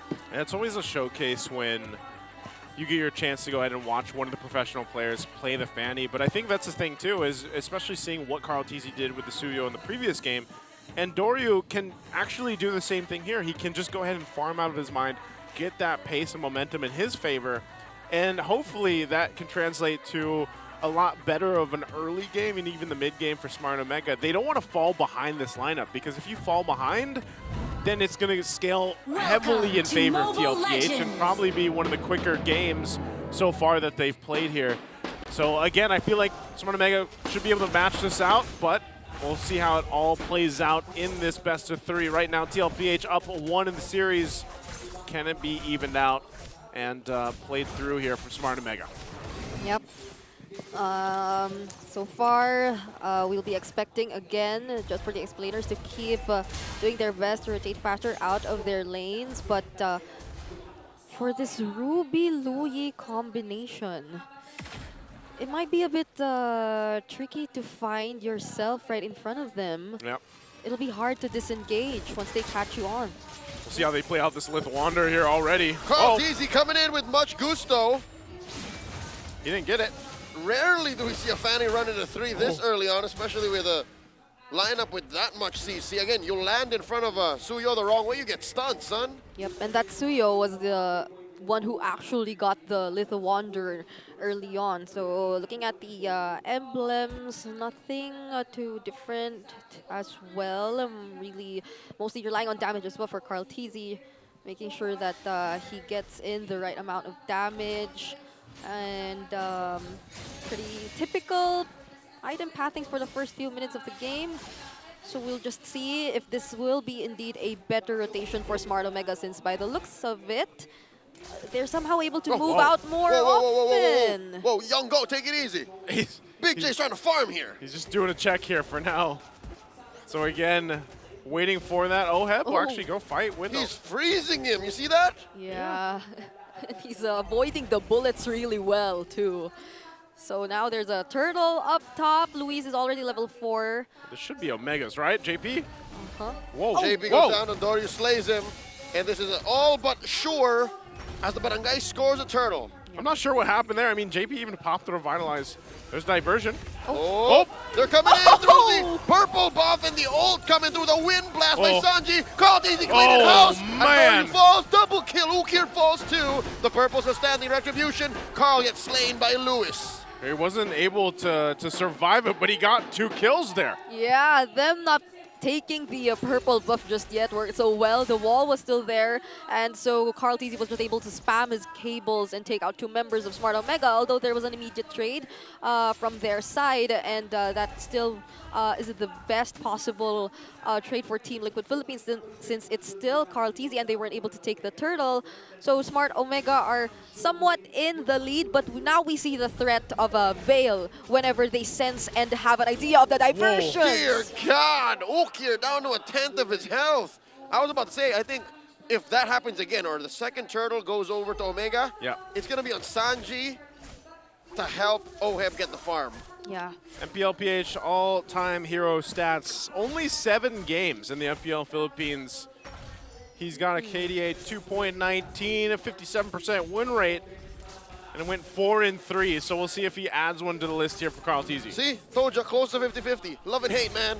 Love and hate, and that's usually the case because it's just banned out all the time, right? Like, Fanny is typically from season to season banned out. Now it looks like they want to put the pressure here on the bottom side. Oheb's going to get a little extra gold. Meanwhile, up top, some mirroring happening here, but I don't think they catch Sanford. Yep. Both teams are able to just really defend and prolong the early game really well. But the invades just keep coming. They won't let Carl Teasy easily get his purple buff. Mega here, applying a pressure pain point onto this purple buff. Lewis very low. The pride of Cebu gets kicked up into the air. Oh, answering to Carl Teasy. He goes down to diversion. Coming through, dealing a lot of damage with the yin-yang. JP falls. And Carl Teasy loses his purple here. Loses his purple. They just don't have enough damage yet. Even with this Veil combination here, they'll take the diversion. Ooh. Good thing Oheb went back, but that is going to be now another objective, a turtle secured for Smart Omega. So they are doing everything correctly right now, at least for this portion of the game. They're shutting down Carl Teasy every single time that purple buff does come up. They're there on cue. Yep. And so far, there hasn't been an answer for TLPH to deal with that pressure. All attention towards Carl Teasy this time. All eyes are on Carl Teasy this time, the other half of the Baby Cakes. And Luis has been performing really well, 3-0-1 on this Hilda, which pretty much sums up why you really would not want to have a Hilda in the enemy lineup. Oh. But they catch Andoryu! 40 gets the kick, serving up a kill to Carl TZ. Finally finding sweet revenge. I don't think Andoryu was ready for that. Yeah, I don't think he was at all, but again, how do they shift forward from here? TLPH looking to go ahead and close that little gap that is building, but look at the focus here on the bottom. He's cutting that wave, trying to make up for lost time. All this while, Daddy JP protecting Oheb. Yeah. Another thing is Super Yoshi, when he finds the right openings, there are some really reliable flicker combos. Oh, another I'm offended. Pops revitalized, ready for war. Sanford knocking up on another kick. The AOG, the answer back, the wind blast. Ukir falls. Sanford traded out for, though, as Super Yoshi walks away. 1-for-1 the trade. Wow, this, you got to give it up to Lewis, man. Lewis is on point right now. He's 4-0-1 on this Hilda. Yeah, he's been stopping every single person, and look at that, even JP, he's not letting his eyes off that member. Oh, Teasy underneath tier 1 once more down bottom. He was happy Lewis wasn't there, so he's going to take every single chance he could with Big J. Gosh, what does Lewis even have right now? We got to get a little item check here in just a second because He's got courage. He's got more than courage. I think it's just the Dreadnought armor. Oh, kick.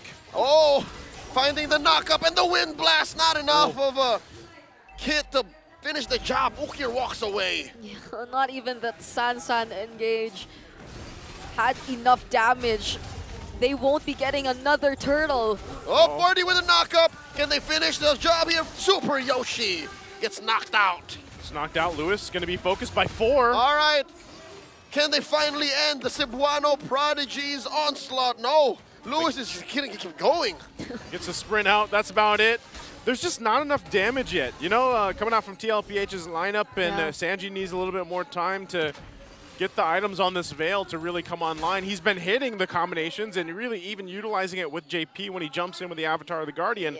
But they're just not converting it. Here's the item. Kick! Big J! What? We only saw the tail end of the sequence. I was just supposed to say that at least for Team Liquid Philippines, they have Carl TZ. They have the Fanny to at least manage the waves, manage the map up until the point wherein they feel like they're confident enough to fight. But that was just so perfect for them to find an important kill towards the top. I feel like Joe just wanted to defend that lane, but he had no idea that Sanford was probably there too. Oh, Carl TZ, it's as if the first 5 minutes of the game didn't happen. Sitting at 5-2-0, pulling 187s across the map. He's just doing work on this, especially the side lanes. Lewis will go up, and yeah, we did Google him. He had the anti-Karas. He was working on his next item, but man, Jome. Oh, hold on, Carl. Whoa. He can't go one-on-one against Lewis, man. Yeah, you can't. You can't go there. So once Lewis is there, he can. Lewis is like the biggest problem right now, and especially when that sprints up, you know, you're not going to be able to really catch him. So it's just buying time. He fears no man. Yeah. Except the Cebuano Prodigy. Oh, I'm offended by Super Yoshi. Sanford down to a third of his health. The answer, the wind blow. JP charging up, throwing a little bit more damage. No caution to the wind. That is a Queller canceled. JP fighting with 3 here. Yeah. JP just staying on that course now in the mid lane. This is a Lord up now, and I have to say, Smart Omega controlling all turtles. We'll see if TLPH actually wants to go ahead and contest this one now. Sneaky chubby wave down bottom pushes 1. What JP's trying to do might just work for Team Liquid Philippines if they're able to block off Lewis and allow Carl TZ to just get to his targets. Because if again Lewis is present in the team fights, I don't think it'll be. They're gonna go for purple again. Yeah, I don't think Carl TZ will be just pursuing it. But hold on. 4 members of the barangay, ill intentions. Carl TZ gonna get to secure. Okay, secures his buff at least. Lord still untouched for now. Managing those waves. Pressure in the mid. Sanford knocks up 2, gets the kick onto Andoryu. The AOG, no one home. 40 down, gets a kill for Big J. And that's going to be Oheb taken down by Joe as well. All that Liquid get is Super Yoshi. All for 3. Even JP falls. Oh, Sanji trying to run for his life. He does pop the flicker. Jome with a triple, though. That's what he needed to come online. Are they actually going to go for this and take the risk to try to steal the Lord away? 3K for Big J, enough to force Carl TZ to respond. He gets out of dodge, but will not be able to steal. Omega gets a big one. And you would have sworn that it could have been a really good start for Team Liquid Philippines. It was a perfectly targeted way of the Dragon from Sanford onto Andoryu right before the objective. But aside the fact that they weren't just able to burst him down immediately, all other members of Smart Omega were just within the area too. They were immediately able to respond, and that didn't work for Team Liquid Philippines. Now they're on the defense. They're on the defense now. Position that they have been in the past. Diversion's going to be used, though. Placing the team here. Conceal used. Super Yoshi looking for a hook here. This Lord gonna continue, finds Sanford, gets popped by Jome. Point blank pistol blast to the face, and they'll take down this Holy Shield down bottom. It might even get the inhibitor as well. Lord's gonna go down here, so they hold on. Carl TZ won't get his purple buff again, so it's Smart Omega not letting up. They're starving the goat, man. Yeah, this is not looking too good. Sanford doesn't have any magic defense just yet, so he uses the damage. Sanji goes into the back line, shutting down Big J. Ukir falls as well. Andoryu takes down Sanji, and Yoshi falls. 1 for 3, real quick for Liquid. Man, what a placement and utilization of everything they have, all the tools there. Sanji on that position just made so many possibilities for Team Liquid. Sanford with a flicker set up. Fails to find a kill. All just to zone out Omega as they take that tier 1 in mid. JP coming through. Pops to revitalize. It's a lot of damage. Andoryu barely alive. Surging away. Trying to survive, running away. Lewis survives with just 2 more basic attacks in the tank. And it looks like JP got the purple that they stole there. A diversion to cut them off. You're going to be a little bit too late, though. Not the right placement. So Smart Omega still holds on, but we got to look at the replay here because look at this. The setup from Sanji, Avatar the Guardian. Carl TZ comes in, cleans up, and Oheb just runs on to the side to help finish off of that fight. Again, that is something that Smart Omega has to watch out for, but they do hold control of this game by a little bit. Technically speaking, to explain what Sanji did is he blowed him up. He blowed him up. That was such a surprise attack coming in from Team Liquid Philippines. And again, if Team Liquid were able to actually get the kill onto Luis too, and Andoryu, that's a lot of bounty. Conceal, but I'm offended. Displacing Daddy JP survives. The clapback from TLPH incoming. Loaded it, taking down Lewis. The shutdown by the Filipino sniper. Got him. We just mentioned it. They weren't able to get the bounty earlier, but now they did. And guess who the gold went to? It went to Oheb. Oheb got the kill. And now, if we were to take a look, he's just leading up. He's now crawling the leaderboards in terms of overall gold. We ain't in Cebu no more, son. This is the big leagues. Lord started up. JP holding the pixel brush. They're holding the old JP. I'm offended coming through. Popping Daddy JP just as quickly. Carl easy on Jome. Wind of Nature. Lord still standing. Down to a third of its health. Wind of Nature out. Super Yoshi trying to get a position. Are they going to be able to contest this one? Big Lord knockup will not harm Carl TZ. Yoshi, as he walks away, gets taken down by Oheb. The fade away. Sanford on the hunt, though. The kick finds Ukir. Not enough of a follow through. The wind blast. 40 taken down by Jome. Sniping him. Carl TZ looking to finish the job. Finds Lewis. Serves another one up. Baby Cakes online. Oh, man. Carl TZ, how's he doing this? As much of a pressure was on him in the early game. Look at where he's standing. 7-2-3, and he's actually ahead of Andoryu right now. And you'd think they just want to reset after getting the objective, but no. Sanford still called for an engage, and Sanji was there to provide the damage, forcing out the flicker from Ukir, and that'll mean a lot for Team Liquid Philippines now that they are about to engage. AOG, preemptive use of the ult, does gonna lose himself as JP falls. That seemed a little off, a little early on the Avatar of the Guardian. There's diversion, though, right to the mid. Whoa!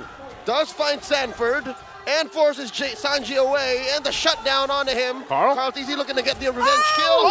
Jumps onto the Little Wanderer. Andoryu trying to back off. Sanford looking for it, the retribution, the kick. Carl TZ looking for the damage. Andoryu's so chunky, and Sanford's gonna finish the job here. Serve up the kill, the shutdown. Oh, and the flex mode at the end. They made a play But it was a good attempt from Smart Omega. It was the right idea, send the diversion, but they just couldn't catch everybody. Yeah, and they didn't want to risk it anymore. So when they knew that Team Liquid Philippines were already chasing after Andoryu, they just decided to head back, retreat to their base, because they couldn't afford Team Liquid Philippines to just keep going at their base after, since it's already exposed. They already took down one inhibitor turret in the middle lane.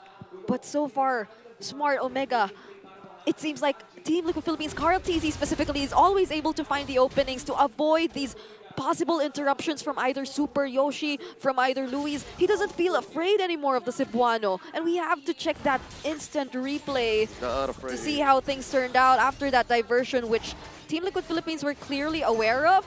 But Smart Omega just had their eyes set on Sanji. Sanji is becoming such a huge problem for them now, and not to mention that missed cutthroat, but still they were able to make Andoryu go down, still making it in time though for this next objective. I think Andoryu exited that situation the wrong direction. Should have gone the other way. Yeah, if he did, then he would have he would have survived. But you know, regardless, to take down Sanji. Yeah, I mean, even with that happening here, Carl TZ will go ahead and get his purple buff. Same on the other side. They're still working for it. Lord is up in 10. So item-wise, too, I mean, even Oheb really has just been having kind of free reign when he pops a heavy crossbow, and then he's kind of just following up on a lot of this. So Smart Omega, as they approach this next objective fight, they should get a little creative here, having that diversion. Maybe they use that to go ahead and find a better positioning. You're still going to have some pressure, though, at least on this side lane. You're seeing it here. There's also a glimpse at the stacks right now for Jome. 630, and then he's got 48. He's got the 48 at least on the Sky Piercer. Yeah. Smart Omega just have to be extra careful of wherever they are planning to use the diversion, because once Sanji gets to sense wherever they're about to come up, then they will have to face the Wrath of the Windstorm. They will have to face the Sansan duo, either running towards them or the AOG denying them of whatever they want to start and try to do prior to the objective. So now it does feel like they will be planning to go for the diversion, but let's see how they're planning to time this. Luis can provide the information anyway, and Andoryu is just nearby if ever he does need to use and contest with the Retribution. Okay, so it is going to go for a reset. You got Carl TZ. You might actually go ahead and put some of that pressure. Does want to get his orange and possibly his purple before the fight breaks out. Andoryu knows his timing is actually going to go ahead and start this. I'm not sure if they fully commit to it, though, as purple's already being worked on by Carl TZ. So it's at half health. It looks like they might actually want to go and just try to blitz this, but the information is already there from JP. Quarter the health. Coming in, the knock-up and the response. AOG coming through. Andoryu still secures. Carl TZ jumping through too. Looking for that pocket finish. Super Yoshi down. Oheb gets the kill. So far, a Lord for a body. That's actually okay. Yeah. It's a good deal for Omega. Team Liquid Philippines, they were just focused on the heroes. Smart Omega, on the other hand, with the sacrifice that Super Yoshi did, were able to secure this Lord and, again, minimize whatever Team Liquid Philippines could have potentially done if it did go into their hands. But I'm pretty sure Team Liquid Philippines will just decide to take down this Lord right here. But they have to be aware. He's going for Jome. Carl TZ finding Big J. I think Big J popped the Wind of Nature there. Yeah, he did. He already popped the Wind of Nature. He does have an immortality, but that's what Carl wanted. He just wanted to get that out of the way. He knew the rest of the team could go ahead and work on that Lord as they did. Now they just need to clear up the lanes. Masterful by the Young Goat, isolating the main damage dealer from Smart Omega, making that Lord pretty useless. Yeah, currently leading in terms of damage leaderboard too. Carl TZ is just really making it happen with this Fanny. He seems to want to put an end to the love-hate relationship allegations that people have in terms of his Fanny, but it doesn't feel like they have this in the bag just yet. Smart Omega are really starting to fight back, and they're slowly getting a hang of what they need to do in order to prevent Team Liquid Philippines from getting the successful fights once again. If there is another unsuccessful attempt from Team Liquid Philippines to engage, it is so easy for Smart Omega at this point to just go for the punish. They already have enough damage, even just from Okir, even just from Jome. And mind you, Okir is also on the Brave Smite. This has been a common trend ever since the past few months, so it isn't an easy task entirely Yep. for Team Liquid Philippines to just take him out whenever they decide or they want to. This is, again, where you get to the point of the game. We're reaching the 20-minute mark. This next Lord, very crucial. Also, the immortalities and everything else. Sanford might be going for a play here. 40 going through.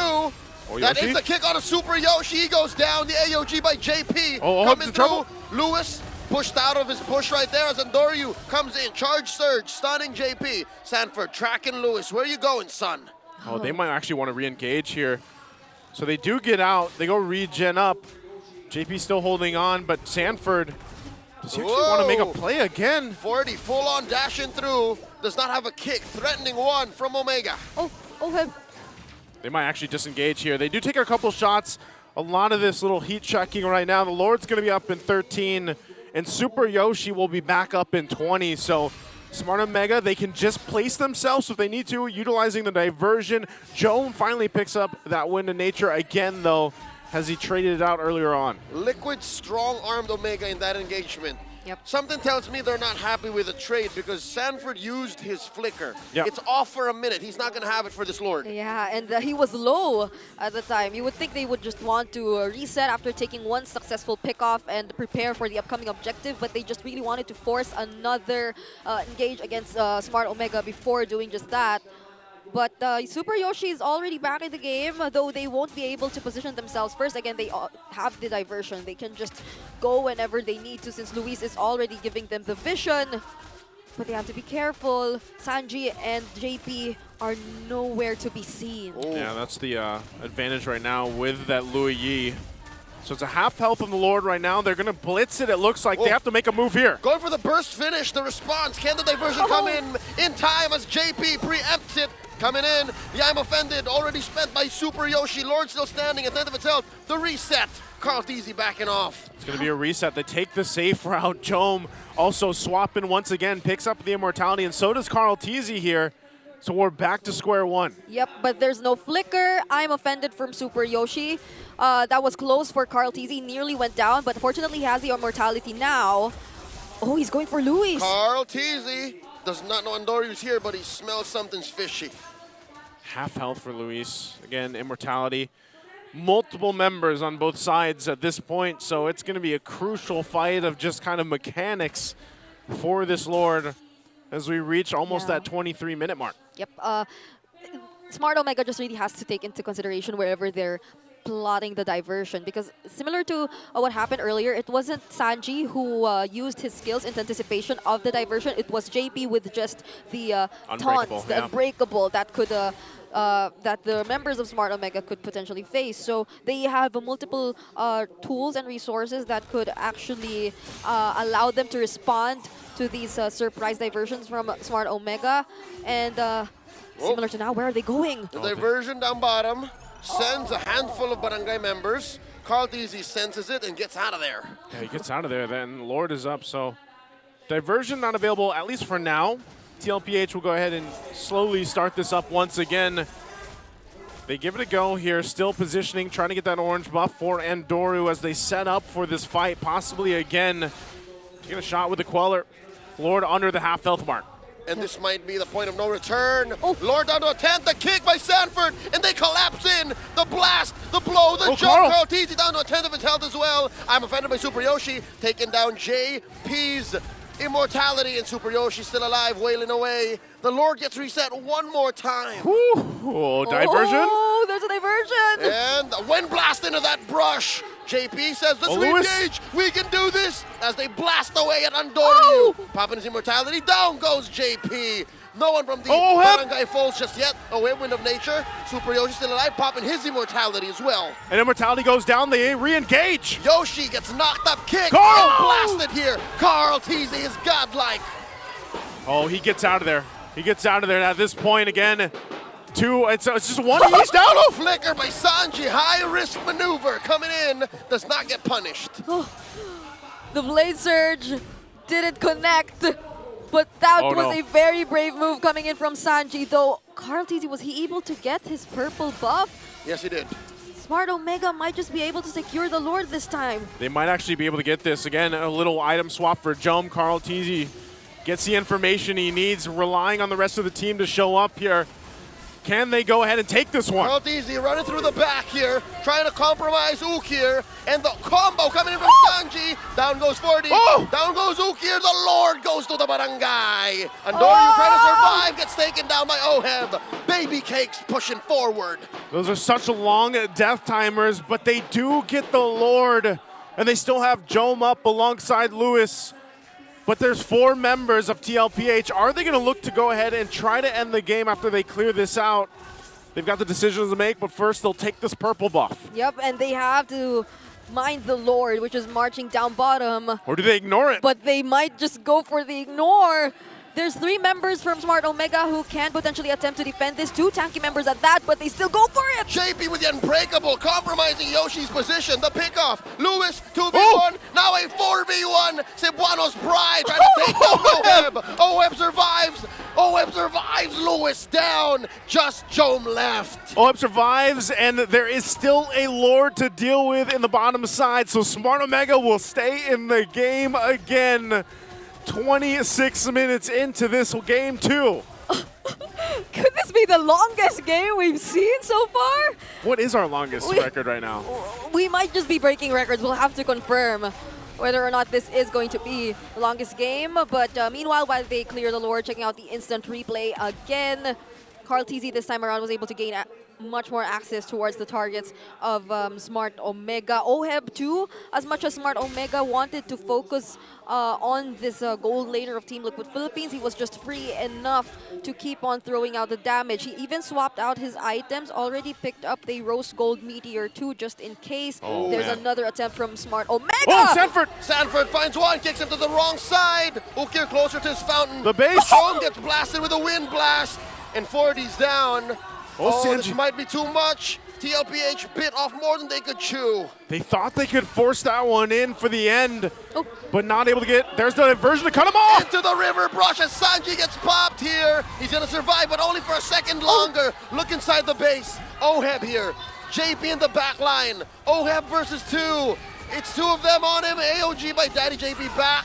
Lewis and Super Yoshi versus 1. Gets Lewis, he's healing back up. What? Oheb's healing back up. How did he stand that long? And here comes Carl TZ now. I can't believe Oheb's alive. And he walks away. And he literally just swerved. He saw that people were going after Sanji. He decides to, oh no, I'm not going that way. I'm gonna fight the members left here near the base. And he still gets 1 from all that. Just goes to show how much damage already coming in from Oheb. Also has the Wind of Nature. Those Haas claws, man. He didn't even break a sweat.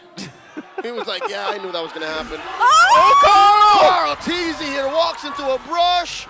Didn't know there was company. Gets shut down. Oh, right in time for the Lord to come up.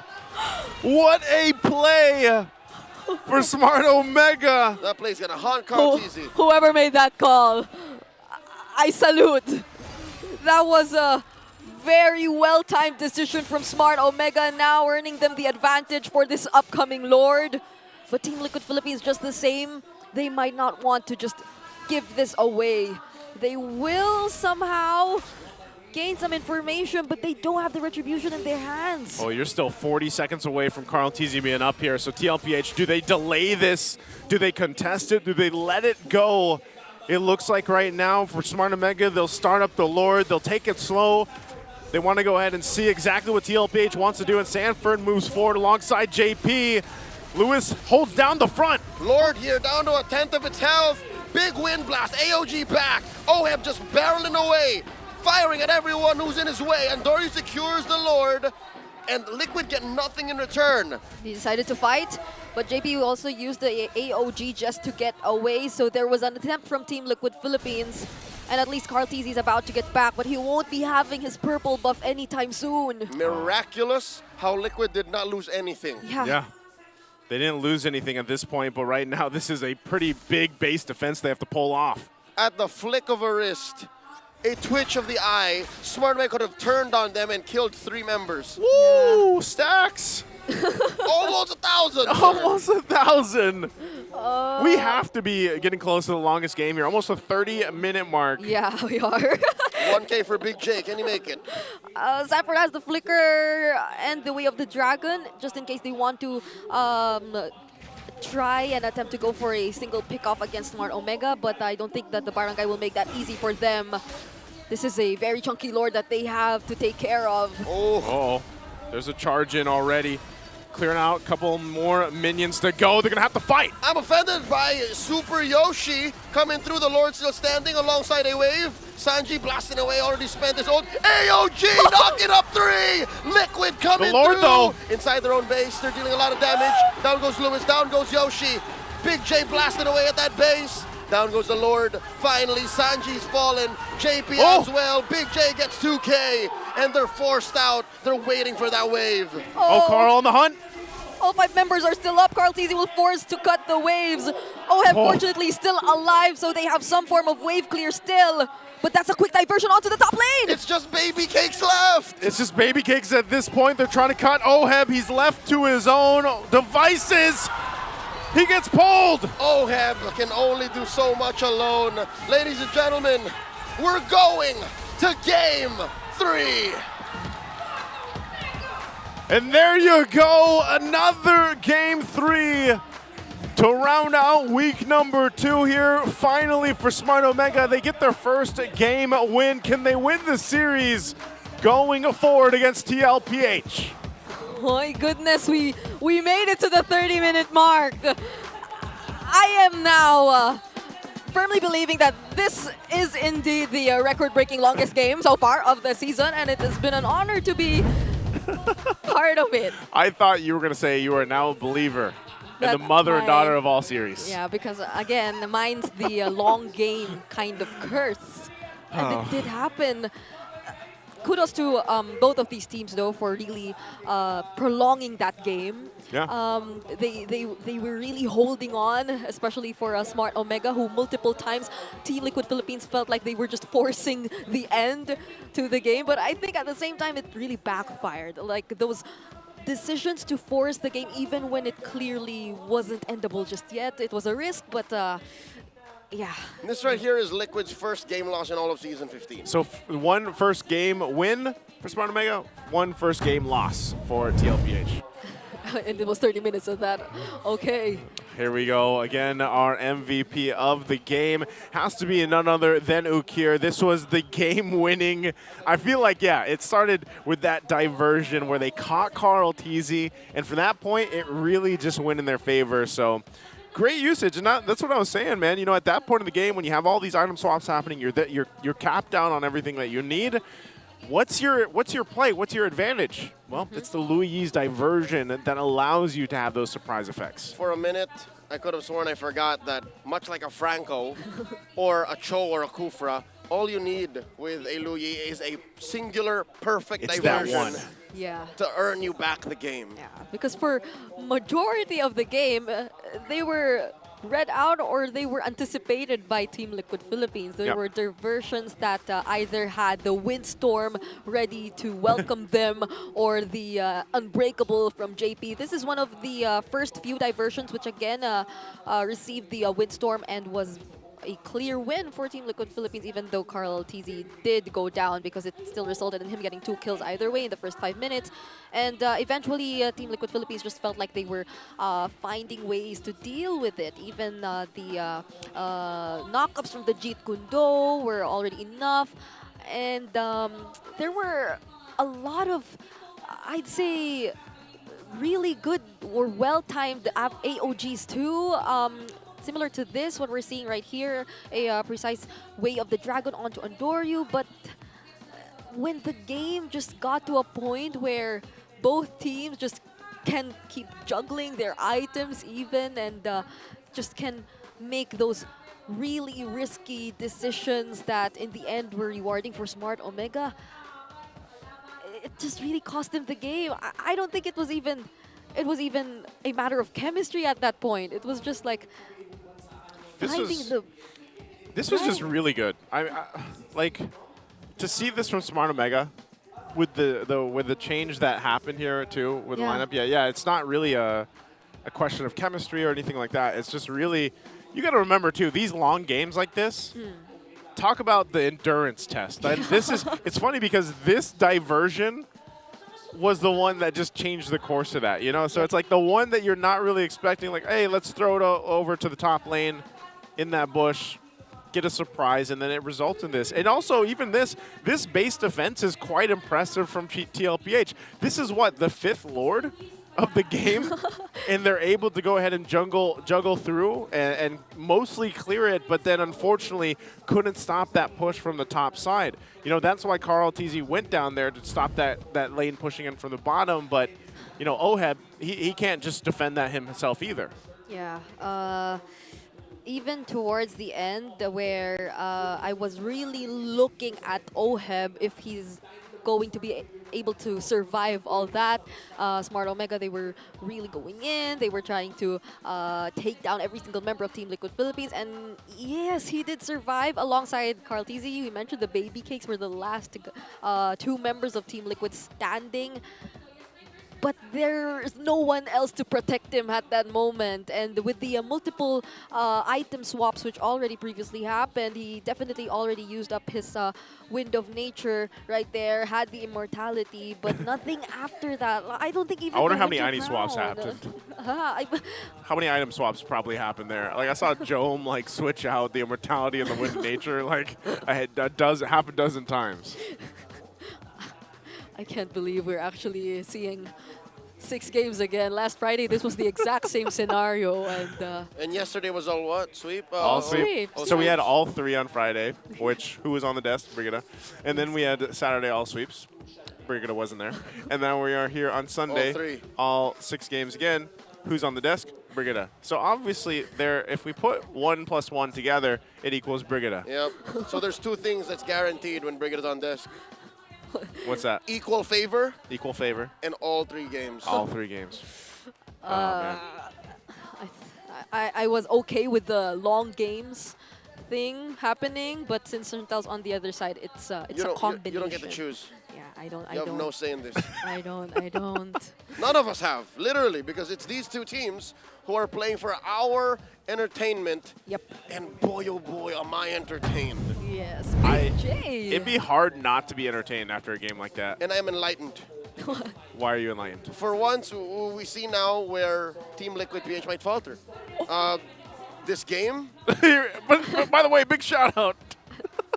You guys have it's not a curse, it's a blessing. By the blessing of by the mother and daughter of all series. Folks in the arena are thankful. Oh, my ticket is worth more. I got to see so much action. Yeah. I mean, look at our audience. It's packed in here, yeah. Yep. It's absolutely packed. Liquid played for themselves here in game number 2.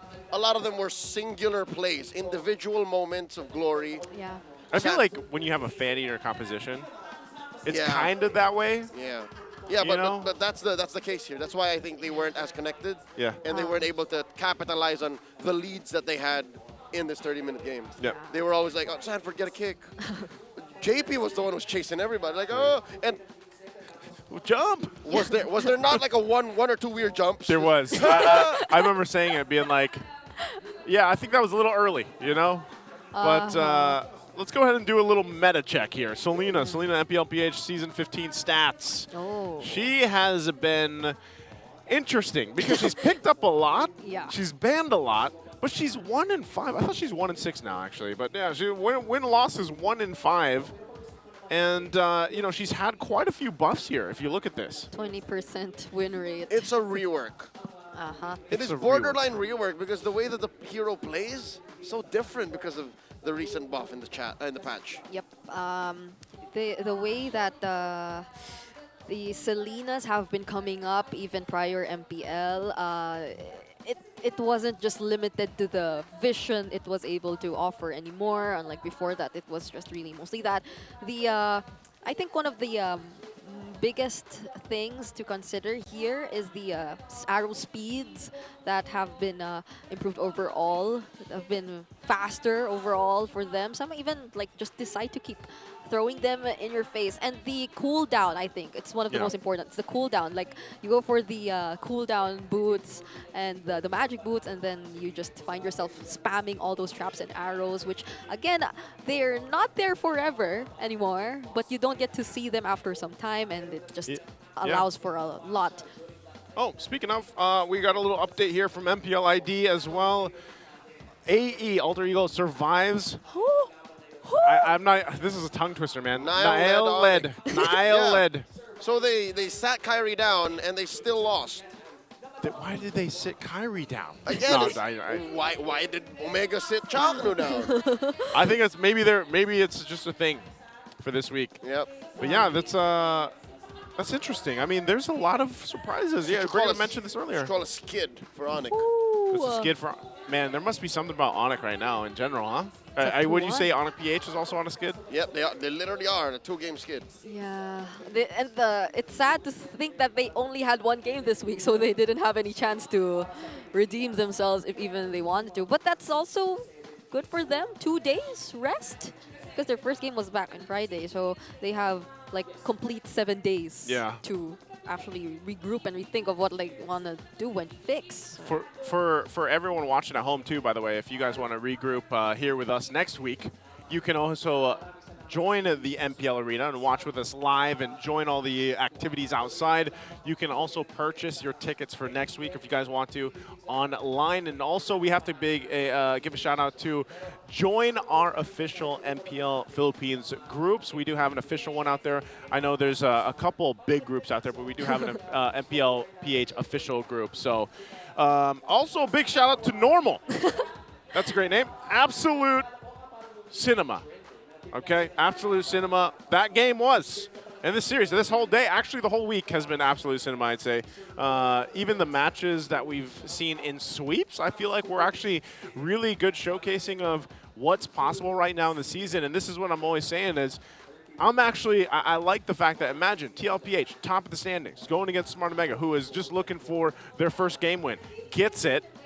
And there's a clear chance here that Smart Omega can actually win. If they win, that's also a big shakeup to our current kind of environment for the season so far. It's just 1 point, right, on the board. Yeah, it's just 1 point. But you beat Liquid. That's what I mean. The statement to beating TLPH and your Smart Omega, and you also brought in Super Yoshi. Yeah, it was without Chaknu. Like, think about the statement. It's like how AP Brent felt when they got a game off of Aurora. Yes, sir, ma'am.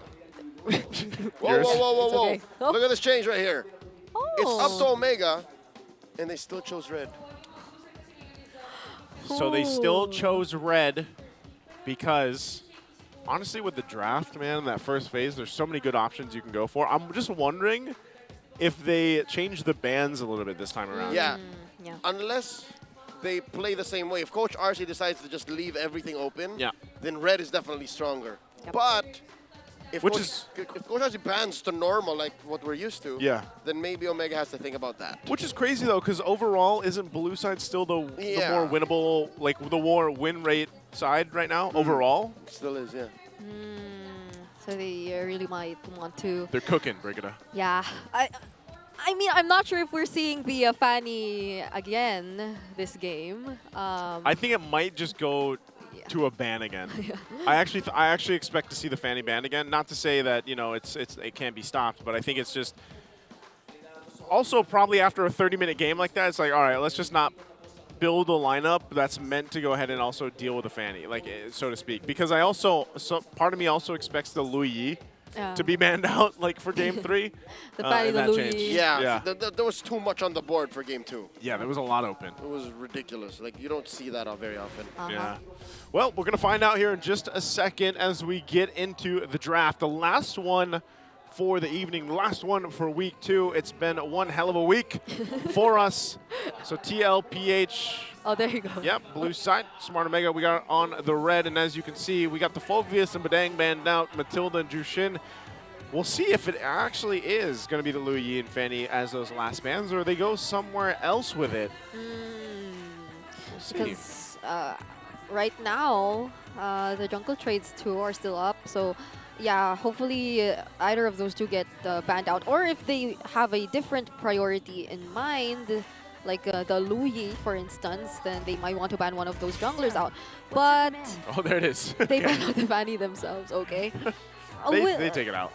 Okay, will Omega ban out the Louis, as you've mentioned? Because if I were Team Liquid Philippines, I'd also want to think of the Harith, right? The Harith in Oheb's hands and not allowing that to go into... There it is.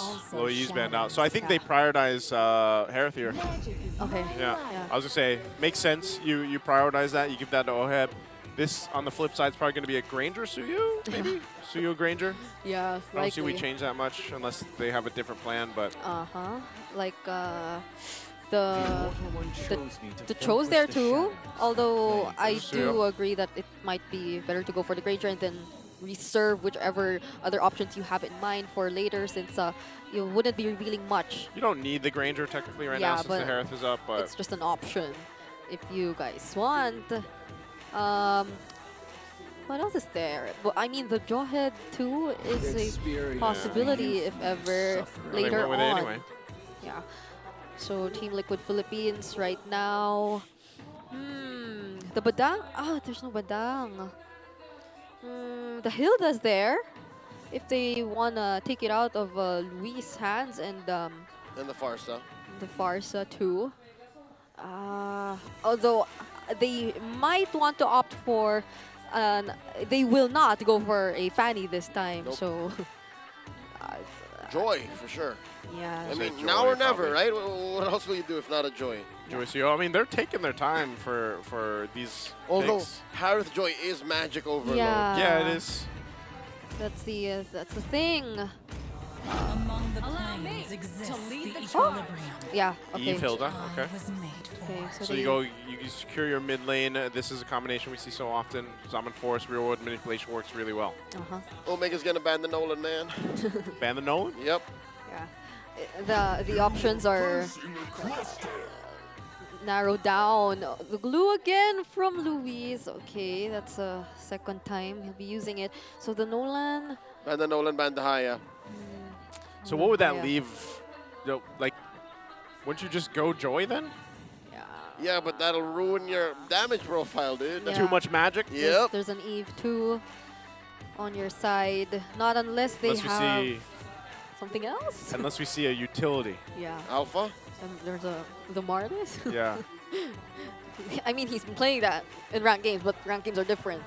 So, I don't know. Probably ban out the... Time to drop Oh, Yeah, there's a they Joy. banned out the Joy. They're just covering their bases here.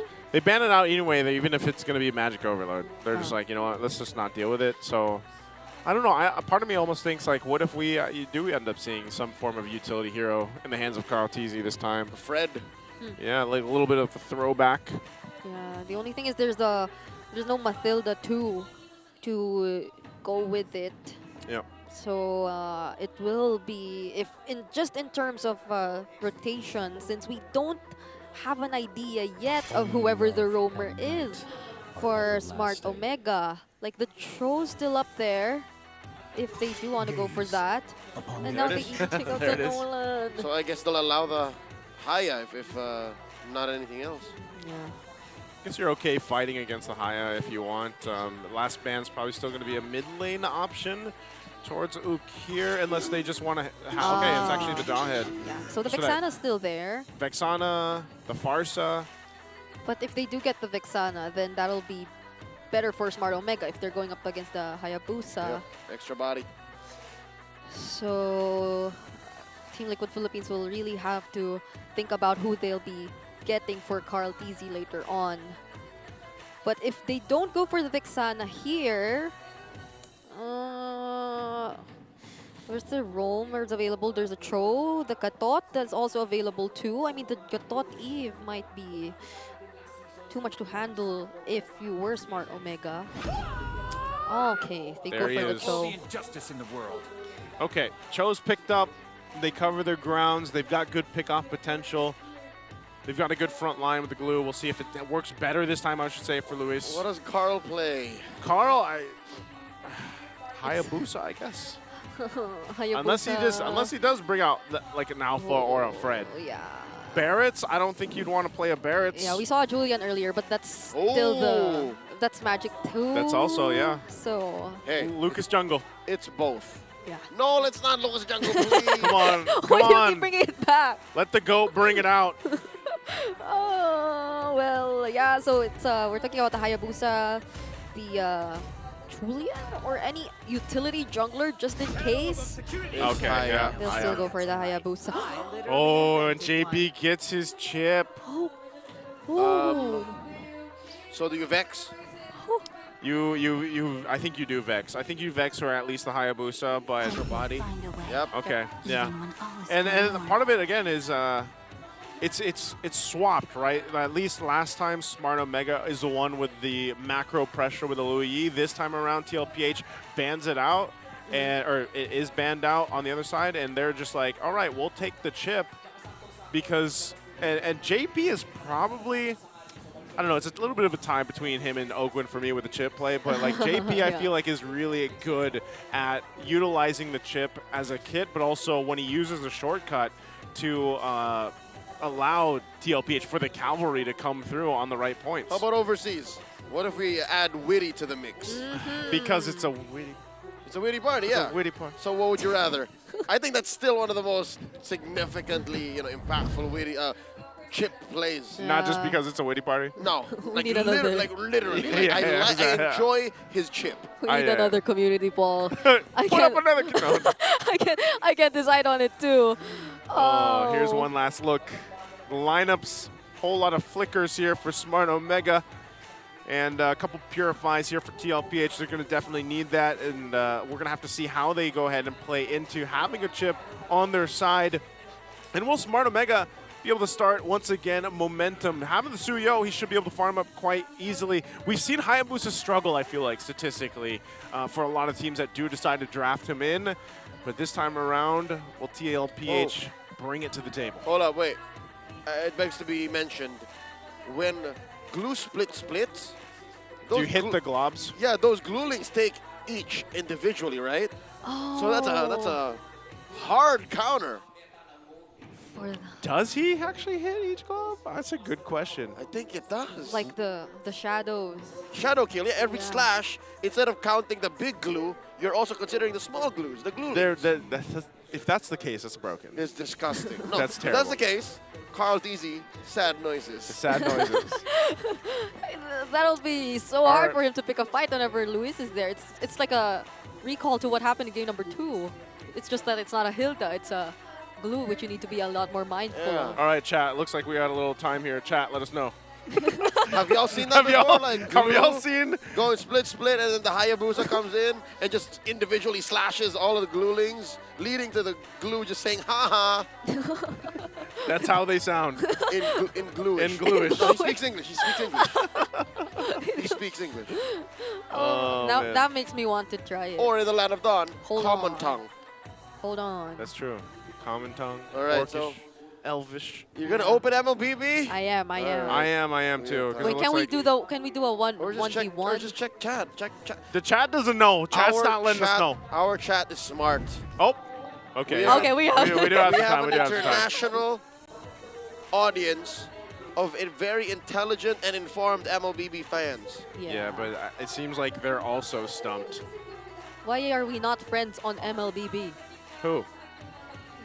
Oh, you're not online. I'm not online. Aw. Well, I understand why people aren't answering. They're too locked in. Like nobody's. Yeah. They're too locked in with it. But okay, if that, Brita, why do I keep seeing your pictures in the crowd?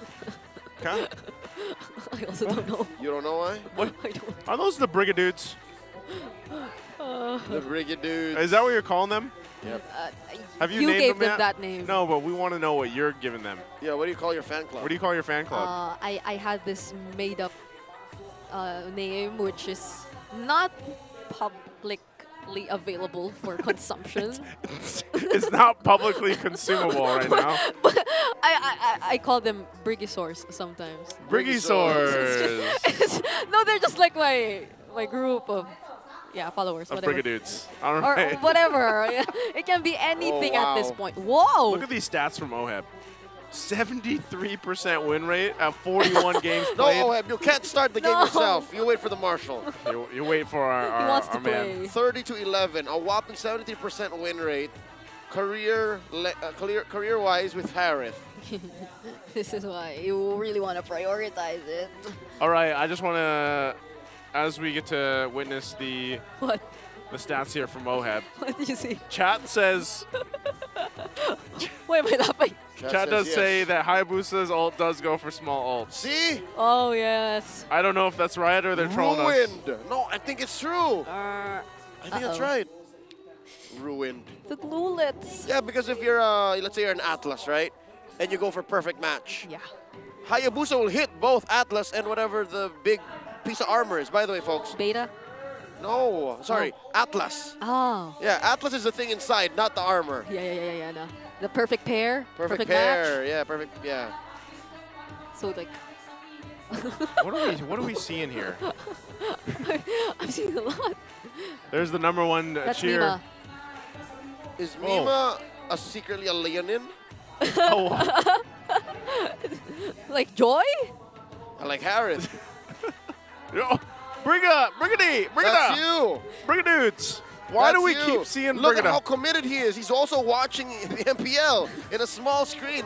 That guy pays for YouTube Premium. He does pay for YouTube Premium. I'm never going back. Everyone's showing pictures now. Everybody is. Oh, Oh man, that looks like a Congratulations, join the Fansiklaban. fancy glaban. I'm seeing a crying child. Join the Fansiklaban too. Yeah, why is no one showing their pets? I would love Like to see I would pets. love to see some cats and dogs on these phones. Yay! Oh, I'd love to see him jumping back into the game. Yes. Game number 3. Dude, everybody needs to put his face on their phones. That's what we need during To those. manifest the resumption. Just manifesting that. Let's go. Game number 3. Last one of the night, last one of week 2. Will it be TLPH or Smart Omega? They already got their first win, as TLPH already got their first game loss. Will Smart Omega get their first match win here after this one? A lot at stake for Smart Omega and Team Liquid Philippines, who have been on top for a very long time. Super Yoshi here. Forcing a response from Sanji, flickering back. You were saying? Oh, that was tricky. This is Super Yoshi again on the throw, and I feel like after game number 2, he feels a lot more motivated now to play around with it. He's settled in. Items.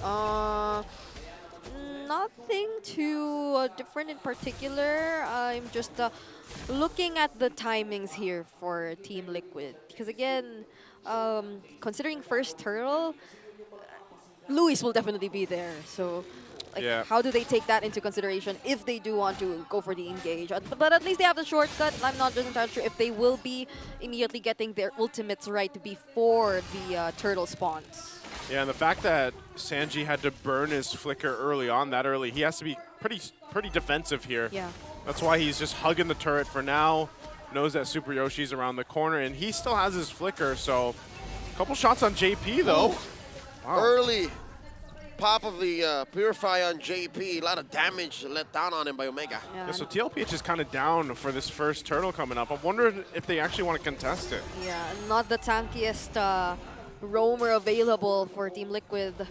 Chip has been poked quite low, but they're still going for it. Turtle very low. Andoryu is in range. So is Carl Teasy, but Omega scores the turtle. Down goes 40. Gets that grab by Lewis.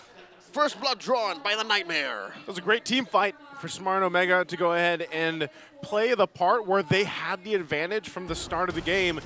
Again, because of just that interaction where they got some resources. Oh, Super Yoshi. Oh. Real manipulation by Sanji. Swiping away. Super Yoshi gets hit with a shadow kill. Ukir all the way in the back. Happy with the body block right in front of him. Grab onto JP. Lewis, let's go. Alleviates the pressure in mid. And Sanford waiting. All right, that's a full dispersion of the fight. I consider that as an athletic usage of the athletic real-world manipulation too. Like say it saved him. What kind? What'd you say?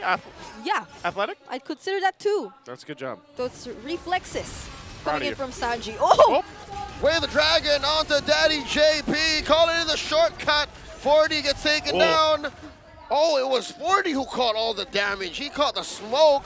Diamond Force in. And the retreat. Down bottom. Oh, Joe!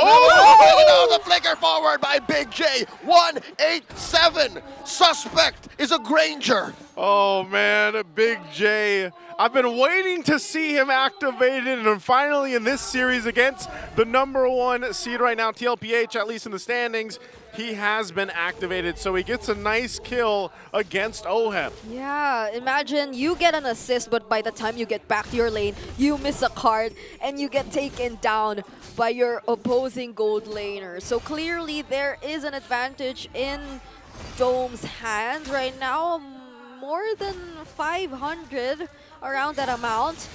But now Smart Omega, they're transitioning, even putting in their attention towards Carl TZ. Oh, they're compromising his purple already.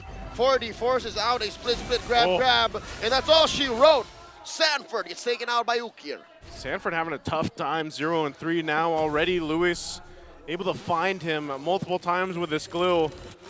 You know, this glue still, it's only been picked up twice now, right? Twice by Lewis, so they're going to go ahead and start up this turtle. Smart Omega with the control, a nice lead too, and JP looking for the angle to come forward. Real revelation by Sanji, swiping away. Andoryu securing the turtle, dashing around. Andoryu gets taken out by Carl TZ. Baby Cakes doing work as Sanford gets taken down once more. The kick by Super Yoshi. Sanji gets popped. Big J gets one. This isn't the scenario you would want to be in if you're Team Liquid Philippines. Their lineup, we're now seeing the pros and cons of having them up against Smart Omegas. The glue, there's no one to stop the glue. They have little to no crowd control. And on the other hand, they're being overwhelmed with the amount of crowd control in Smart Omega's hands. Wow, so just look how much work has to be done here to just keep that turret from falling. TLPH really looking to scrap things together, trying to find a way to go ahead and go toe-to-toe with Smart Omega right now. Very just something you're not used to seeing with Team Liquid Philippines. And right now for Smart Omega, they can continue to go ahead and build up on this lead that they have. Jome obviously will continue up. We'll see if they have an answer for it. Super Yoshi now here to help him out. JP though too. But it looks like they're just going to clear it out. So once again, for Smart Omega, this will lead into the next objective. They're putting pressure now at once for Carl TZ. Smart Omega attempting Grand Theft Purple, push it out on Doryu very low. Carl TZ waiting to get hit one more time. Finally taking down the Nightmare. Sanji down to 50. He'll the grab by the Cebuano Pride as he's taken down. In comes a shortcut. Who's coming through? Oh, Heb! Dropping the Zaman Force, dashing through. Down goes Big J. Carl TZ gets one. Yoshi as well, dashing through that wall. Oheb missing the corner of the wall, stopping him. Glue! That is one more. Carl TZ shut down by Lewis, and he will get squished. Oh, he finally goes down to Oheb, but what a team fight that was in the mid lane. It took so much from Team Liquid Philippines just to get the kill onto Lewis, and he's been in front of them for the entire team fight. Forced out the Aoki Shadow kill from Carl TZ even when he didn't want to use it, when it just got back from its cooldown after him using it towards Andoryu, and this will be the third consecutive turtle that'll go into Smart Omega's hands. But fortunately for Team Liquid Philippines, they've minimized the gold lead. They've been able to take down both side lane turrets. It wasn't that noticeable since it was mostly Carl TZ and Oheb just forcing the lanes to be shoved up, and the shortcuts just allow them to keep participating whenever they're needed. But Smart Omega, from this point onwards, they can just go back. They can continue what they were doing earlier and start establishing the lead. We'll see if they are able to do that. You know, they hold on to nearly the same lead. Oh, no. Andoryu? Looking for the shortcut. Swiping away. Sanji does get one. Look at the back line. Underneath tier 1. Andoryu forced to surge out of there. And Ukir gets a kill. Zaman Force oddly placed. Oheb gets ridden down on him. Lewis, let's go. Look at this, the front line. Sanford barely survives. Finally, Lewis falls, but Chom gets a push. I can't believe it. You know, he was able to, it was JP that went in, dropped the shortcut under the turret, and they couldn't catch Andoryu, so then he ends up getting punished there. Yeah, Luis is becoming a really big problem. Aside the fact that they were unsuccessful in taking down Andoryu, they have to be mindful of whether or not they'll be pursuing the fight when they start and don't get to take out whichever member they've been trying to take out in the beginning.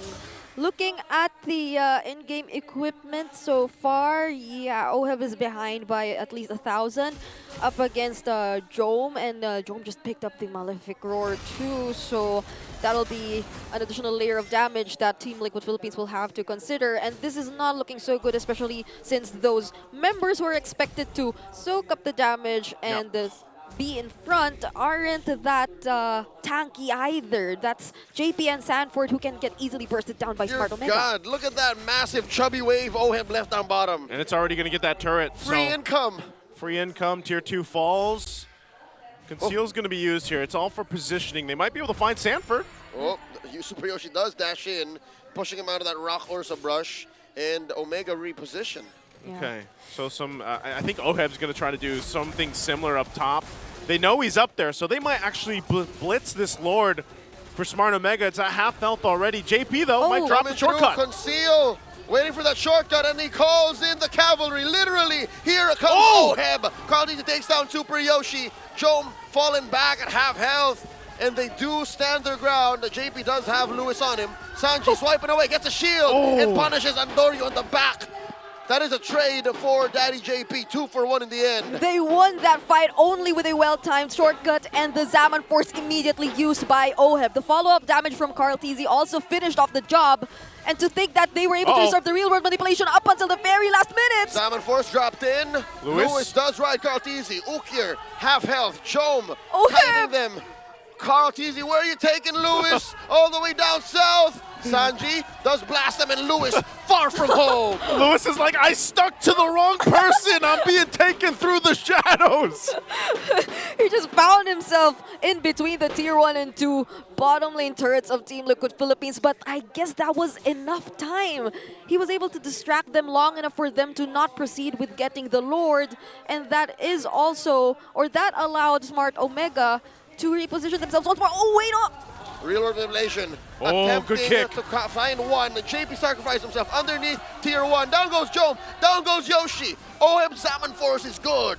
Zaman Force is good, and it looked like they wanted to make a play under that turret. Smart Omega still holds on to the mid lane tier 1. So they'll go ahead once again, get in position, even without Super Yoshi and Jome, though. Yeah. It might just be TLPH going and blitzing down the Lord, even without JP. They're going to go ahead and take it under half health for now. Oh, that is Sanford compromised. Lewis very low. Andoryu gets one. OHEB. Zaman Force dropped in by OHEB. Andoryu very low. OHEB gets one. Ukir looking to punish Carl TZ. Baby cakes doing work. Just one wrong movement could have costed him his life. Carl TZ very mindful of where he was supposed to go, and that Ogi Shadow kill was timed right after Sanford's sacrifice. The split, the grab was used onto him, and so he received it right after going got kicked. down. What? To the wrong direction. To the wrong direction. OHEB didn't even need to use the purify. He knew midair. I'm fine. He's going one direction, and that's where he's going. Right now, didn't even have to use the Purify, so with that, they caught up. You know, look at this across the board here. I mean, look at the lead that Carl TZ has on the Hayabusa. He's at 9-1 and 4, man. It started with that double kill that he got in the early game, and now he's just massively ahead of Andoryu. And Andoryu's been doing a good job at least getting the retributions off, but can they actually deal with this push in from the Lord now? It is only that first one, but they are going to have to clear things out. Those are the first 3 turtles that successfully went into Smart Omega's hands, but that's a conceal play. Oh, conceal. Will they go in? Oh. Lord's going to make it way there. They're going to actually force it out. Took a couple shots, though. Again, Jome has plenty of damage. So they do take some damage themselves, but they'll work on the turrets now. They might just get these tier 2s down. They still have the top one as well. But Smart Omega is so far holding it together unless they force a fight again on the turret. Real world manipulation set in by Sanji alongside the Zaman Force. Sword in the square. Jome shuts down OHEB. And now it's pandemonium right outside the barangay. Okay. The punish. I don't think they follow. Dude, they still want to fight this, Lewis. They're going for Goes Carl. Carl TZ here. Can he get out of here? Quad Shadow out to the east and south. And he's barely alive. And he does have a few stats on him. Shadow kill. JP's around the corner, though. Carl. Still quad shot. He bought himself enough time. Ladies and gentlemen, the young GOAT, Mechanics. Mechanics! He just showed us the best way to escape and get away from 5 members running after you.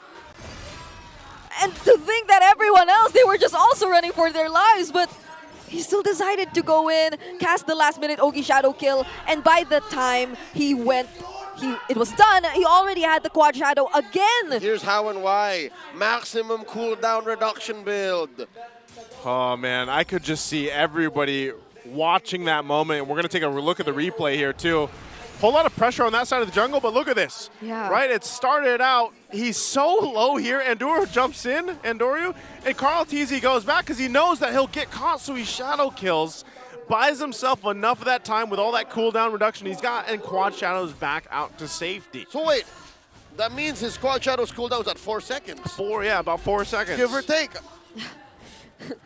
That's max CDR. Can't believe it.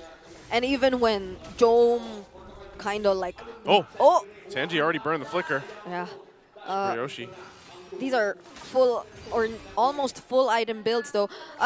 Dome has the full item build, but OHEB still lacking a 1 item.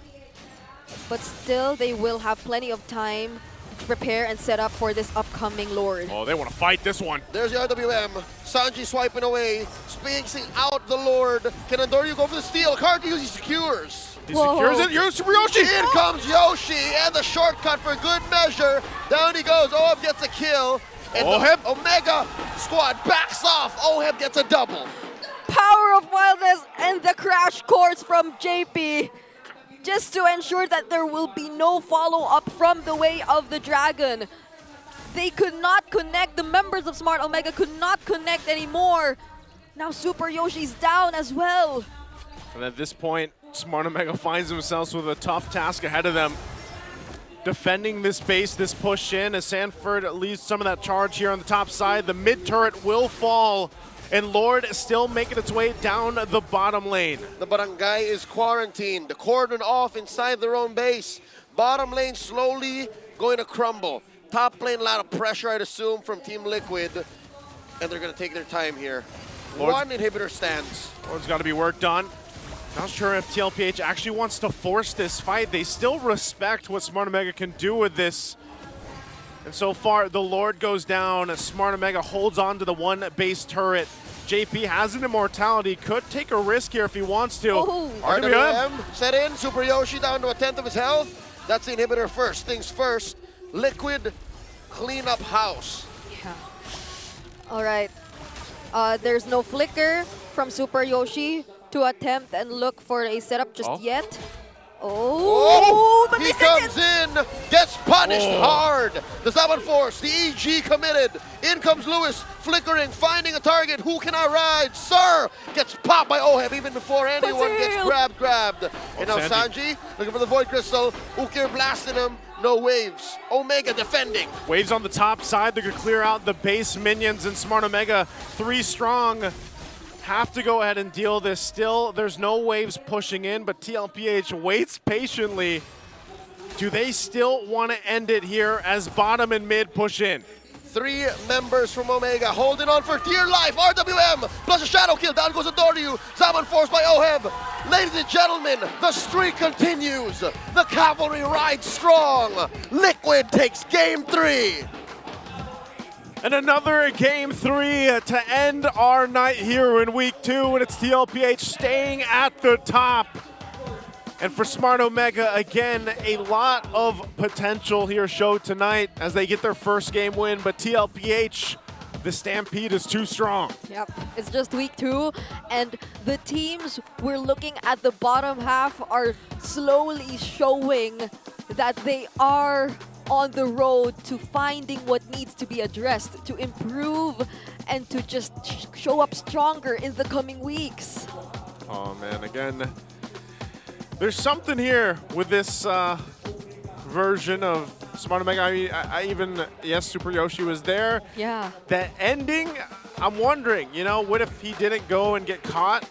Could they have defended a little bit longer? Could they have turned it around? But that's sometimes just the job and the way that it works for these roams. You know, they have to sometimes scout things out, and sometimes you get punished for it. But also for Big J, he finally had a game where he was able to go ahead and shine here and there. But who they're up against, TLPH, that's a daunting task ahead of them. Well, even against the Cavalry, again, top dog in Season 15 so far, this Yoshi-led Omega has promise. I was a skeptic, but hey, they won their first game, so that's something. Yep. I saw him with the entire idea of leading from the front. He, to some extent, did show us how it was to pull off the keys to victory. But for now, it's Team Liquid's time to celebrate once more. It is, and it's their time to go ahead and hear them for their winner's interview. Let's throw it on stage. Getting the victory para matapos ang week number 2, it's Team Liquid Philippines.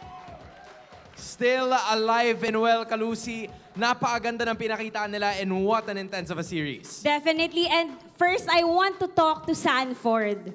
Sanford, grabe yung pagiging dominating nyo so far this season. Sure. Ano nang masasabi mo na this week, anong meron sa week 2 na kahit naka 3 games kayo ngayon, panalo pa rin kayo?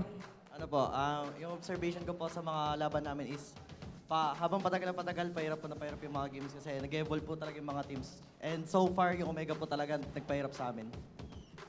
Honestly, we saw it and we were talking about it, and sobrang nagkakaroon talaga. I actually have another question kasi in terms of the matchups that we're seeing from you, meron pang mga teams na hindi nyo nakakalaban. That's Onyx Philippines, Aurora, and TNC. Alin ba doon ang pinaka-excited kang makaharap at bakit? Sa akin po, personally, TNC po talaga. TNC, alright. Mind explaining why? Wala lang po, na-miss ko lang po yung mga kampi ko.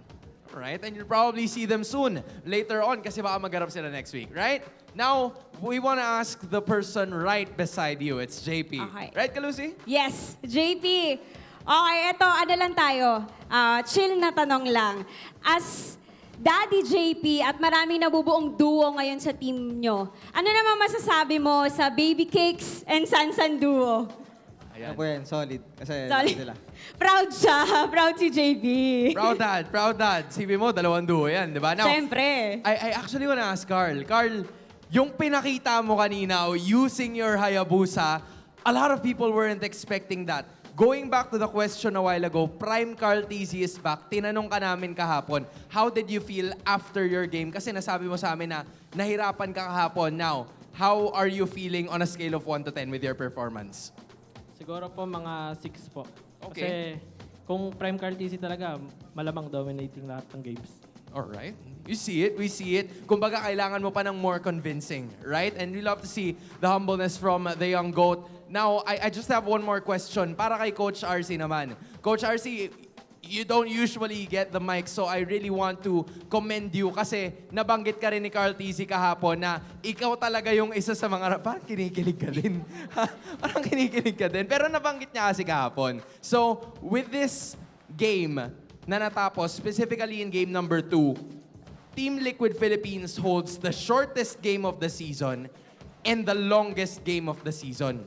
Para ba sa'yo, personally, ano ba ang Team Liquid Philippines? What kind of team are you? Are you guys, or are you the team that dominates in the early game? Or do you want to take it to the later stages? Ano ba ang Team Liquid Philippines? Siguro simple lang, pasisimplihin ko lang. Ang Team Liquid ngayon para aming blank sheet na minomold sa kung ano yung dapat i-mold this season. Yun lang. Alright, they'll do whatever they can to make sure that they get their victory. Congratulations once again, Team Liquid Philippines! Congratulations, boys. You may now take your walk of victory. Wow. Just an incredible performance. They may have lost one, but again, boys, you may now take your bow. Continuing what I said, Kalusi, they may have lost just one game, pero hindi natin may tatanggi na sila pa rin ang pinaka-dominanting team so far in this season. Exactly, Hans. Tuloy-tuloy nga ang pag-arangkada ng Cavalry. And it makes you wonder, may makakapigil pa ba sa kanila? Well, we're about to find that out in the upcoming weeks. Pero sa ngayon, tunghayan muna natin kung ano masasabi ng ating mga casters. Thank you so much for the winning interview there, Hans Calusi, and also for TLPH. Great victory there. I like what they said too, especially the fact that, you know, the teams are just getting better. That's one of the main things there that we heard from Sanford, and he's just like, you know, they continue to improve, and that's what we've been talking about through this week too already, is just how much improvement has been there. But for TLPH, they stand on top, and the MVP of Game 3 is none other than Carl Teasy on the Hayabusa, who just had, again, a phenomenal performance. And what did he give him his rating? Was he a 6? Yeah, he said he was a 6 a out of 10. 6 out of 10? Because if it were really Prime Cartesi performing right now, he said it would have been dominating for all games, or it would have probably been a sweep. But that didn't happen. Yeah. So according to him, he rates himself a 6 out of 10. But based on what we've seen, at least for game number 3, like, not to mention the highlight, which we're all looking forward to see in this sequence, he's just been really focused on farming for the most part, knowing that they were already sort of behind in the first few minutes of the game. And it is also because of Carl Teasy why it's not just one Tier 1 turret that was taken down we're seeing here in the 6-minute mark. It was both the bottom and top Tier 1 turrets that were taken down, because he was just very consistent on managing the waves alongside Oheb, and it was just the placements and the timings of the shortcuts just allowed them to be very consistent in doing just that. So they were really able to minimize the advantage that was in Smart Omega's hands, and eventually once they were able to find the openings and work on their team fights, shutting down Luis and the threat he was able to bring in when Oheb already had the right amount of damage to deal with whichever commit they wanted to go after, then Team Liquid Philippines, they were just unstoppable. I mean, even towards the last few minutes, wherein there were supposedly some plays that could have been made by Super Yoshi to get a trade away from Team Liquid Philippines. That just didn't happen anymore. It feels like Omega fell to the folly of Liquid in Game 1. They could have gone much faster, but they instead took their time. I couldn't say completely that was it, because Liquid were also very aggressive even when they were down. Yeah. Yep. So this is just Liquid getting their licks in faster, then Omega could come back. Yeah, because you got to remember too, in the early game of this one, it was Smart Omega being, you know, aggressive, and they actually were able to pressure, for example, Sanji to burn out his flicker early on and make some of those plays. But again, it was like a strong start, but then it fizzled out really quickly, you know, and TLPH really showed up. And even in that last little base push there, Carl Teasy was able to just zone out your main damage dealers, being Jome and Ukir, just with that shadow kill, because he was just scaled up so massively on the Hayabusa. So it was kind of hard for Smart Omega to go ahead and really find that adjustment, especially when Super Yoshi was taken out. And so, again, it's just TLPH really utilizing the lineup that they had. I think even JP, like, he had a couple shortcuts that were like, oh, did he mean to put that there? And yes, probably so, because JP, his idea is, let me put this here. Sometimes also, you got to remember, the shortcut takes the attention of the turret too. So it does buy some of that time, and then it allows Oheb to just kind of come in with his Amin force, and that's what we saw here.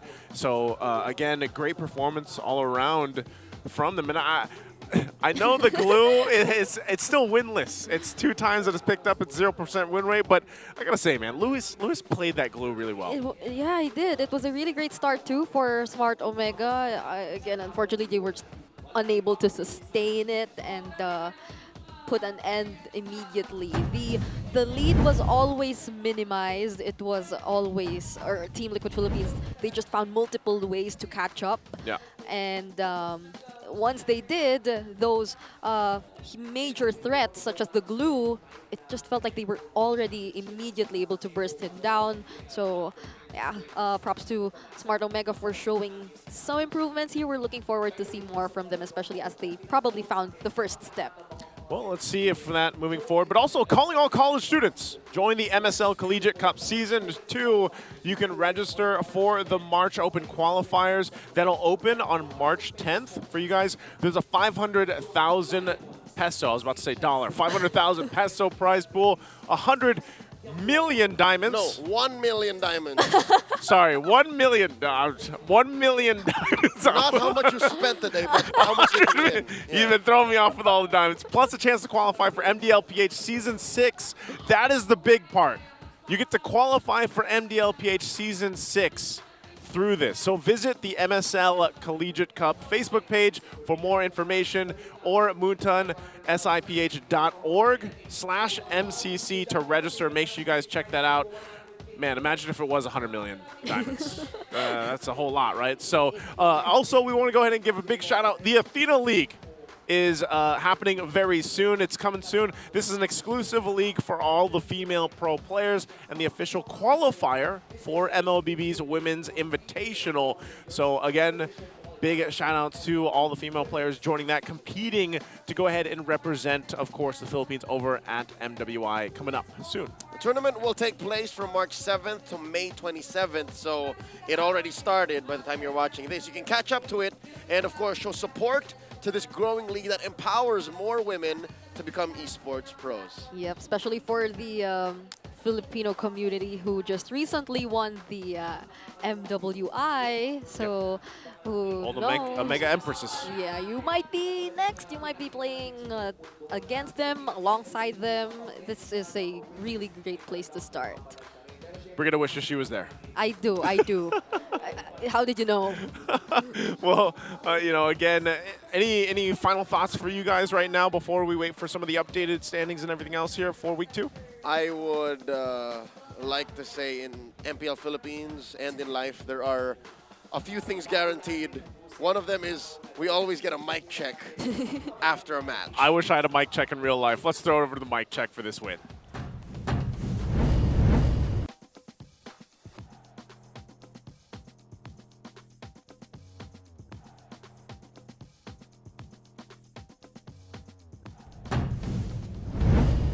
That is probably the mic check that I would like to have in life. We got it technically. I mean, came out.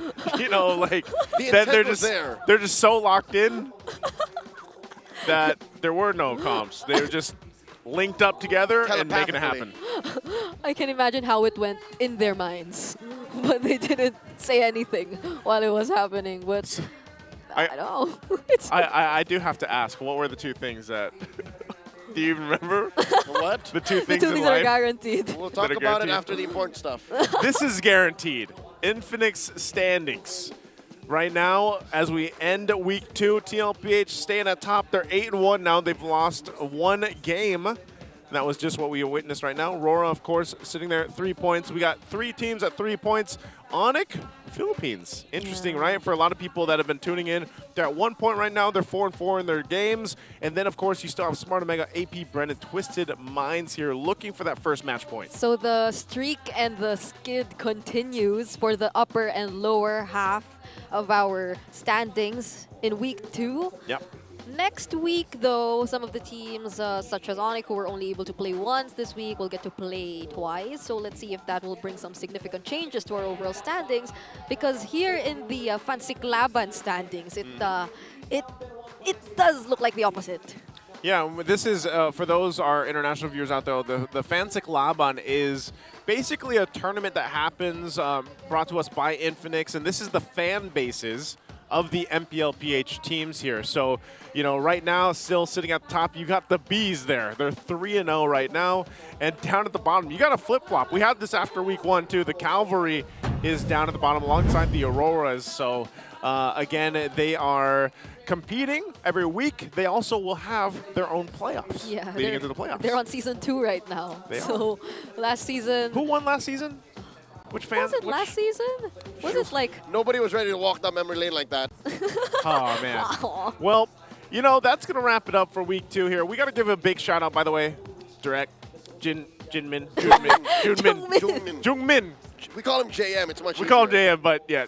JM, advance happy birthday, man. You did a great job this week. I'm really proud of you. And I know they are too. So, again, guys, thank you so much for watching week 2. We'll be back here next week for more action. I'm Naisu. This is Leo. And that's Brigitte. And we're going to be thrown over to stage to close out the show.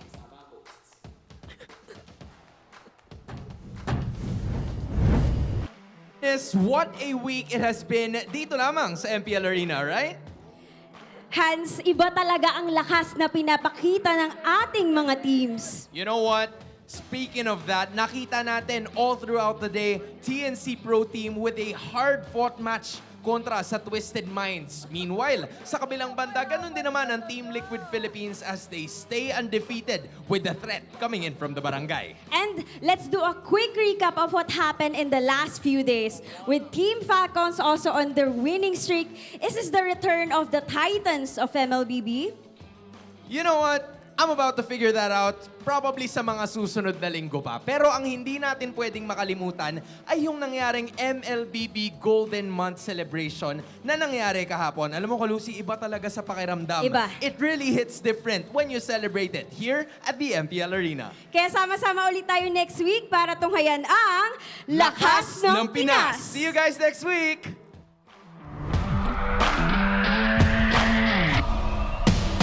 The 15th season of MPL Philippines is brought to you by the following sponsors. Infinix, the MPL official tournament phone. Lakas sa laro with Infinix.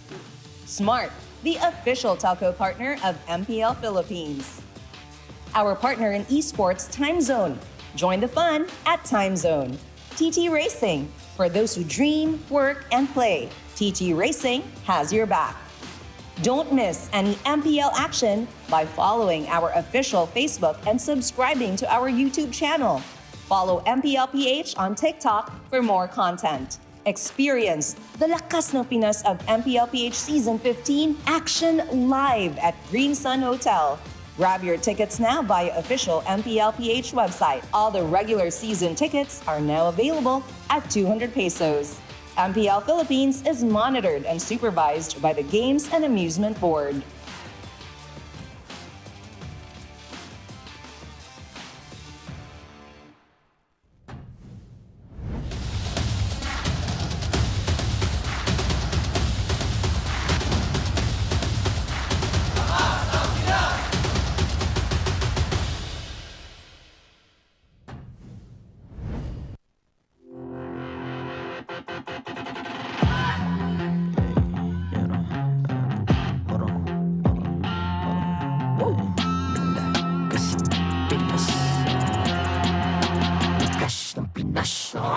Malakas, Pilipinas, malakas Kahit anong lane, we become the monsters.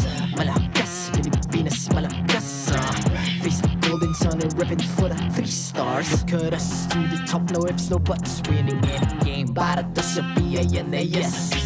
Di mo matitinan kaming boses sa new level. Nasa kalye man o mobile, you know I become a legend.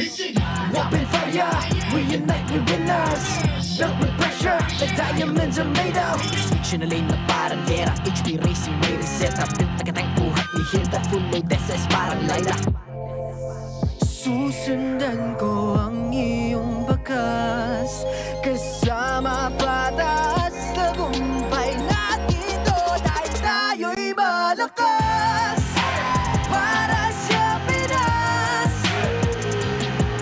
Nasa amin ang alas. Hindi tuwa atras. Kinikilala sa taas kasi kami ang malakas. Para sa Pinas. Nasa amin ang alas. Hindi tuwa atras. Kinikilala sa taas. Ganito kami sa Pinas. Wow! Hold on. Yeah. Malakas ang Pinas. We are laging every beat. No surrender, no retreat. Pag nagsama-sama, just imagine what we can achieve. Laging every beat. No surrender, no retreat. Giving 100 all my all, cause we just cannot be defeated. We are unstoppable, immune and invulnerable. Ready ang equipment, lahat frozen, malang crowd control. Pakita ko na jab like pow. East to the southeast. So what I would proud and loud, cause every enemy we devour. Susundan ko ang iyong bakas.